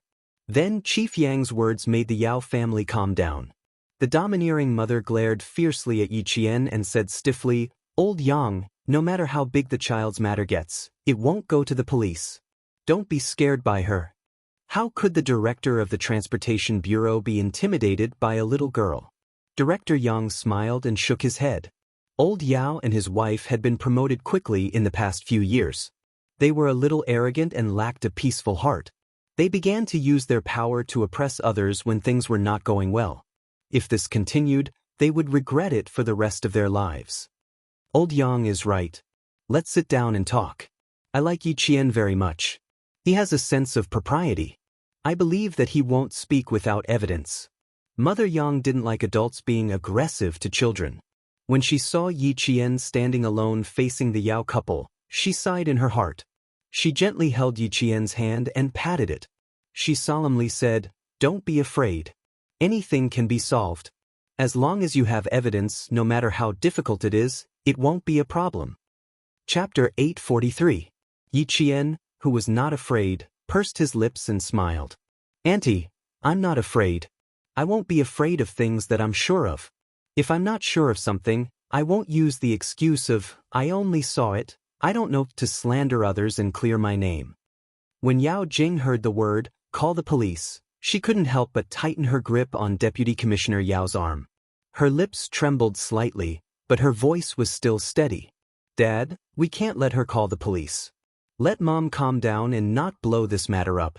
I know you and Mom don't want me to be wronged, but I've implicated you and Mom in this matter. She was just a child, a tactful student. She was usually not afraid of trouble, but when trouble came, how could she not be afraid? Although Yao Jing was afraid, she wouldn't hide behind her parents because of fear. Calling the police was the last thing she wanted to see. It was also the thing she was most afraid of. Once the police were called, with Luo Ran's cowardice, he would definitely tell the police everything she had said and suggested to clear her name.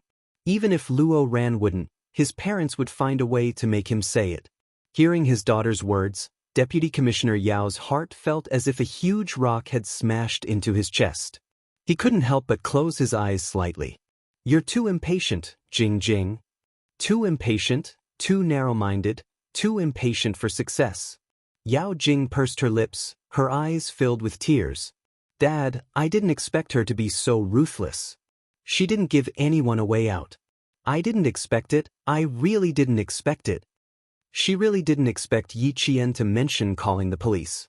She also didn't expect Uncle Yang and his family to stand by Yi Qian. Taking a deep breath, Yao Jing gently tugged at her mother. Mom, don't say anything. Let me handle this. This matter is between Yi Qian and me. I can't let you be implicated. This is my own matter. Jing. Mother Yao, who was originally full of confidence, suddenly heard her daughter's words. Her heart sank and tightened. What are you hiding from us? It's the matter between Yi Qian and me that's hidden from you and Dad. Please calm down. After Yao Jing finished speaking, Mother Yao's heart ached and felt waves of bitterness. Her daughter was actually a sensible person. Unfortunately, her opponent was Yi Qian, a strong opponent. She didn't have the ability to deal with him. She didn't have the ability to defeat him. Why did I know that you sent Yanghangs? Because I know that you and Luo Ran had a duel at the back alley behind the bar street. Yao Jing stood up and stood in front of Yi Jian. She straightened her back and said coldly, because I know. That's why I guessed that Yang Heng and the others went out to fight. Yi Jian smiled. No wonder. No wonder I was wondering why I saw Luo Ran appear in the hotel with more than 10 hooligans as soon as I walked out of the banquet hall. I didn't even have to rush over. It turns out that you were the one who tipped me off. I was wondering why you avoided me every time you saw me in school. It turns out that you were afraid that I would suspect you. What a pity, Yao Jing. You're so smart but you still miscalculated. Yi Qian, don't try to quibble here. You dragged a group of boys out to fight. How shameless are you? Was last Jing going to insist that Heng went out to fight in a gang fight? She was going to insist that Yi Qian provoked some shady people and even dragged Heng into it as well? Chapter 844. Mother Yang's originally calm expression turned cold. Even her voice was filled with displeasure. Jing girl, you really have no evidence to back up your words. When you made a mistake in junior high school, I thought you were young and ignorant. Who would have thought that you're still in your second year of high school? Shu He, you know that I don't like adults interfering with children's matters. A few years ago, in order to let Jing girl study in peace, you pulled some strings to get the girl who hosted the program with Heng kicked out of school. I didn't say anything, but that doesn't mean I didn't know. Shu He, Mother Yao's name. They're both students, but you clearly know that there are bad people in society who came to bully your students. Not only did you not tell the adults, but you were also afraid that they wouldn't spread the news. Jing girl, Auntie doesn't understand what intentions you have. You're actually this ruthless. It seems that fortunately, I came forward and sent that girl to the capital to study. If she were to study in the provincial capital, with Jing girl's ruthlessness, she would have killed her. When she was really angry, the words she said weren't so pleasant to hear. Huiying! Mother Yao screamed. She couldn't believe that her old neighbor would say such things about her daughter. When the junior high school incident was mentioned, the Yao family of 3 was shocked. Now that they heard Mother Yang say, ruthless, the one who couldn't accept it the most was Yao Jing. She originally maintained a proud expression, but now her whole body was shaking a few times. Auntie Song, who liked her, actually said that she was ruthless. She even knew about the junior high school incident. How could it be? How did Auntie Song know? What about Yangheng? Yangheng? Yao Jing's pupils suddenly shrank. She looked up and stared at Yangheng. She wanted to see a clue from his face, but she didn't dare to hear him say anything that would embarrass her even more. She just stared at him. Mother Yang had already moved her gaze away from Mother Yao. She had been holding Yi Qian's hand. From her behavior, it could be seen that she was standing on Yi Qian's side. Her behavior made Mother Yao's mouth burst with bitterness. It was as if she had eaten Chinese gold thread, but she couldn't say anything. Looking at Mother Yang, then looking at the indifferent bureau chief Yang, and finally seeing Yang Heng, Mother Yao's eyes flashed with splendor. That's right, as long as Yang Heng was with Jing Jing, everything would be fine. Heng, you grew up with Jing Jing. She's a soft-hearted child who cries when she sees others cry. You tell me quickly. Don't let your mother misunderstand Jing Jing. As long as Heng showed up, no matter how deep Huiying's misunderstanding of Jing Jing was, it would definitely be resolved. For a moment, Mother Yao placed all her hopes on Yang Heng. However, only when Yang Heng opened his mouth did he know what a blow was. Yao Jing, Wang Jin and I have been looking for Yi Qian in the hotel. We don't even know where she went. Yang Heng spoke coldly under Mother Yao's hopeful gaze. His clean and handsome face made Yao Jing extremely flustered. At that time, I didn't understand why you came over to blame Yi Qian. Now I know. You came to the hotel to block Yi Qian. After seeing that Wang Jin was injured, you tried to turn Yi Qian into a bad girl who only knows how to coax boys to stand up for her. I can tell you seriously and responsibly that we didn't even know what Yi Qian was doing outside. Luo Ran brought people to the hotel, and we didn't know at all. If I had known, I would have taught Luo Ran a lesson myself. I definitely wouldn't have chosen to stand by and watch. As for your actions, I only want to say, Yao Jing, you are despicable. Chapter 845. She had hoped that Yang Heng would put in a few good words for her daughter, but in the end, he actually called Jing Jing despicable. Mother Yao's expression was torn apart. Her eyes were cold as she stared at Yang Heng. Word by word, she said coldly, Heng, you disappoint Auntie. Shu He, this is my son. Mother Yang would not allow anyone to bully her son like this. She glanced at the old neighbor who was still worried about her daughter.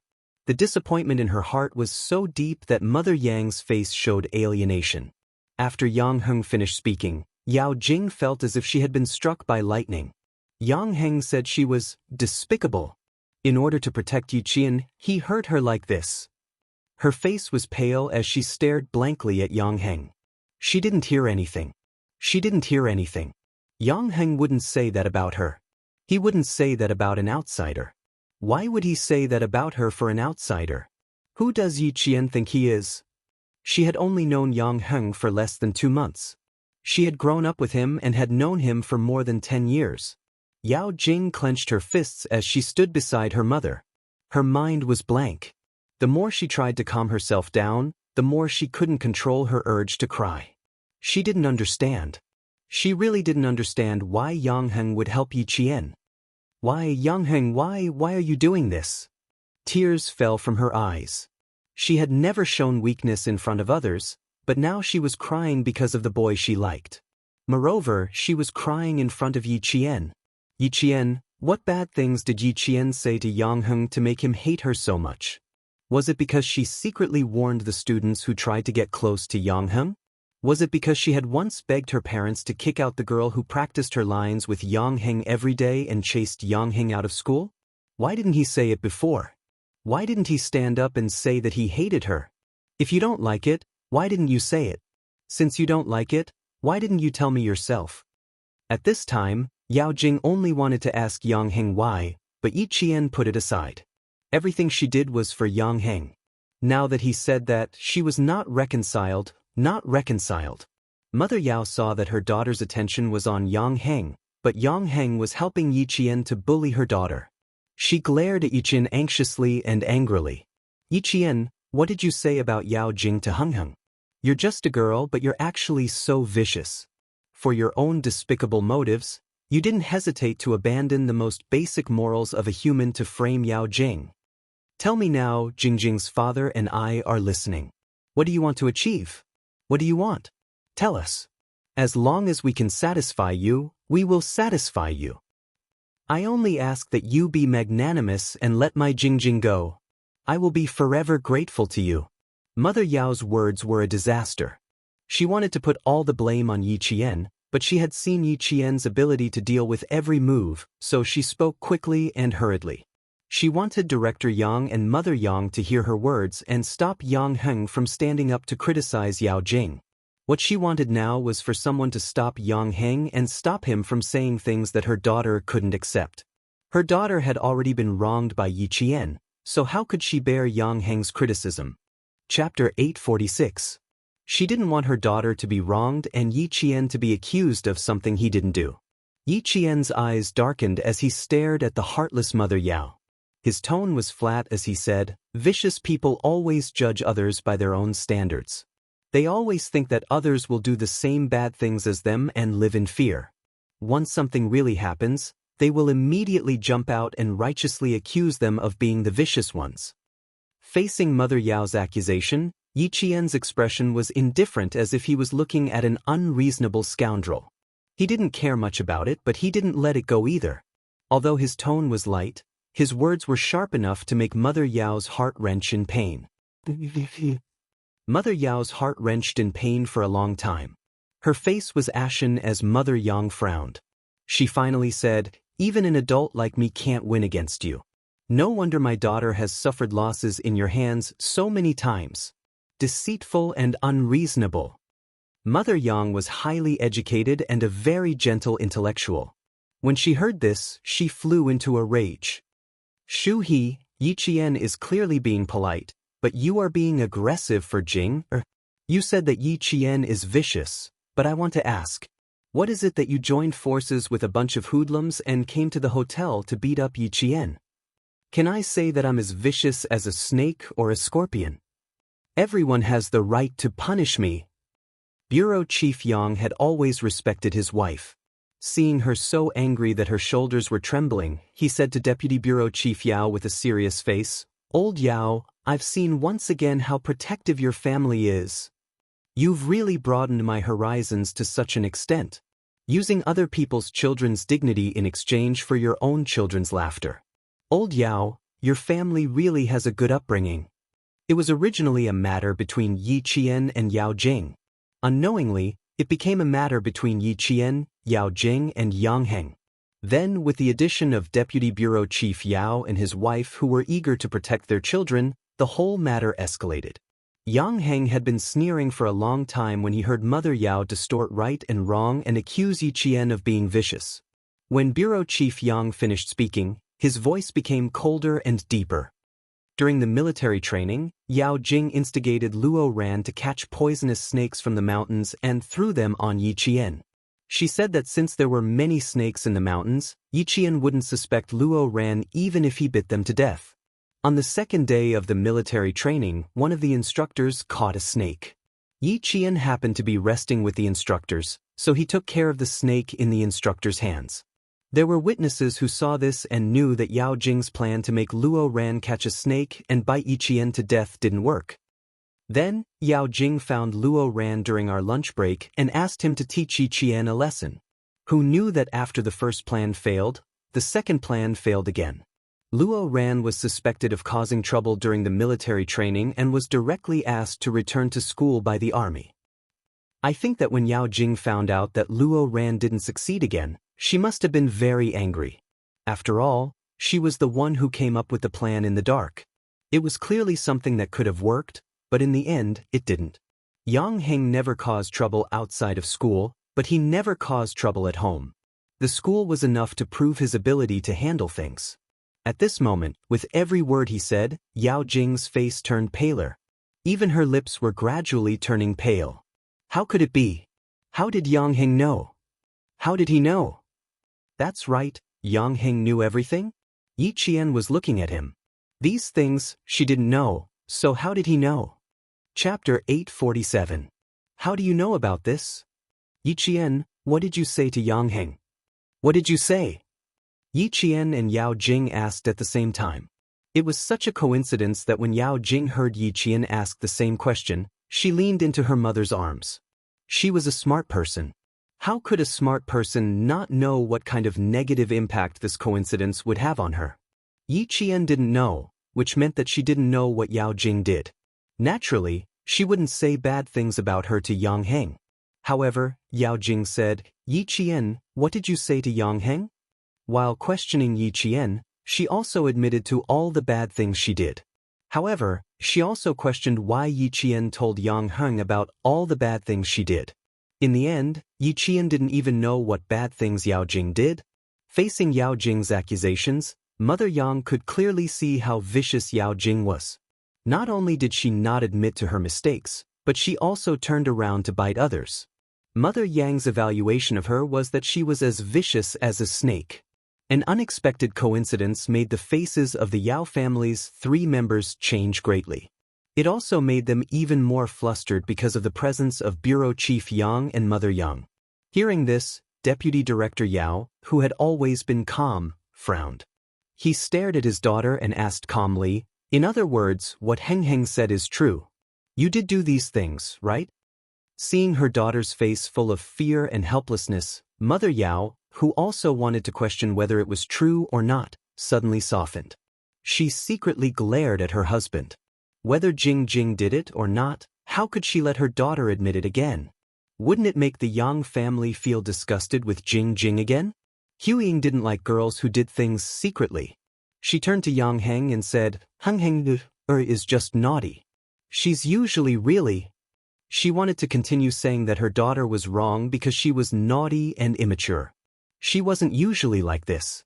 Before she could finish, Mother Yao heard Yi Qian chuckle softly. She immediately glared at Yi Qian and reprimanded him coldly. "Yi Qian, didn't anyone teach you not to interrupt people rudely?" "I'm sorry. Everyone taught me to be sincere, to have a pure heart, to be magnanimous at all times, and to do things with integrity. No one taught me that I can use mischievous and insensible as an excuse to avoid my mistakes," Yi Qian said calmly.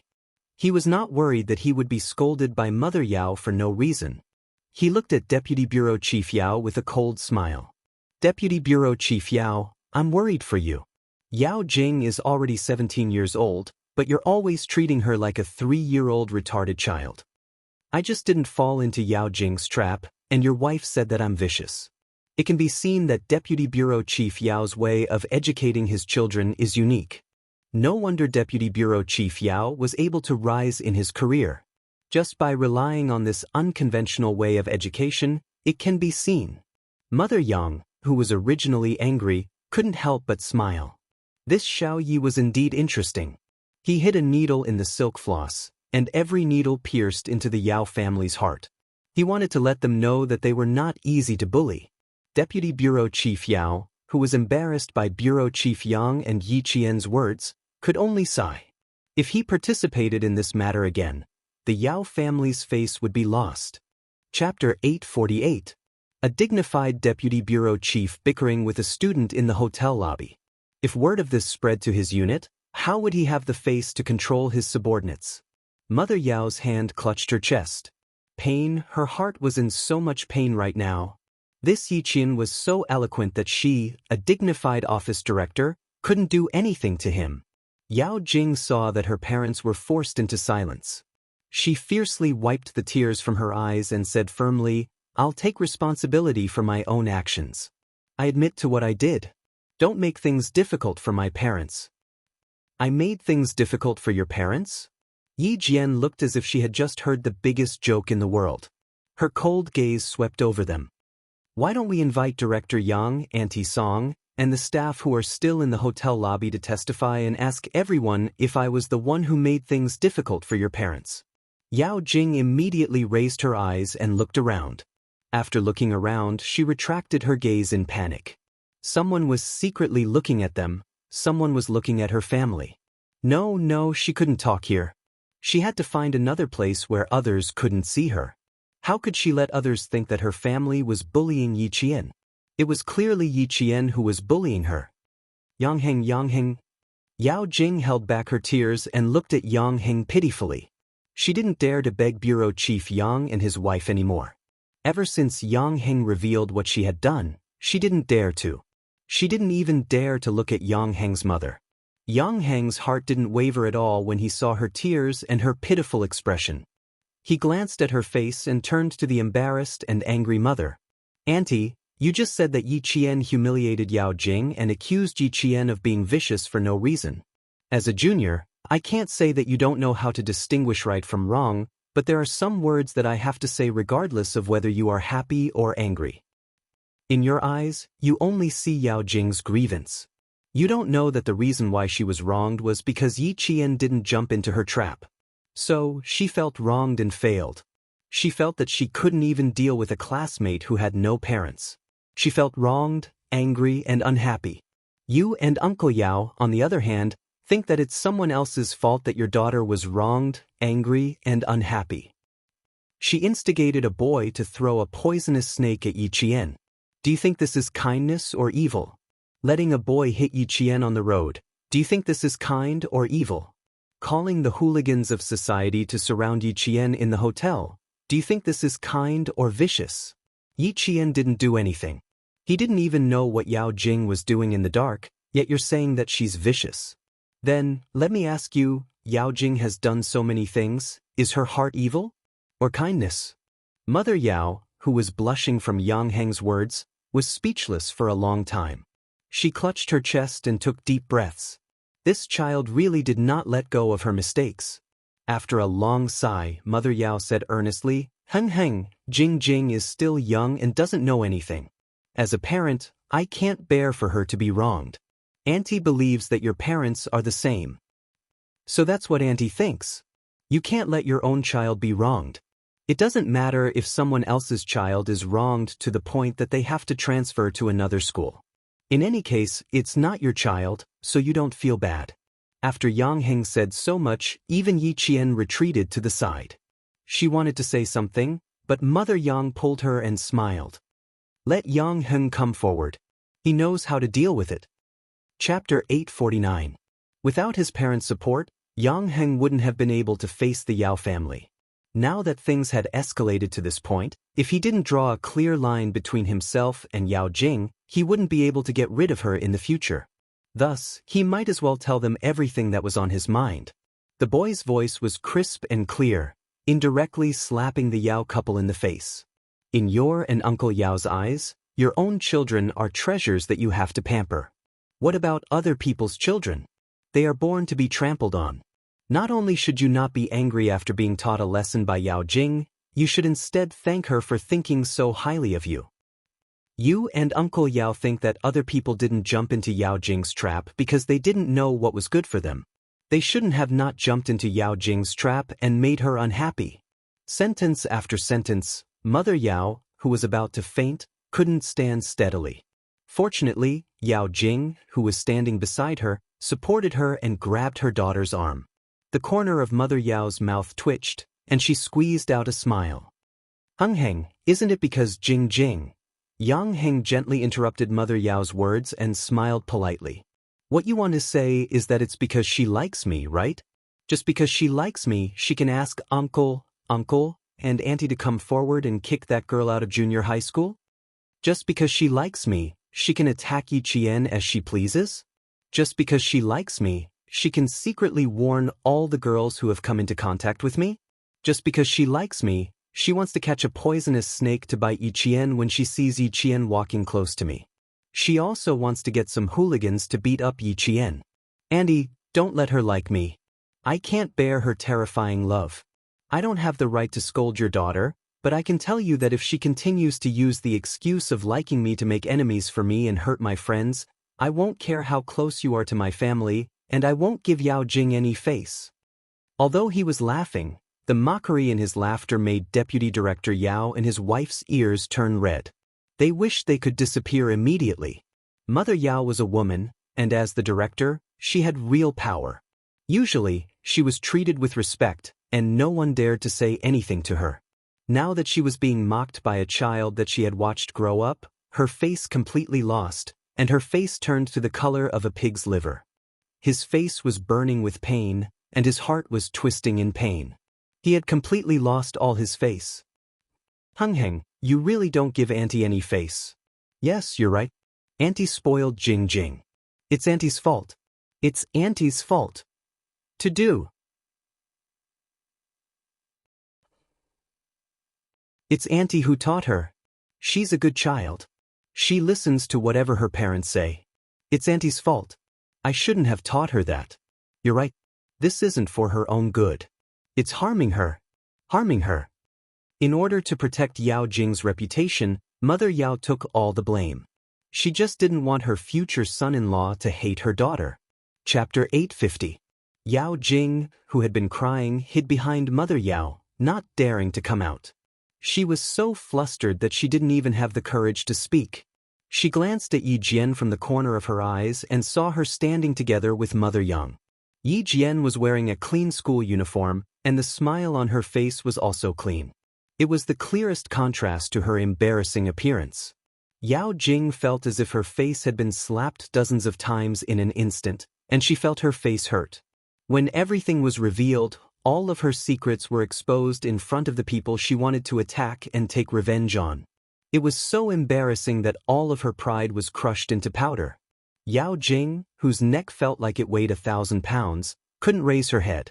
Deputy Commissioner Yao and his wife also couldn't raise their heads. Those secret matters, they had solved them in private. They thought that the Yang family wouldn't know, but who knew? Who knew that they actually knew? What a joke, what a joke. They thought that they had deceived everyone, but who knew that they were just pretending not to know?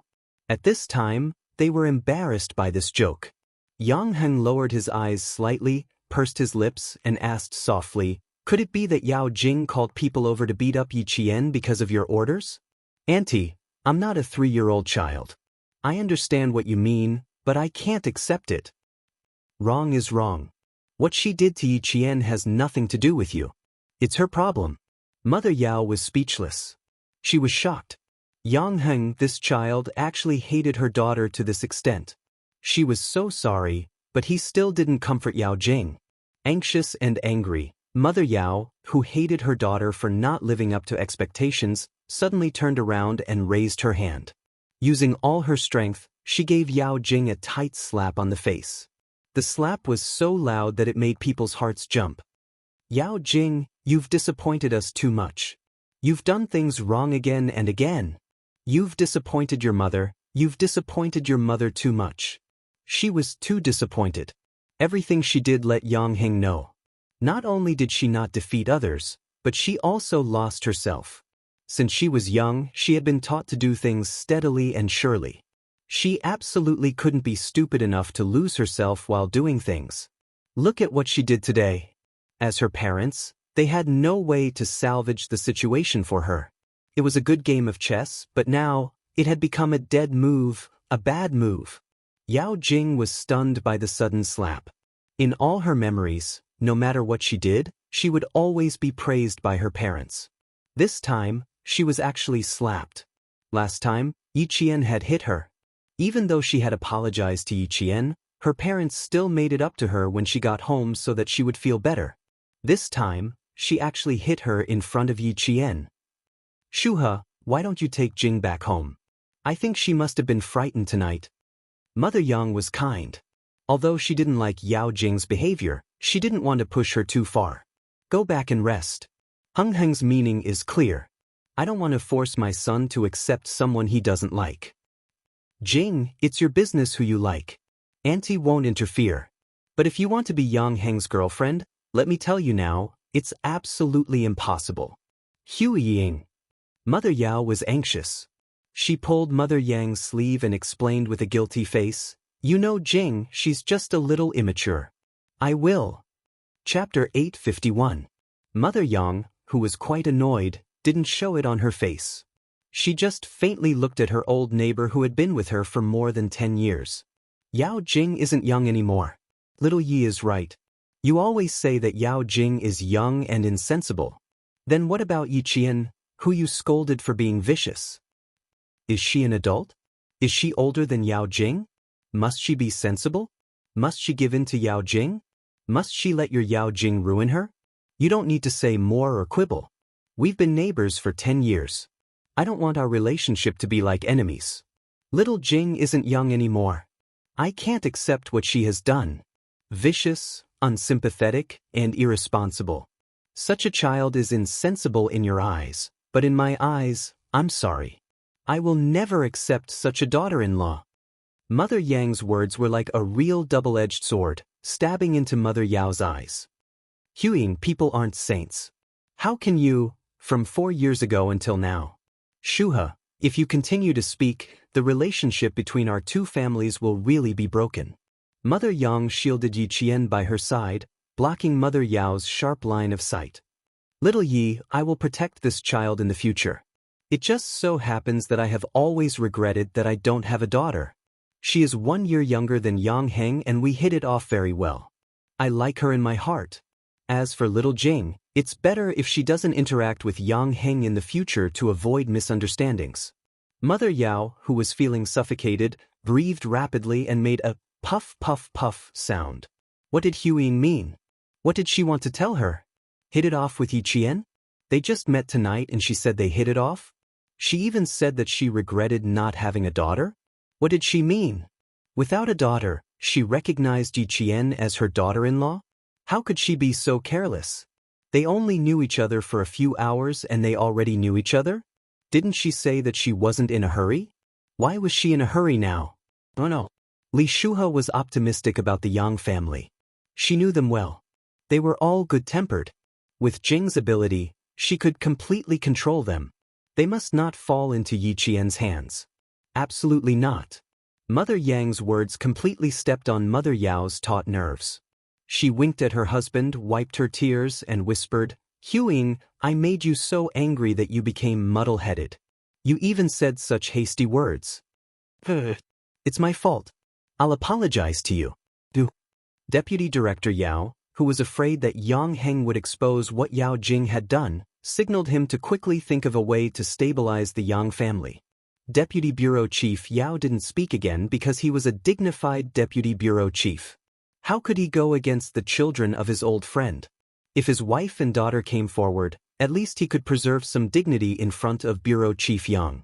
Not only did he have to save some face, but he also had to ask old Yang to calm things down tonight. No matter what his daughter did, it was disgraceful and she would be criticized and looked down upon. Receiving his wife's signal, he looked at his daughter who had a few red finger marks on her face. He pointed to the sofa in the lobby and sighed, Old Yang, let's talk in private. Alas, this matter, I really regret not taking good care of little Jing. It was no longer a matter of bickering. It was a matter of helping his daughter get out of trouble and making Yi Qian give face to the Yang family and not pursue his daughter's mistakes. This was the most important matter. Chapter 852. Director Yang acted as the peacemaker. It was not wise for him to cut off all ties with the Yao family for the sake of his daughter's affairs. As an official, he could be at odds with his colleagues because of work, but he would be too narrow-minded if he drifted apart because of his family's affairs. Okay, let's talk somewhere else. I'm worried about you now. This matter is obviously easy to solve. Look at you. He walked towards the sofa in the lobby, and his voice gradually disappeared from Yi Qian's ears. Yang Heng, who had been standing to Yi Qian's right, saw this and said softly, My dad has stepped in. This matter might have to be put to rest tonight. Yao Jing can't drop out of school like Yi Ying. I'm afraid my dad will ruin it. How do you know that I want Yao Jing to leave school? Yi Qian pursed his lips and smiled. His eyes were as clear as water, without a trace of gloominess. Yang Heng did not understand what he meant. Yi Qian glanced at Yao Jing, who was pretending to be a quail and trying to calm herself down. He smiled coldly and said, Yao Jing is not Yi Ying. We can't use the same method on her. Yao Jing can endure and will not jump out at the slightest provocation. Yi Ying likes to jump out, so I need to get her out of school as soon as possible. You mean to say that Yao Jing is safer in school? That's right. School is an invisible restraint for her. With her pride, she will be afraid if things get out of hand. She is afraid that people will look down on her and say that she is two-faced. After this incident, she will at least be more honest in school. After she finished speaking, Yang Heng secretly gave her a thumbs up. Good. I've known Yao Jing for so many years, and I've always had a headache dealing with her. You've only known her for a month and you've already found her weakness. Yi Qian, you're amazing. The boy's smile was clean, like the sunlight reflected on the surface of the water in summer. It was so refreshing that people couldn't help but smile along with him. Yang Heng was capable, clean, and resourceful. He was also disdainful of using underhanded means. It was indeed a good choice to be friends with such a man. Yao Jing, who was hiding behind Mother Yao, looked at the two of them whispering to each other. Her eyes were filled with layers of darkness, and there was no light in them at all. It was a darkness that seemed to have broken her core. This kind of person was terrifying. He had a certain level of strength and a flexible brain. He liked to scheme against them in the dark. He was like a poisonous snake hiding in the dark. Just thinking about it made people tremble in fear. Mother Yao and Mother Yang kept apologizing to each other.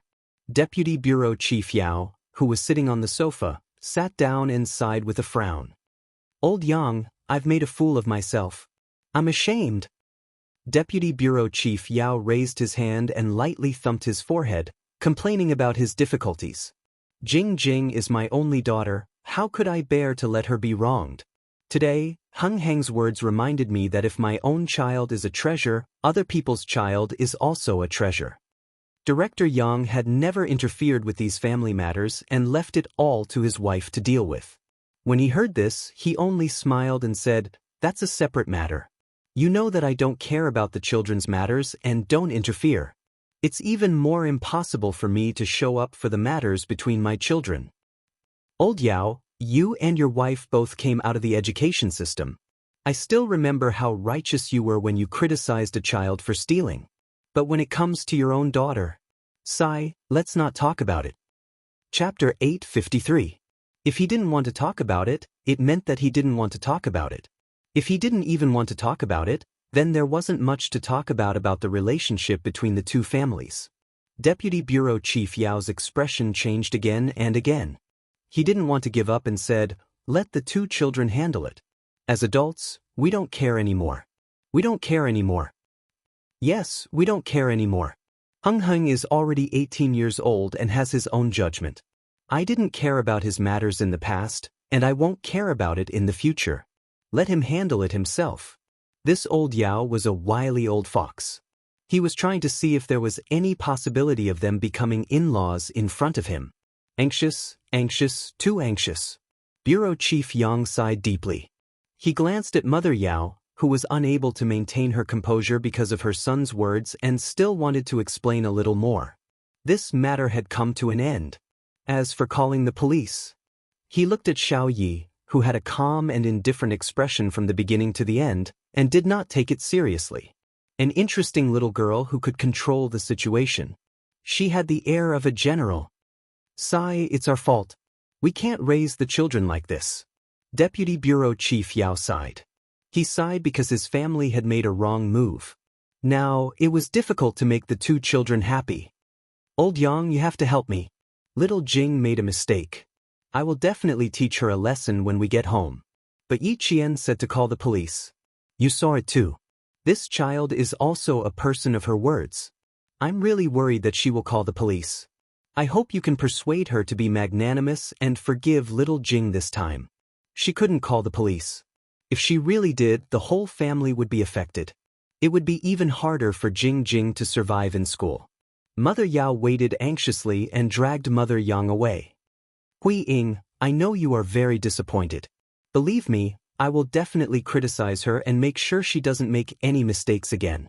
Also, she had to make Jing apologize to the Yang family. She couldn't let the Yang family think that Jing didn't even know the most basic manners. Yes, she also had to apologize to Yi Qian. She had to ask him to forgive Jing and not pursue the matter. Just now, he had also made a mistake. He was anxious that his daughter had been wronged, so he had recklessly stood up for her. Not only did he not protect his daughter, but he had also made things more complicated. He had even made Yang Heng say such hurtful words like Jing was despicable. Mother Yang didn't open her mouth and let Mother Yao continue to speak good words. No matter how good her flowery words were, a girl like Yao Jing must be kept away from. Soon, Director Yang walked over.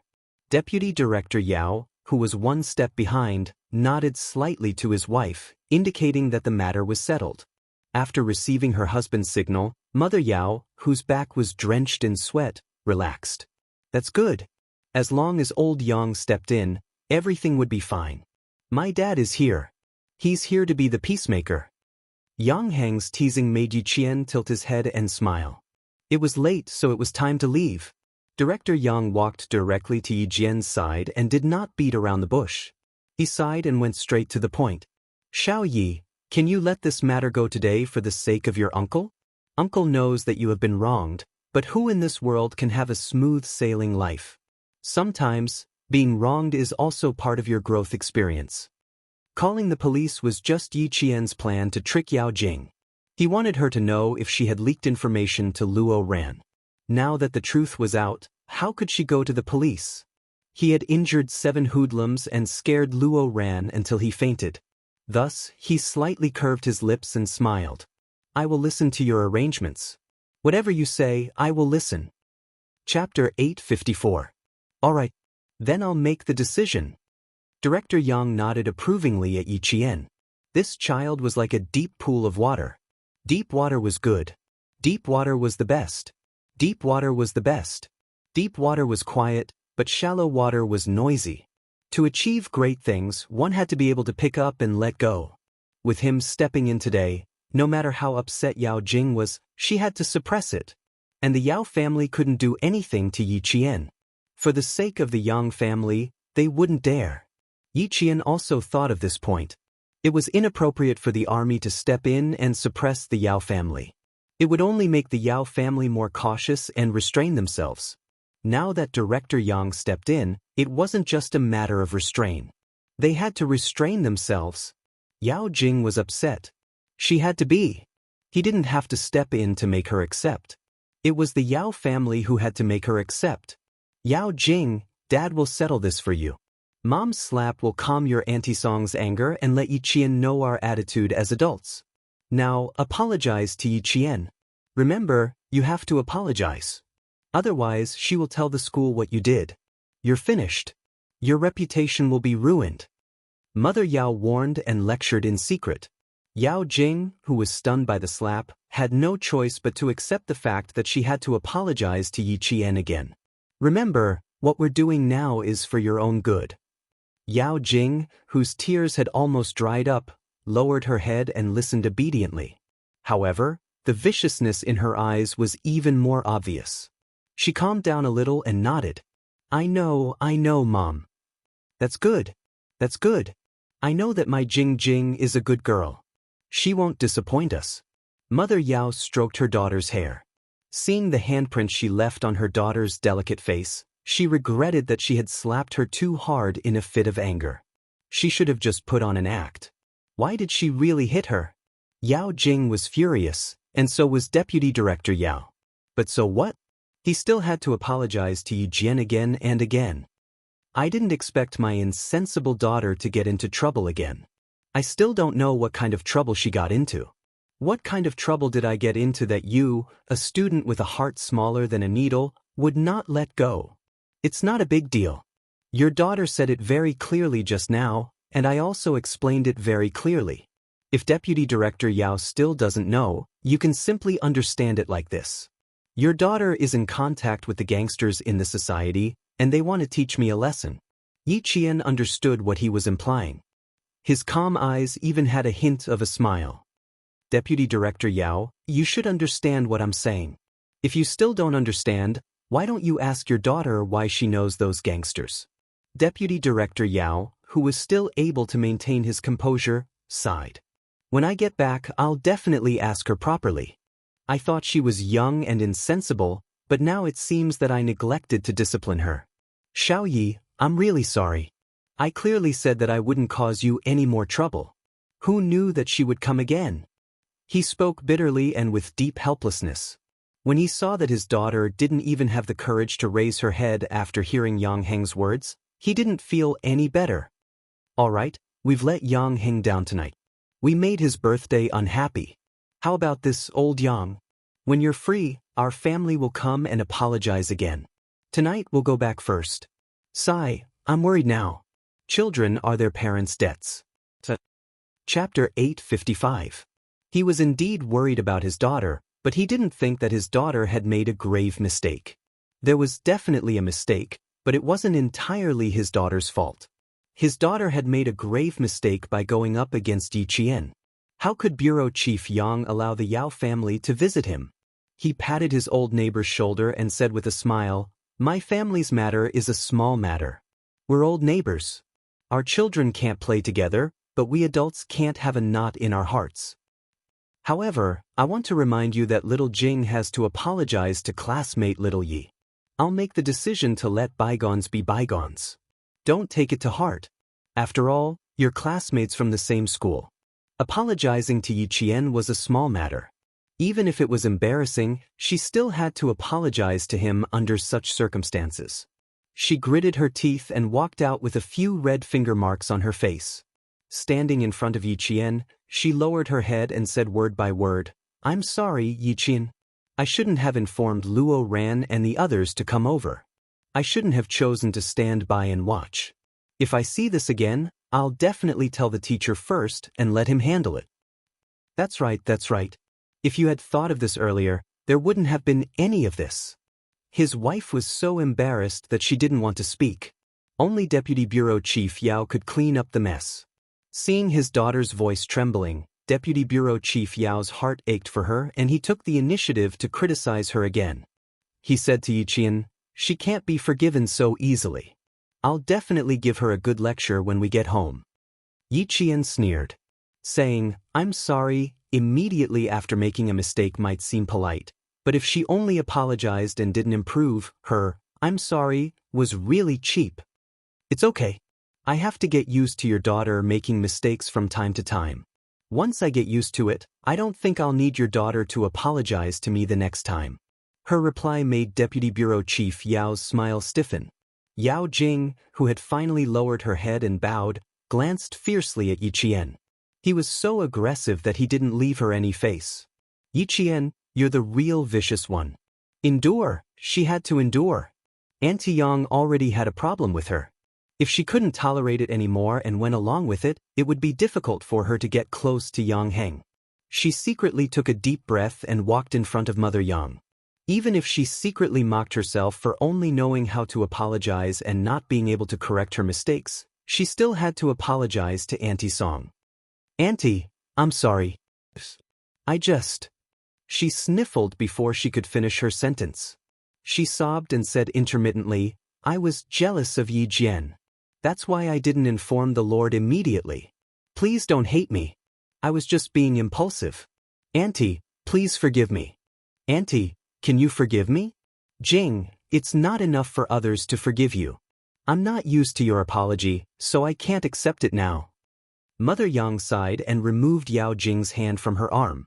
She said earnestly, "You need to learn how to be a good person. Even if you have nothing, at least your nature isn't bad."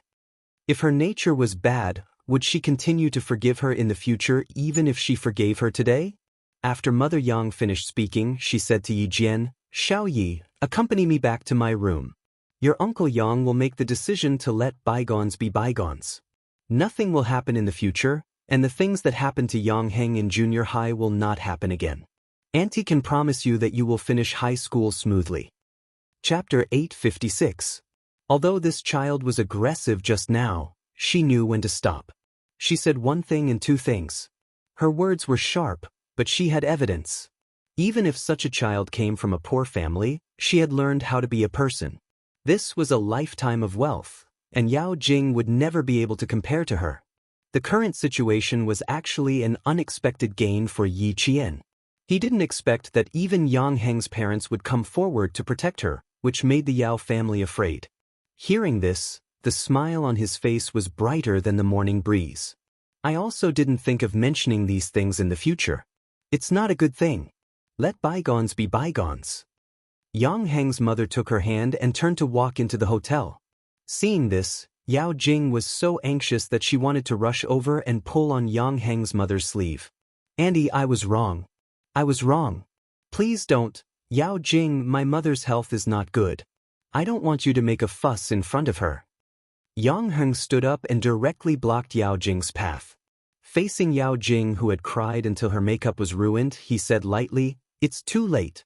You can go home and rest." Yang Heng bowed slightly to Deputy Bureau Chief Yao and his wife and politely said, "Uncle, Auntie, I won't send you off. Goodbye." "Heng, come here." Yang Heng's mother shouted. She didn't want to see her son have any contact with Yao Jing. The older he was, the more he didn't know how to improve. She was also very disappointed with the Yao family. Bureau Chief Yang raised his hand to look at the time and said to Deputy Bureau Chief Yao, "Okay, old Yao, go home. This matter is over." Yang Heng didn't fight, and his classmates didn't fight either. As for what Yi Qian encountered outside, I don't think it's a big deal. Since everyone is safe, don't think too much. Go back and rest. Let's go, I'll send you off. After that, he made a please gesture.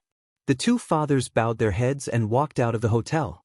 Yao Jing stood still and watched Yang Heng walk step by step away from her sight. He walked towards Yi Qian without looking back once.